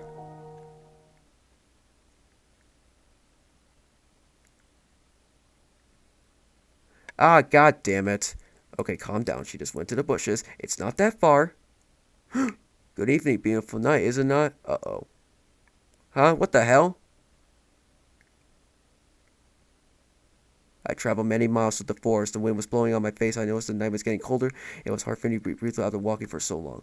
I never gave up. I pulled myself to get that spot. The part of the forest isn't what I've seen before. There was a hill leading me to the top. Before I knew it, I heard the sound of water streaming from the distance. I dashed through the trees to see what was waiting for me. I saw the moonlight shining down to show me where to go, and I popped right into the bushes. Is that the river? I'm now at the far end of the forest to see the river trail and the full moon shining down the grass. The sight was so familiar to the vision I was given. I knew from the moment this was the river sight Ilya showed me. The river was slow moving, and crickets chirped everywhere around the sound of the wind. Retreat. I started closer to the river. This is it. Break the necklace and drop it on the water, with all the help of both Miss Willow and Adia. I said, look up the moon, when I held it back onto the necklace. I memorized the words Adia gave it to me. I was about to drop the necklace down to the water, but I never paid any attention to my surroundings. Oh, Faith, I've been looking everywhere for you. I suddenly heard a voice behind me. Finally, I turned around to see who it was. I was shocked when I saw the conclusion of who was behind me. Uh-oh.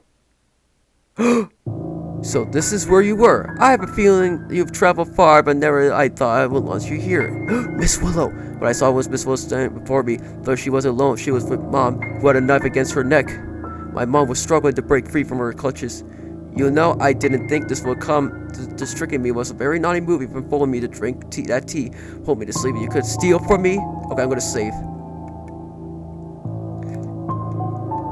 I can't even begin to believe you should something do like this. Not only that, but you spoiled the surprise by bringing her out with you. My mom grunts and moves, but Miss Willow squeezed her tightly while it looks like it was hurting her. Miss Willow, shh, don't speak. That necklace. This might really be the reason why you're here with it, right? I don't really think you should understand how important this is. I am not allowed to do any funny business with it. I never intimated it as she pressed the blade to Mom's throat, almost trying to slice it. I knew I made this far, and I can't let her stop me. Miss Willow, I know what you really is. You're not some lonely one that bores you. You were someone else. You can't lie to me. I knew everything, and what you're playing here, but it's not gonna work. I had no idea what you're talking about. It doesn't matter here. I'm here to stop this to end what you are breaking the necklace. Miss Willow wasn't too happy when I said that as the knife got more closer to her. Listen, I know you've gone too much, even though you became like this, but it's not too late to stop and free what's kept inside. It's gone too far. You need to stop this. This isn't right.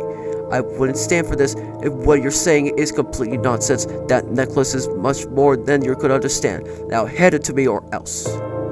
She held Mom close and staring down the pressing knife against her. I didn't know how to stay. She seemed to be firm on the discussion, but I kept going. I know you're scared, but please, you can't be afraid for this long. If you want to stop this, you have to prevent this from happening further. Faith, what are we doing? Miss Wolf was now choking her to make her stop talking. I started panicking. You have no idea what you're saying. You're too young to know anything. Hand over the necklace. This instant. I am not messing with you. I am not wasting my time. I go, Mom, you're hurting her. Lowered her knife and pulls down the hair. Let her down. What? Her? You believe she deserves mercy after everything she did to you? A mother with a heart rage cannot convince me otherwise. You want her after so many neglect? Oh, my dear, she didn't deserve forgiveness. I have seen her through the eyes. Insolence, disgrace. Not even a mother like her deserves to raise a child. She giving a paid her time with you. How could you possibly let her love what she can't give it back to you? It's truly disgusting.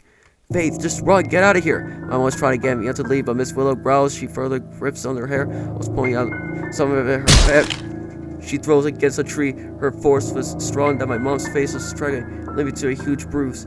I was startled by the next fraction. It did leave with a necklace of my pain. You don't get to talk with her. You're nothing but an awful mother who can't give her what she needed. Stop it. Let her go. She didn't want to listen as she threatens my mom with a knife you should carry. My mom grunts into pain when her hand was squishing her skull to the tree. You don't deserve to have the tree. Her. She's mine. I will give her so much that you could possibly give it to her. You're sick, freak. She made a quick punch that Miss Willow yelped in pain, but Miss Willow wasn't down to fight back. Lay your hand on my daughter. I swear to God I will. Disgraceful. Uh-oh. Miss Willow hits her, knocking her down on the ground. I gasped when my mom crashed down. Bits of blood dripping from the side of her head. She didn't get up. I was left horrified. She was knocked down unconscious. I was left in horror by the sight of this. Mom! Oh, don't worry. She's not dead, at least for now. Miss Willow, please don't hurt her. Just to let her be. It's me after. Oh, my dear. She then comes closer to me and puts her on a smile, glaring. Faith, my dear child, there's no reason to be scared. I understand you and that you must feel like, but please know that I can't let you do this kind of stuff. Let me tell you, I can't lie to you, Faith. I know I was being here, but being isolated from the world has really pushed me for the longest time ever. When you come along, I never felt so happy. You've been so good to me, and I can't think of you less than being a child of my own. I'll give you so much. We could both have what we want. You won't have to worry about so much about payment memories you can. If you give me the necklace, we'll both be happy. You'll be happy. I don't know how long I'll go suffer being alone. It's okay. You're healed now, and you'll give it the necklace, and we can go home do so much. We can go to bake, dance, draw beautiful pictures, and even have a delicious meal. Never bother to leave it all just us. Please, I know it's from the bottom of my heart. You want to love, I know. I'll treat you as my own, protect you, and take good care of you. Just give me the necklace. I looked at her, clutched to the necklace, and stared at her. I didn't want to fall for a trick, but something about it as I couldn't rub off. There was some point she did let me for a moment. When she said she'll give me so much time, what I want, it feels like I needed was broken and at least at the same time, I didn't want to give in trying to end this. My mom is in danger. I can't let her be like this. Now if you let my mom go. Miss Will didn't do much as she chuckles quietly. Of course she'll run away. She'll live. I can have you, and she may have her life. She had her hand out, reaching over to get her the necklace from me. I stood her thinking of what I should do. This is my final option. I must not mess up. Oh, I'm gonna save.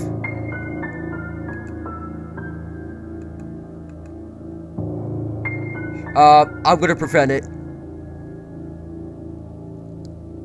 I slowly reached the necklace over her. She already had it on her hands to get. So I stopped her for a moment.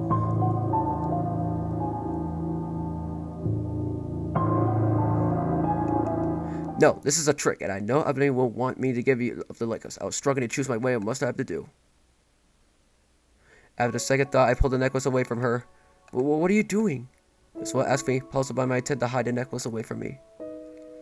No, I won't. I won't let you have it. You can't trick me to do it. It's for your words. But Faith, give me the necklace. I know what you're trying to do, and I'm not going to fall for it. I clinged the necklace against me, standing up with the bravery to stare into Miss Willow's eyes. Miss Willow, I know the reason why you have this, knew why you're here from the very beginning. You did have a family. You lied about being alone and having dreams of becoming a chef in Paris. But really, you were a woman a long time ago under a curse. You had a daughter and worked as a baker in a village, but you became a monster for the spell that got her killed. You have her soul trapped inside the necklace. The only way to bring her back is you have a visual with the most per soul to replace. I wasn't a visual, wasn't I? That's the reason why you want it, so that you could cut my heart open and stuff it and make it. Child, a woman who went away from a loving home and grew a family at the bakery, but lives in Greece, experiencing the cursed world of mothering and vampirism, as I can mention. Gwen, there's no reason for this. I understand what you've been through, but you have to let go of the past. It just doesn't matter anymore. My dear sis, stop acting crazy. Just please give me the necklace, really. I'm not going to ask again. If you want to let the pain out, you have to break the curse. Let her go, and let herself free from the darkness you carry inside your heart. I know it's hard for you to lose someone you love and care about, but she's hurting, and she'll be trapped if you don't set her free. I know this is what you wanted to be. Let me help you break free. You two will be happy again. No, you can't help me. You can't change my mind. This is the only way. If I don't do this, she'll be gone, and I can bear to lose her again. I can't accept it. I won't accept it. Stop trying to make it take it away. Give it back to me. Miss Willow suddenly grabbed my hand. She was trying to grab the necklace out of the hand. Her grip was really tight, and I had to fight back for her hand. Stop! Let me go!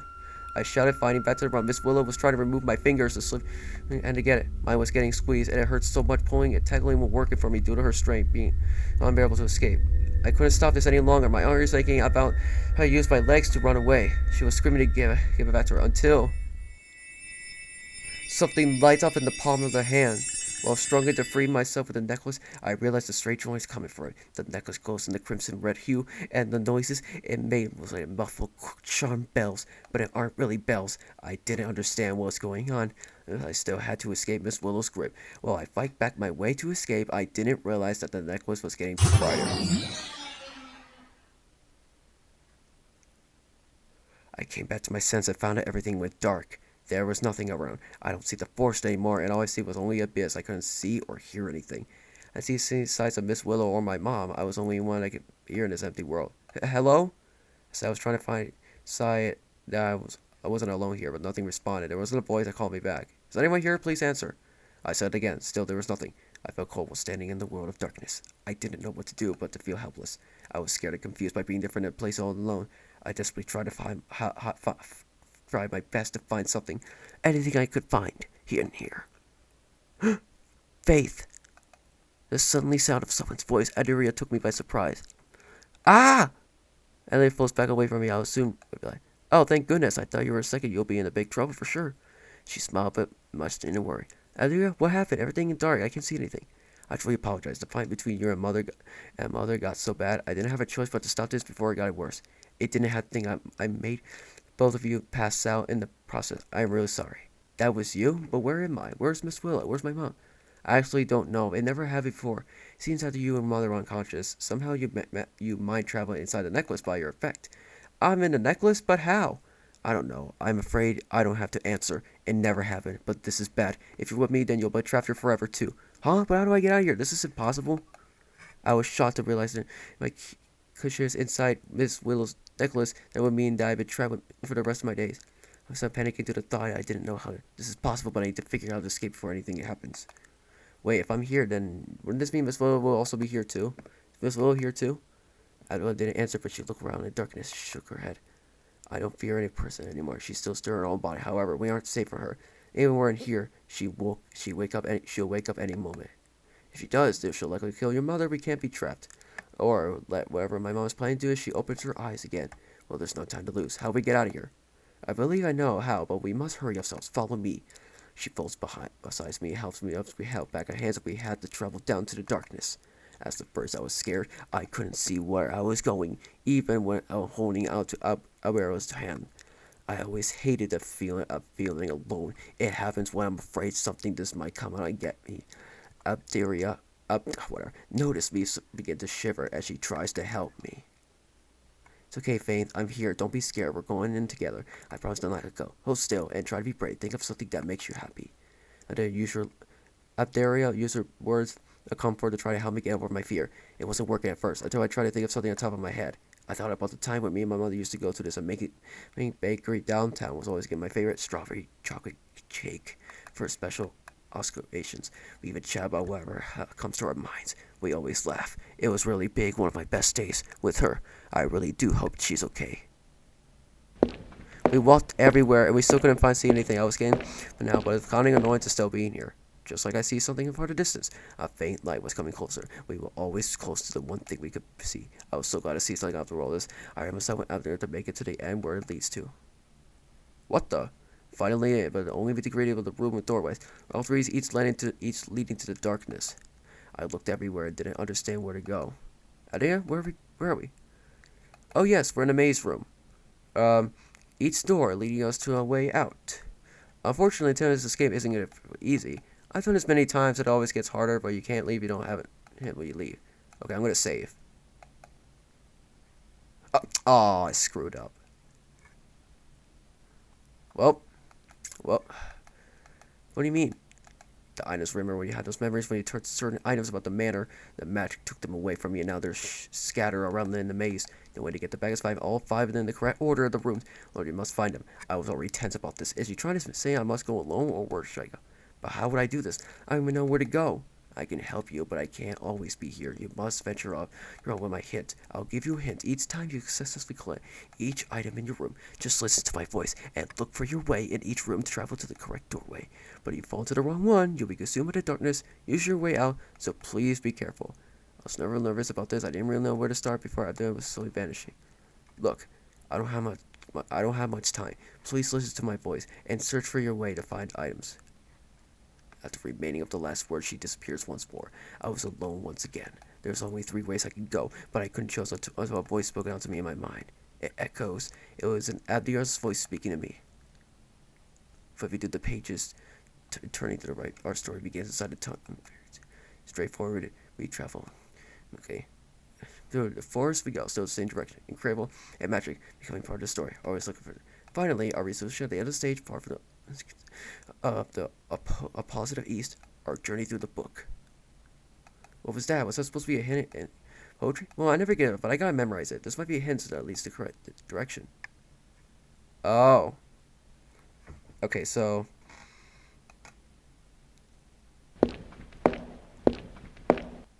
Isn't it the same rule as I heard before?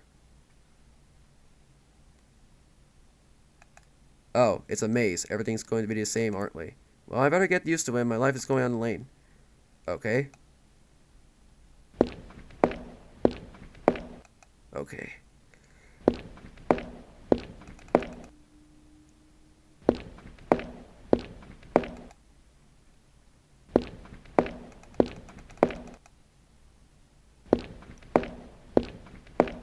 By the many doorways, I found myself to a dead end. There wasn't anything, instead only a wall facing me. I thought I would find out this on the ground. I found the ripped page from the book laying down on the sun like old dirty paper. I recognized the words and knew one of the items I need to collect. I feel like a spark flashed before my eyes, and my answer was proven incorrect. Or correct. After storing it somewhere to keep it safe, I backtrack out of the room and back inside. Okay. Good work, that's the first item. Suddenly, Adira spawns back in front of me. This time I didn't get startled by her presence. Adiria, you came back, but I thought you'll be gone. Yes, but my time can still be present once you collect each item, sparing me some time to prepare for a short time. And before we leave, I wonder, you didn't mention about those whole memories from your past, right? Adia nods, but curious to know as we're going this conversation. I was wondering what this means by you. It's from a book, but it's torn apart. Adia looks at the page, and then knew what I was talking about. Oh, that's from one of my favorite stories. Mother used to read me many books when I was little. I always adore fairy tales. My favorite was Alice in Wonderland. Okay, that's a good choice. Alright, now we have to keep moving. Head straight down for the front doorway. It'll unlock us to the next room. I enter the next room as greeting inside of another room. It looks like the same room as the bird, but this time the place had different color. And there were vines everywhere. Each one has a doorway. Oh, this is next mate. Now, this will be tricky. There are some vines that's covering certain doors. When they pass through, you need to use something sharp. Look around the room and see if you can find something useful. Wait, the scissors around here. I thought I spot something on the floor. I looked around. Yeah, the scissors. It could be useful for the vines. Crap, I skipped that dialogue. Good. Use and cut the correct doorway. Make your way to the escape. And I said before she leaves again, oh, and he gave me another word to me. In the land of blooming flowers, we move, skipping to the right, but with the thrones blocking our path, we must backtrack. Free from the vines, we make a new trek. Heading east, away from the danger, avoiding the awful. We seek a stranger, turning left at the back. All right. On this winning trial, we continue our flight through the fields of petals. We find our way, guided by the beauty of each day, new day. Despite the obstacles that might come, we'll keep on walking until our journey is done. Okay, let's save it. Wait.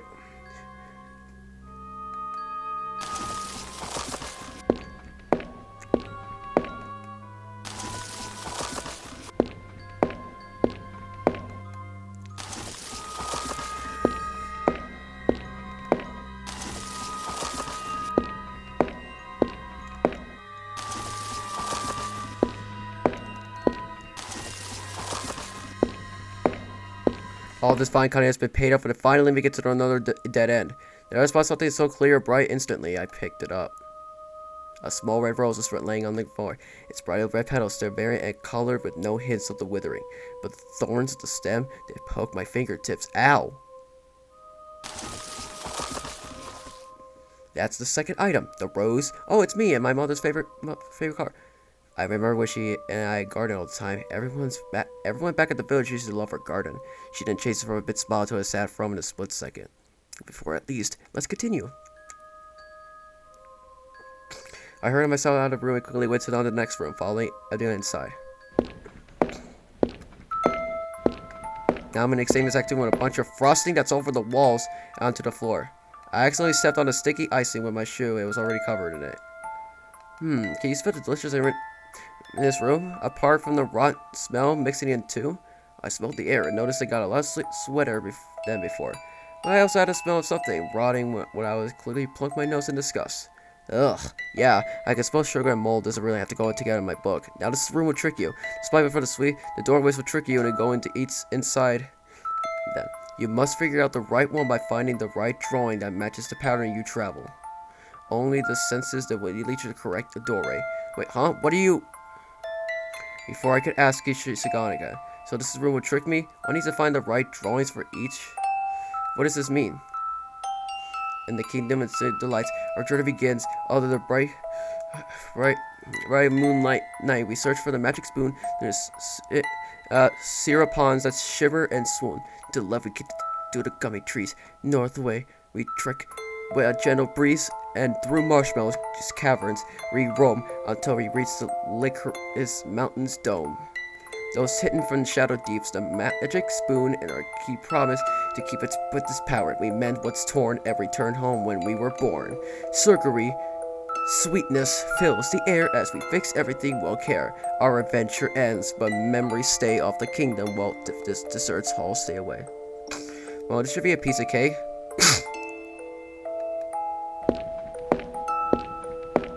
Wait, I can go down?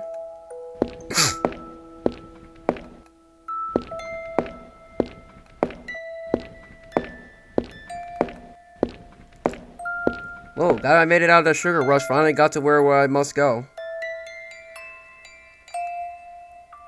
I grabbed the only one spoon. It was already covered in frosting, but I shaked everything off of it.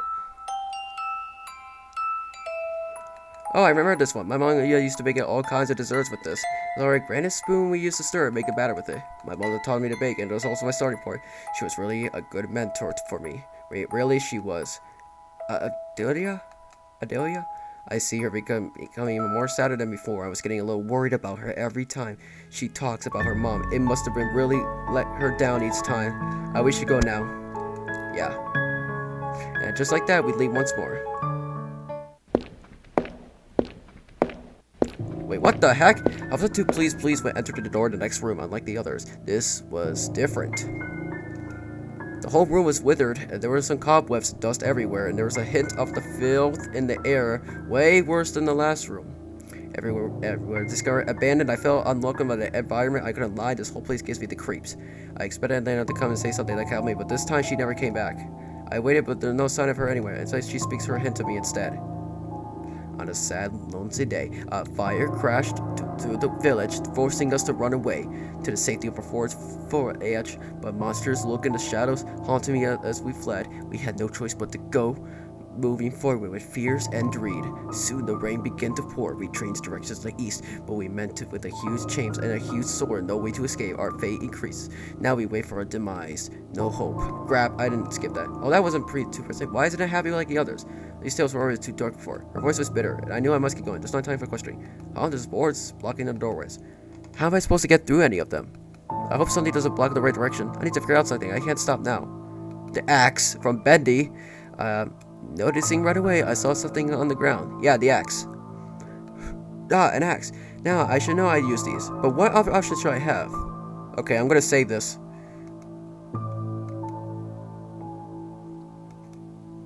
Okay.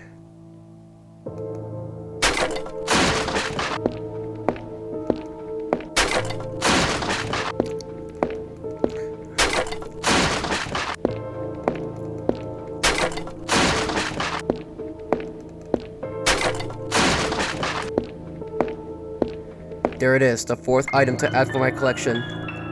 It's a hair clip from Miss Willow's bedroom. Suddenly, at a response back in time, it wasn't a pleasant look. My first hair clip, the same one I got for my 8th birthday. I remember my mom spending her last coins on this, trying to make her best to make me happy. I always tell her to never spend so much of our money, but she always says it's for my happiness. She always loves to spoil me so much. All this before it all happened, too quickly. Adaria, are you okay? Adaria looks at me, but didn't say anything. She still looks upset about something. I stared at her, hoping I'd get an answer, but she still didn't open her mouth. Let's continue to our last stop. She vanishes once again, gone once more. It was my cue to leave and continue. I entered back to the darkness, and I knew this would be the last track before making out of the rhythm.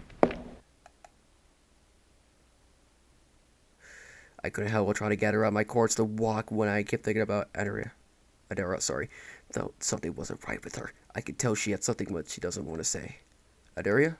I tried to call for her, hoping she'll hear me. To my surprise, she asked her came once again, spawning herself. Yes? She responded. I told her things better to show up, knowing she had limited time to spawn in and out. Items I collect must have increased more time for her. Well, about earlier, I know it's not my business, but I really couldn't help to ask something personal.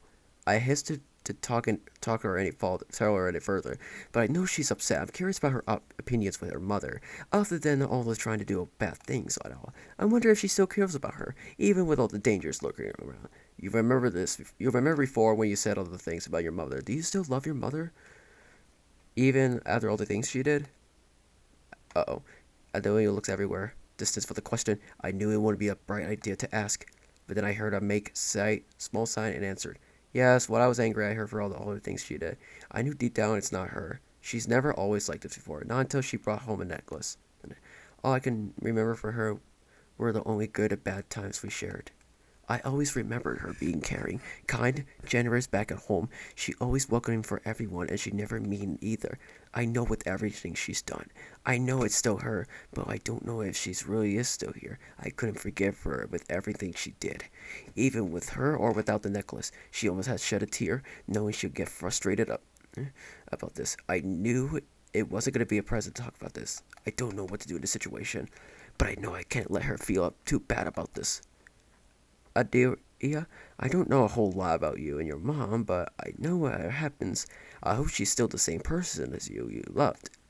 It may be scary to realize what person she became, but we know we must do this to save yourself and your mother. That's what you want. That's what she wouldn't want me to do. We can't just cry about it. We must do the right thing. Adelia wipes away her tears and just looks at me at full convenience I gave her.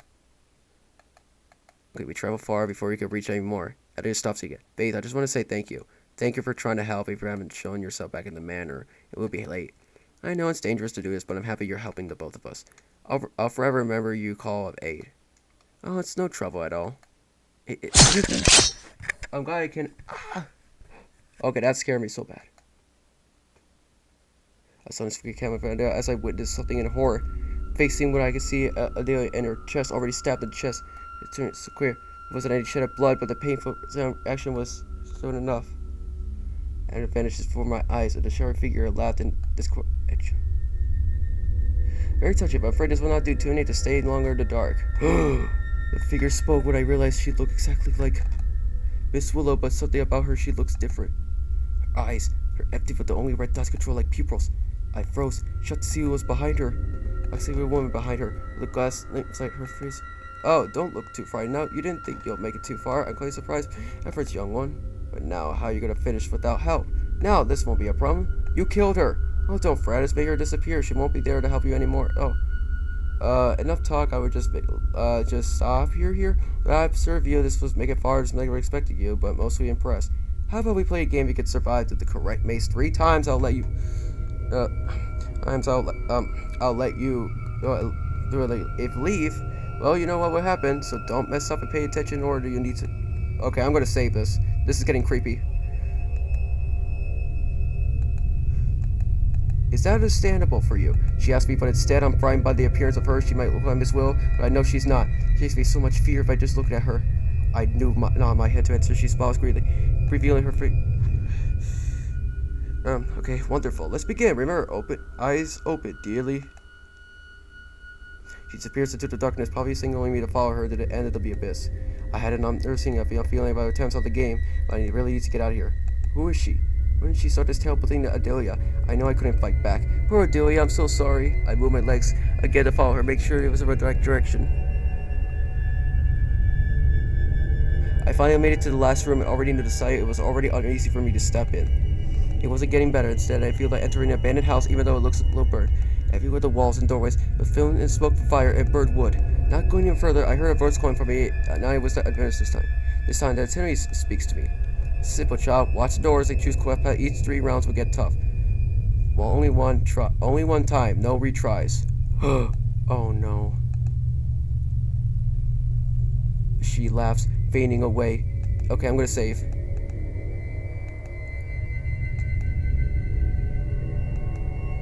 She laughs, fading away, whatever this is. I knew this would be different when I thought. No points, just to serve directions by sight. I better keep a close eye. Don't screw this up.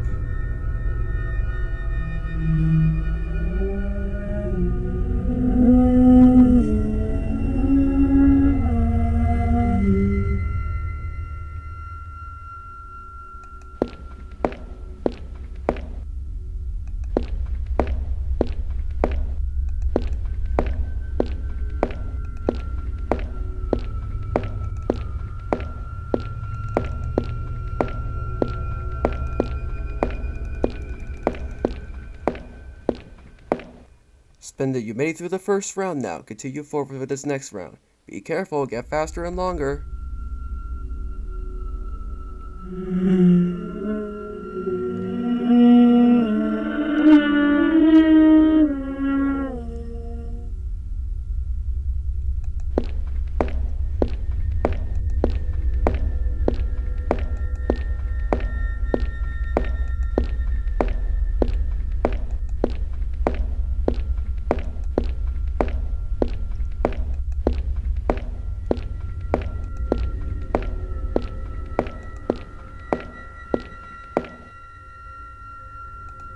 Wow, you did it again. Time for the last take. Let's see if we can make it out of this one.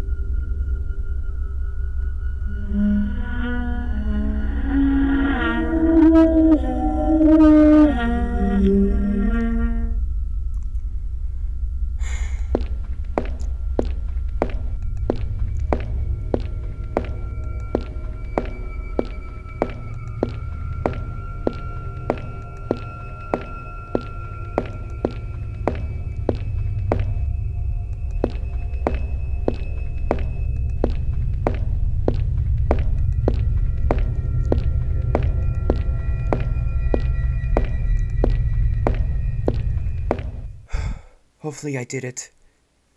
Okay, I've done it. I did it. I passed all of them. Now can I leave? Hello? Uh-oh. This is not going to go well, isn't it? There wasn't any answer. I called for the woman, but she never answered. I couldn't see anything. I walked around until I stepped onto something. Huh? I stopped and took a moment to see what it was. To my surprise, is what I was looking for. It's Ella's bow, the last piece for my freedom. Oh, Adelia. Adelia? Well, I have all the items. I must find my way out of here. But where do I go? I found all the items, but without Adelia, I can't know where to go next. I walked around hoping to find a sign of something. I was hoping somewhere I could go, I could escape this awful place.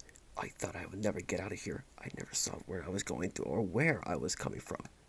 I felt lost once again. I just couldn't find a sign. Only darkness. Is this really the end? No, I just can't give up. I must find a way out of here. As I lowered my head, almost in defeat, I saw something on my shoe. I saw a small vein of light hitting my foot against my foot. My eyes widened from its sight. I turned around quickly to see what was beside me. There I found a huge sword of light waiting for me.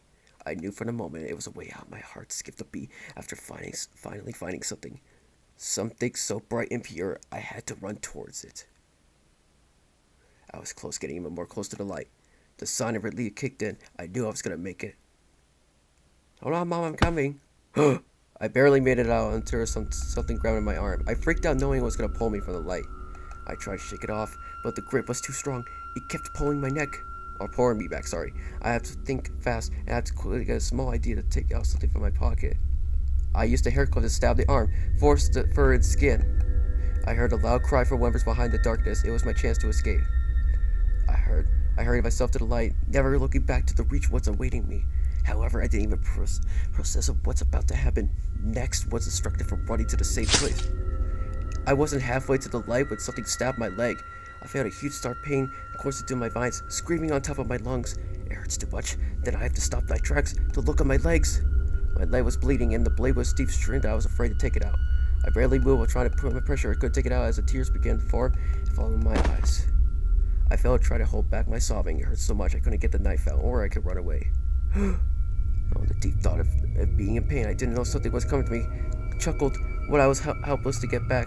Oh, you poor thing. You were so close. You should have looked back when you had a chance. I turned my eyes to see familiar glowing dots. I got bigger when Tilly walked closest from the shadows. Why are you doing this? I tried to ask her, but all I get was answered laughter, but a dumb, cold voice filled the laugh. I even tried to call her away from me. You think I'm just gonna let you go that easily? You know you shouldn't trust someone like me, dearly. Instead, you do navigate to think otherwise. It's honestly pathetic, but adorable. My breathing became shaky. It was rather closer than before. I felt myself panicking as I aspired to use my remaining limbs to get away. The more closer she got, the more form lights up when to come out of the darkness. Before I knew it, she was already out, but form changed. Now she's Miss Willow. Her red dots became tear-iris. Once stepping out in the light, she walked calmly on a grin. Why are you so struggling? You know you can't leave. How can you? You already lost your chance. Just give up. Stop, please. You don't need to do this. Tears were already going down. Both the pain and the pressure of escaping was driving me into make her stop. Don't be sad. When I'm dying, it'll be all for me. You won't be feeling any more pain. Fortunately, if you can't date the next to be the brass replacement, why don't you just stay with me and her? It'll be so... Oh, that's right. Please hold still. I'll get it. The entity that came closer to get it kneels down where my legs going. Hold on to the handle of the knife. She used all the strength to yank out the blood covered the knife. I felt so much more pain after my muscles torn from the inside. I cried, my tear split more. I couldn't take the pressure anymore, and the blood spilled over the floor. There, child. There's no need for tears. I know you're sad and scared, but we can't waste any time now. I don't want to waste my time either. I'll be nice and make sure to be gentle. You'll be most happy you'll join her very soon. Now, enough distractions. I will have what's running mine. Come here now. Over here now. What? Wait, what the heck? What the heck? What's happening? My chest is attaching. Just stop. No, I won't let you hurt her. Who said that? I won't let her do this anymore. You will not harm her. You need to let go. So stop, be quiet. Let her go. Let her go of yourself. Please stop the pain. End this. No. Get out of my mind. Leave me alone. End this. Please let go, Mother.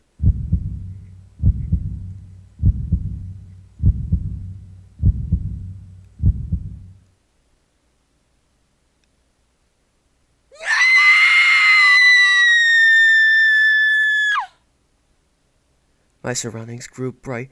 Everything went bright. I couldn't see anything. I didn't know what's happened. All I heard were the blood-curdling cries from Miss Willow. Her screams got into my mind. Once it was finally over, everything around me has changed. What exactly happened? I felt my head sting, but not as bad as I was shocked to feel no pain at all. My legs was fully healed. I could get out, back up, and actually walk there. There wasn't any pain left at all. It disappeared completely. Was I transported to a different area? I was filled with the questions once I started to look around. I used my strength to walk further down into the strange world until I heard something, an echo perhaps. It was crying. The sobbing was coming from a woman, and it was far from the abyss. If I'm going to get out of here, I have to follow the noises. It could be my solution to escape. I started to run towards the noise, using all my energy that remains to get the source of my problem. The crying got louder, and I keep following it, piquing my curiosity. I thought about it while getting close. Could it be another trap? At first I didn't want to go any further, but looking around, there's nothing I could do. It's the only place I can go. But shortly after thinking through, I decided to continue. I noticed that as I traveled the par, it got warmer. Everywhere else was freezing. I must be close. I managed to be closer to the source of the echoes. The crying was already clear enough for me to know where it was coming from. I kept going until I faintly saw something in the distance. The light faded away as I saw a house that was blocking it. What? I was already close enough to see not just an object, but a person. It was a woman who had both her arms chained up and with shackles that lead to nowhere. She was kneeled down, even with defeated. Looks defeated. For the moment as I stepped into, she stopped sobbing completely, her head already hanging down, with her hair covering most of her face. I was little hairs to even come closer to her. What if she is dangerous, like the other entity I've seen? But she looks lost. It doesn't seem all too threatening. I thought about for a moment while studying her body movement and the sword she has. Maybe one step closer would do. I decided to come even more closer as I already was. However, I didn't get too close to her, making sure she wouldn't try to attack me while already chained up. I made another move onto her, and then I saw her face. Her hair was still covering part of it, only leaving what's left for me to see. She had her eyes closed, and looks like she was sleeping, but was quivering, whimpering. But wait, she looks like Miss Willow, but she's different. Much younger, even as she has the difference. She looks like that one from the memories. So it really is her own spirit? I came closer to her and tapped her arm to gain her attention. But I was soon greeted when she started to freak out, screaming on the top of her lungs when she saw me. Ah, stay back, please don't hurt me. I didn't expect that reaction. I did back away as she started to shake around, trying to escape from the chains. Just leave me alone, please. Just don't hurt me. Okay, calm down. I'm not going to hurt you. I tried to make her stop, but she refuses, going to even more as I try to get closer again. How should I believe you? You're going to kill me. I'm not going to let you kill me. I'm just needing some more time. I need to wake up. What is she talking about? Is she talking about what happened earlier when both of us got knocked out and transported to the necklace? It must be the case, but why is she here? Is she connected with the necklace? Those chains, they must be keeping her here, but why? If I'm going to figure something out, I must get her to calm down. Please, I'm not who you thought. I'm just someone trying to get you out. I'm not a threat at all, okay? Are you Willow? She takes a moment to stop her moving around the chains to realize I was being sincere asking her about the name. She was also confused by my actions and the questions. Wait, you're here? She asked. Her voice was too weak, but she secretly, when she realized I'm here with her, she knows me. It must be her, the real her. You're really her? Aren't you the real Grand Willow? No. No. It can't be. How are you here? Suddenly, I heard her weeping. She starts to shake even more. Her face shows so much fear, and her eyes water as she cries even more. She started to yell again, but this time, she's not fighting it back like the last time. I didn't know what to do. I could see something must have happened to her. I've seen her crying, bailing her eyes out, out in so much fear. What exactly happened to her? I grew worried about her state as she couldn't stop sobbing. Her body was violently shaking. Something must have happened to her. Are you okay? What's wrong? She didn't say anything, only for her to cry even more. Shrinking herself to hang her head down, tears fell as she couldn't control herself. I don't want to die. I don't want to die like this. I failed everything, even her. Well, why does this have to be this way? Of course I'm not, okay? Not my deadline. They're take me. Death itself, and that monster would take him over here, me too. I could do it. She was rambling while still stuttering, and sobbing her way upwards. She was having a hard time to breathe. It's over. My child will be trapped here forever. I'll never see her again. I couldn't get you. I was so close to finally see my child again, but this had to happen, and now it's too late. You've ruined everything. If you haven't messed up, then I would have had her. I know exactly who she's talking about. I could tell she's in detail of what's happening in the situation right now.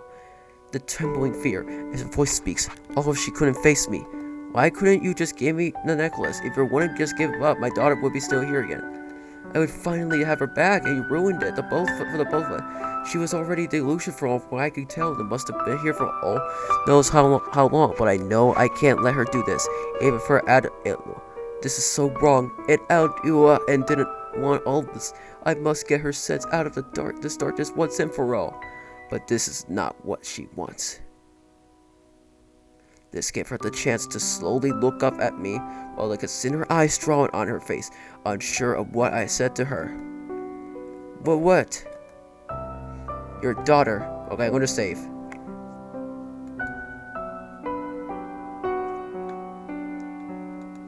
Your daughter, she's the one who got me here. She's out there suffering. Adelia's in danger. She needs to be free.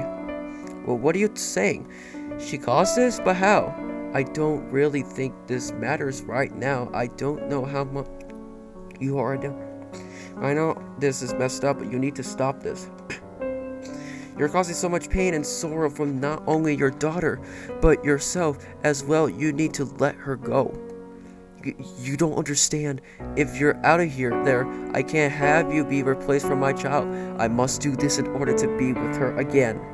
I wasted too much time finding the right place for her spirit, and you're the one I need. I can't be alone anymore. I can't. I see her bright of her tears again. She shivered more by the thought of losing someone she cares about, but I know I need to keep trying to convince her.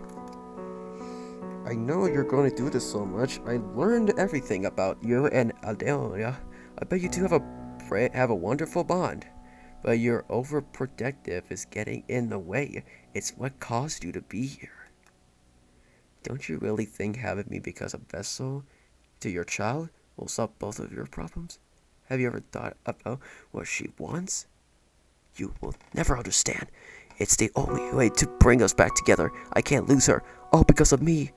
If I hadn't got that damn necklace, none of this would have happened. I am selfish, stupid, and I murdered her.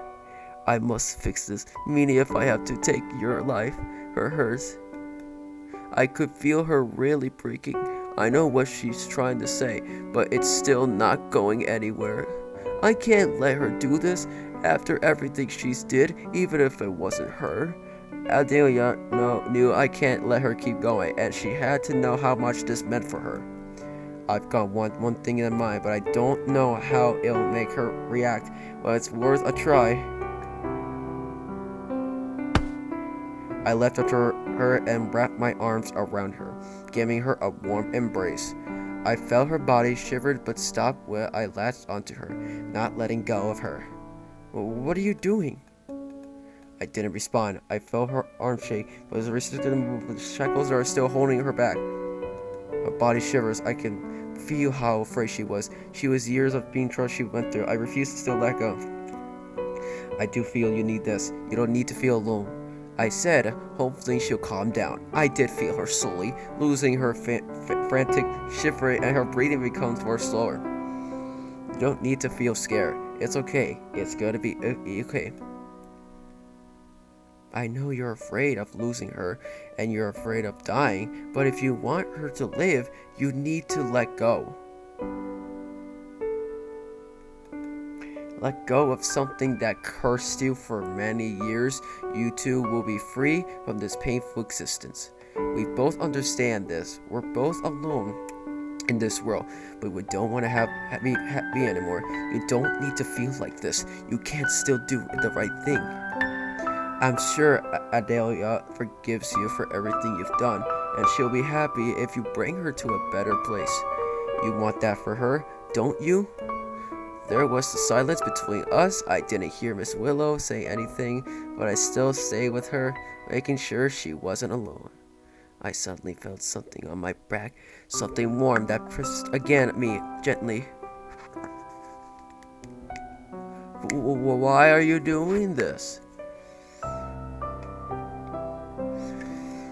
Well, why are you helping me? I did so much terrible things, even to you. Miss Lulu's voice was quiet, but I could hear her clearly. She didn't sound too distressed, but still sounding sad. Well, I can't forgive what you did, but I just want to help you. It's the least I could do.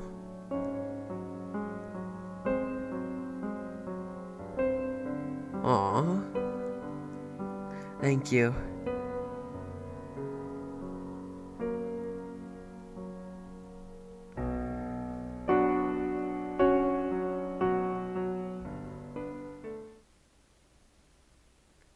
Oh, she was asleep. Okay, no more jump scares.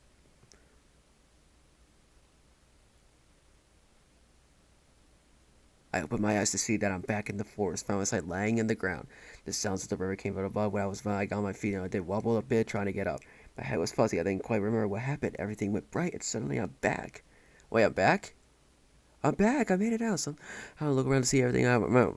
I was trapped, but something went in the back of my mind, of course, Miss Willow. I wonder if she's still here. If it didn't take too long before I found what was in the middle, I was unconscious in the grass. I quickly came to find her. There she was, still breathing. I tried to wake her up, hoping she's okay. Her light breezes escaped from her lips. I even muttered her something I couldn't understand. I let her tip her arm while keeping my distance away from her, in case she tries to attack. Even if I even saw her open her eyes. She weakly groans while slightly turning her head. I see her move, but was having trouble seeing her surroundings. Her eyes glow from the night. I dared to take a small step. Miss Willow? I asked her how she heard me, but she didn't respond. She said, "Ending out." However, I did see her open her mouth to speak. Where? She saw it as he tried to slowly get up with her arms. She did sit up completely, but realized what she is. She realized confused, looking around the forest when she never had familiar memories. But where am I? At first, I didn't quite understand. Is it still her, or could it be her for real? She didn't try to get me. She was lost, confused, and didn't know what to do. I came closer to it. Miss Willow, are you okay? She heard me enough to notice me behind her. I started to get startled by my person. Was she afraid for a second? I started to notice her body shaking. It's not Miss Willow, though. It must really be her. I could tell her sleep had changed character. It has to be her completely. She ran anxious to talk about me. But then I realized who I was. It's you. You're the child. She knew who I was. Helpless, I could still behavior. I came closer to help her in front of the shake intensely. Hey, it's okay. It's just me, Faith. How are you feeling? Faith. Oh, I'm here. I'm out of my own mind. Her true sense came back out. It wasn't her after all. She looks around before getting back up to her heels. I did try to help her from falling. She did notice one thing over the distance. My own mother, still lying around the ground over her. She had a face of horror. Did I do this? Oh my god, what I've done. I could tell she had full regrets of her violence, but now, not this time feel guilt, and we have other matters in the hand. I soon found out the necklace in the grass. Noticed it was still there in the middle and still in the same condition. I picked it out of the ground, the crystal jewel from the moonlight once more. Miss Willow sees me holding as she tries to get it, but I noticed right away to stop her from reaching it. Even though it's not her for her, but she still thought so to have the necklace. I couldn't let it happen, and I know she doesn't want to let it happen either. Miss Willow, I believe it's time to set her free. She looks at me with a sorry-faced look. Her hand keeps together. Oh my god. I don't know if I can do this. I can't lose her. No matter if I can suffer. You have to know you can't have her like this anymore. It's time to, she's released. I know it hurts so much, but it can't be like this. If you want to have a better life, you need to break the curse in order for her to finally be free for your mistakes. You don't do it for yourself. Do it for Alderite, Ria. It's what she wishes for you to do. Of course I want her to have a better place, but without her, what would I do? I spent years searching, trying to bring her back, but if I can't have her, I'm nothing. I've lost so much, and I can't lose her. She's all I have. But at the same time, I don't want her to be trapped because of me. I don't know what else to do. I wish so much for all my sins, and I can't have what's precious I try to revive me. I just can't have what's dear for me forever. I know you miss your daughter, and you want her back, but we have to do this. It's time to let go of what's holding both of you back. You can't move on if you don't try. Someday you'll see her again, but if you don't do this. You're right.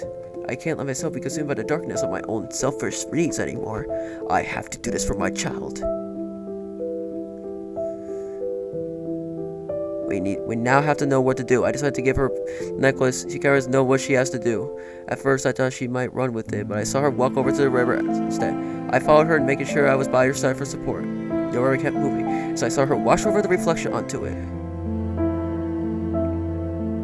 I looked at her while holding the necklace. She was hesitant to drop it inside the water. I know she was having trouble to let go of it. Her fear and sadness caused her mind and was trying to fight what's best for her to do. I even saw tears run through her eyes. Her hands shake while pressing against her chest with the necklace to know her heart was.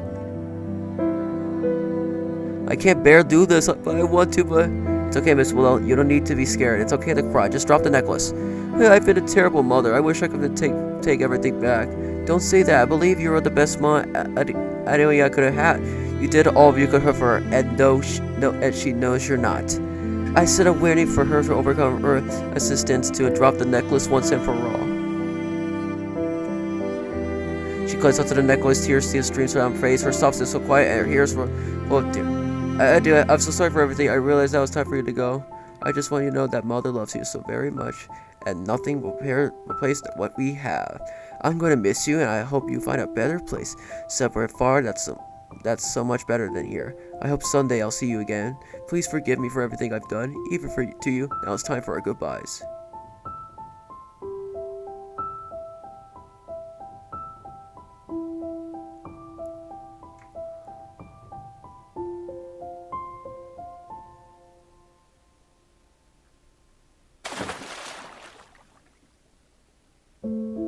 The necklace flashed onto the river and it sinks down. We barely could see anymore. We watched and nothing happened.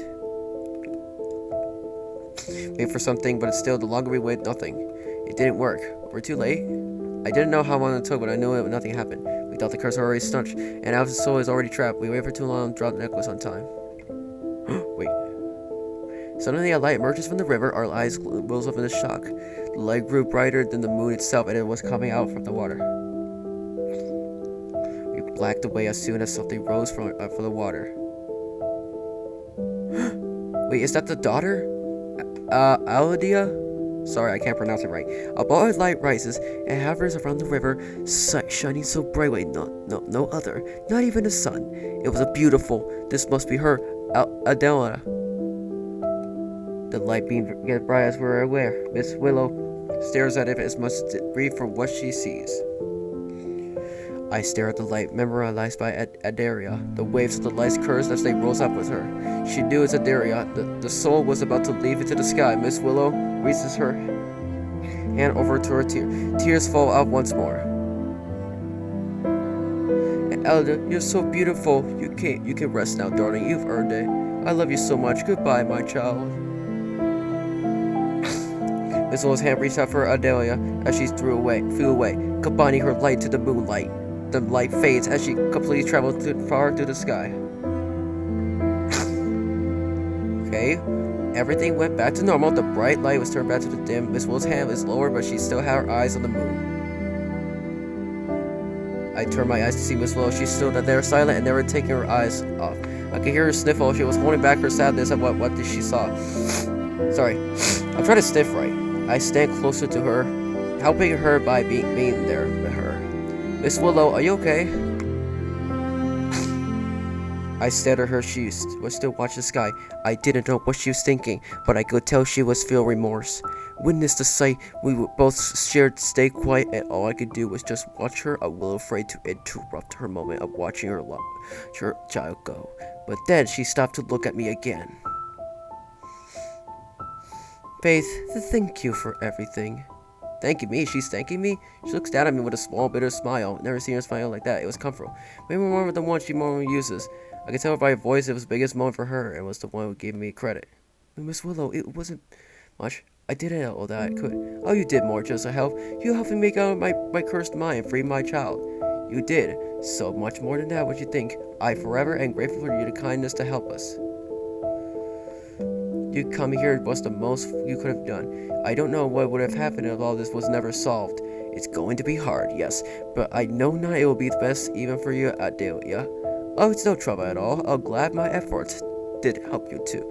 Miss Willow silently chuckles by this point. Without all the creep's tones and the violent actions, she's rather more of a normal, carefree, sweet woman. I did kindly like that side of her. It did make me feel less scared of her. I couldn't help but smile. Her words were supportive, comforting too. She then places her hand onto my head. I felt her rub against it. Her sharp fingers wrap around my hair, messing up a bit. By the time I didn't feel threatened by her touch. You really are faint to a problem. Faint, you came to set us free from this madness. I really can't thank you enough, dear. Yeah, no problem. You know, it's rather nice to be able to talk to you than having to deal with all this creepy lady vibes from you. I had to laugh at first finding out what I said funny her. Well, thank goodness you won't be able to deal with that anymore. Truly sorry about those awful acts. It's okay, I'm just glad it's all over. Of course, why don't we just try to fix things first? Your mother might still be hurt. Right, my mom will do better than that. I hope she's okay. You! Get your goddamn hands off my daughter! Okay, that scared me a little bit. A loud scream came out of nowhere. I saw my mom charging the tower with a knife. I panicked to know she was coming. I tried to stop her. Mom, wait! Oh! I wasn't fast enough to catch her when she was already lunged to the knife at her chest. Her timorous force shoved the blade into where Miss Willow's heart was. You could barely see the pain. Miss Willow was already defenseless. Without the necklace, she couldn't fight back. Her mouth choked and the blood spilled everywhere. I was shocked what my mom's doing. I tried to stop her, but she couldn't. She repeatedly stabbed her multiple times at the same spot without stopping. I couldn't get her to leave Miss Willow. Oh, she was blinded by her own rage. Mom, stop it, please.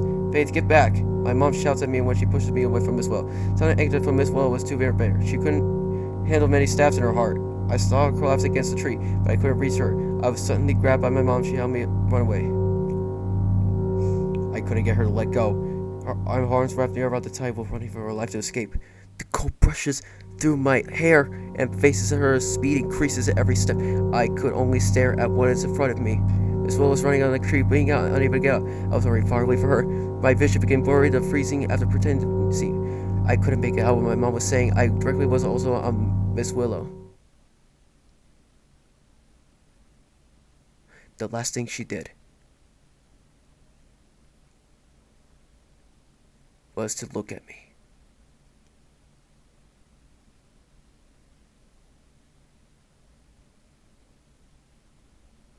What the hell do you mean you haven't found her? The police haven't found yet the culprit. We searched around the forest, found the forest, and there was no sign of the body anywhere. We're doing everything we can find who attacked you and your daughter, but she can't have just disappeared. I got her the knife was pressing in her chest. I made sure she didn't move. Ma'am, I need you to calm down. The police has been investigating many times, and we need you to stay calm until further notice. This shouldn't take this long to find her. There's no way in hell she could still be alive. That psycho almost killed me and my daughter. I was bashed in the head, for God's sake. Don't you see the giant wrap that covered half my face? Ma'am, please. I hear my mom screaming. Her frustration was really overwhelming. I could hear her voice betray the poor cop while in the other room. I waited outside in the waiting room. There was other people there, so I heard questioning about my mom's yelling. I was really tired, and I feel like I've been here for hours. While I was alone, couldn't stop thinking about something. The one thing I saw before leaving the forest was the eyes from Miss Willow staring me back. Her bright, turquoise eyes darted towards mine. I was like taken away out of the forest. Dark on her. The look on her, I couldn't help but feel sorry from her. After everything, I felt her pain and memories. This little Gren has been through so much that I never knew it would cause her so much pain and regret. I feel so much guilt leaving her there, and I didn't know what happened to her next. I spent the night thinking to myself if she did made it alive or what else happened I never saw. Tonight has been a really horrifying experience, but it was turned out to be a miracle. A bittersweet escape. Bittersweet escape. It's been 2 months after me and Mama were out of the forest and we're back home at our house. I was back at the place where I can call home again. I missed it when we got back from the police station. Everything was going back to normal, however, I feel the chase completely. My mom has been taking care of me. She dropped her off to drop her work at a coffee shop to be closer to our house. She raised me on her own, spending too much time with me, also doing all work for money at the house and new job. Even if she's not with me mostly than before her, she's most tense about me going anywhere, always sticks with me, promising to always be there. I could tell the damage back at the forest really terrorized her, and I somehow caught her always feeling scared. As in for me, well, I'm emotionally damaged as well from a lot of things while I'm out. I learned something well in the past I've spent. Of course, you can never trust anyone if you don't know their story. I learned a lot about a creepy woman who's just like me, but has gone through that rabbit hole. I was glad she'd let go of something she loved, sending her somewhere beyond where we stand. I may never forget Gwen for what she's done to those innocent people, but I know holding her gut won't help her more.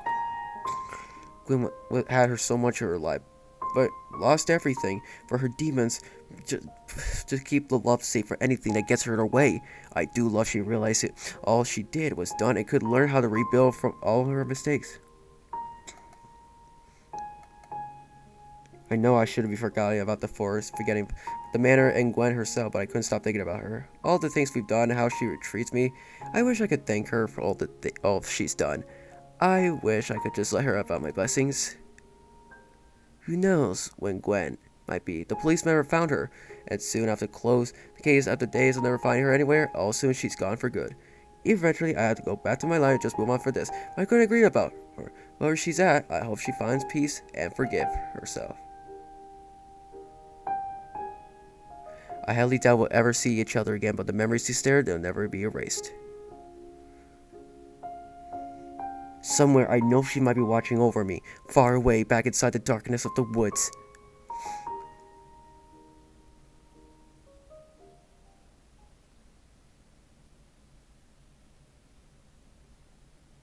Huh? Footsteps.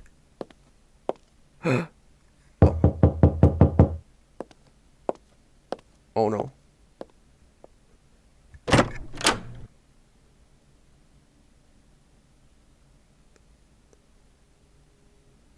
I'm sorry. Wait, that's a Stuffy? Oh.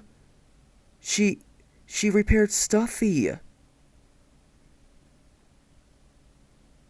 Thank you so much for playing my first ever game. It was my first experience of creating an actual game. It's pretty challenging to make something my own, but I always wanted to make this for a while. These past few months of me making this game was worthwhile, and I enjoyed the final project being this idea might be nice perfect, but since so much for creating this story, it could be honored to showcase for the people over to check out this playing this. Again, thank you so much for joining Mother's Love from the creator, Cyril Wolf, Cyril TV show. Aww, thanks for playing. That's nice of you. Shout out to Cyril TV show.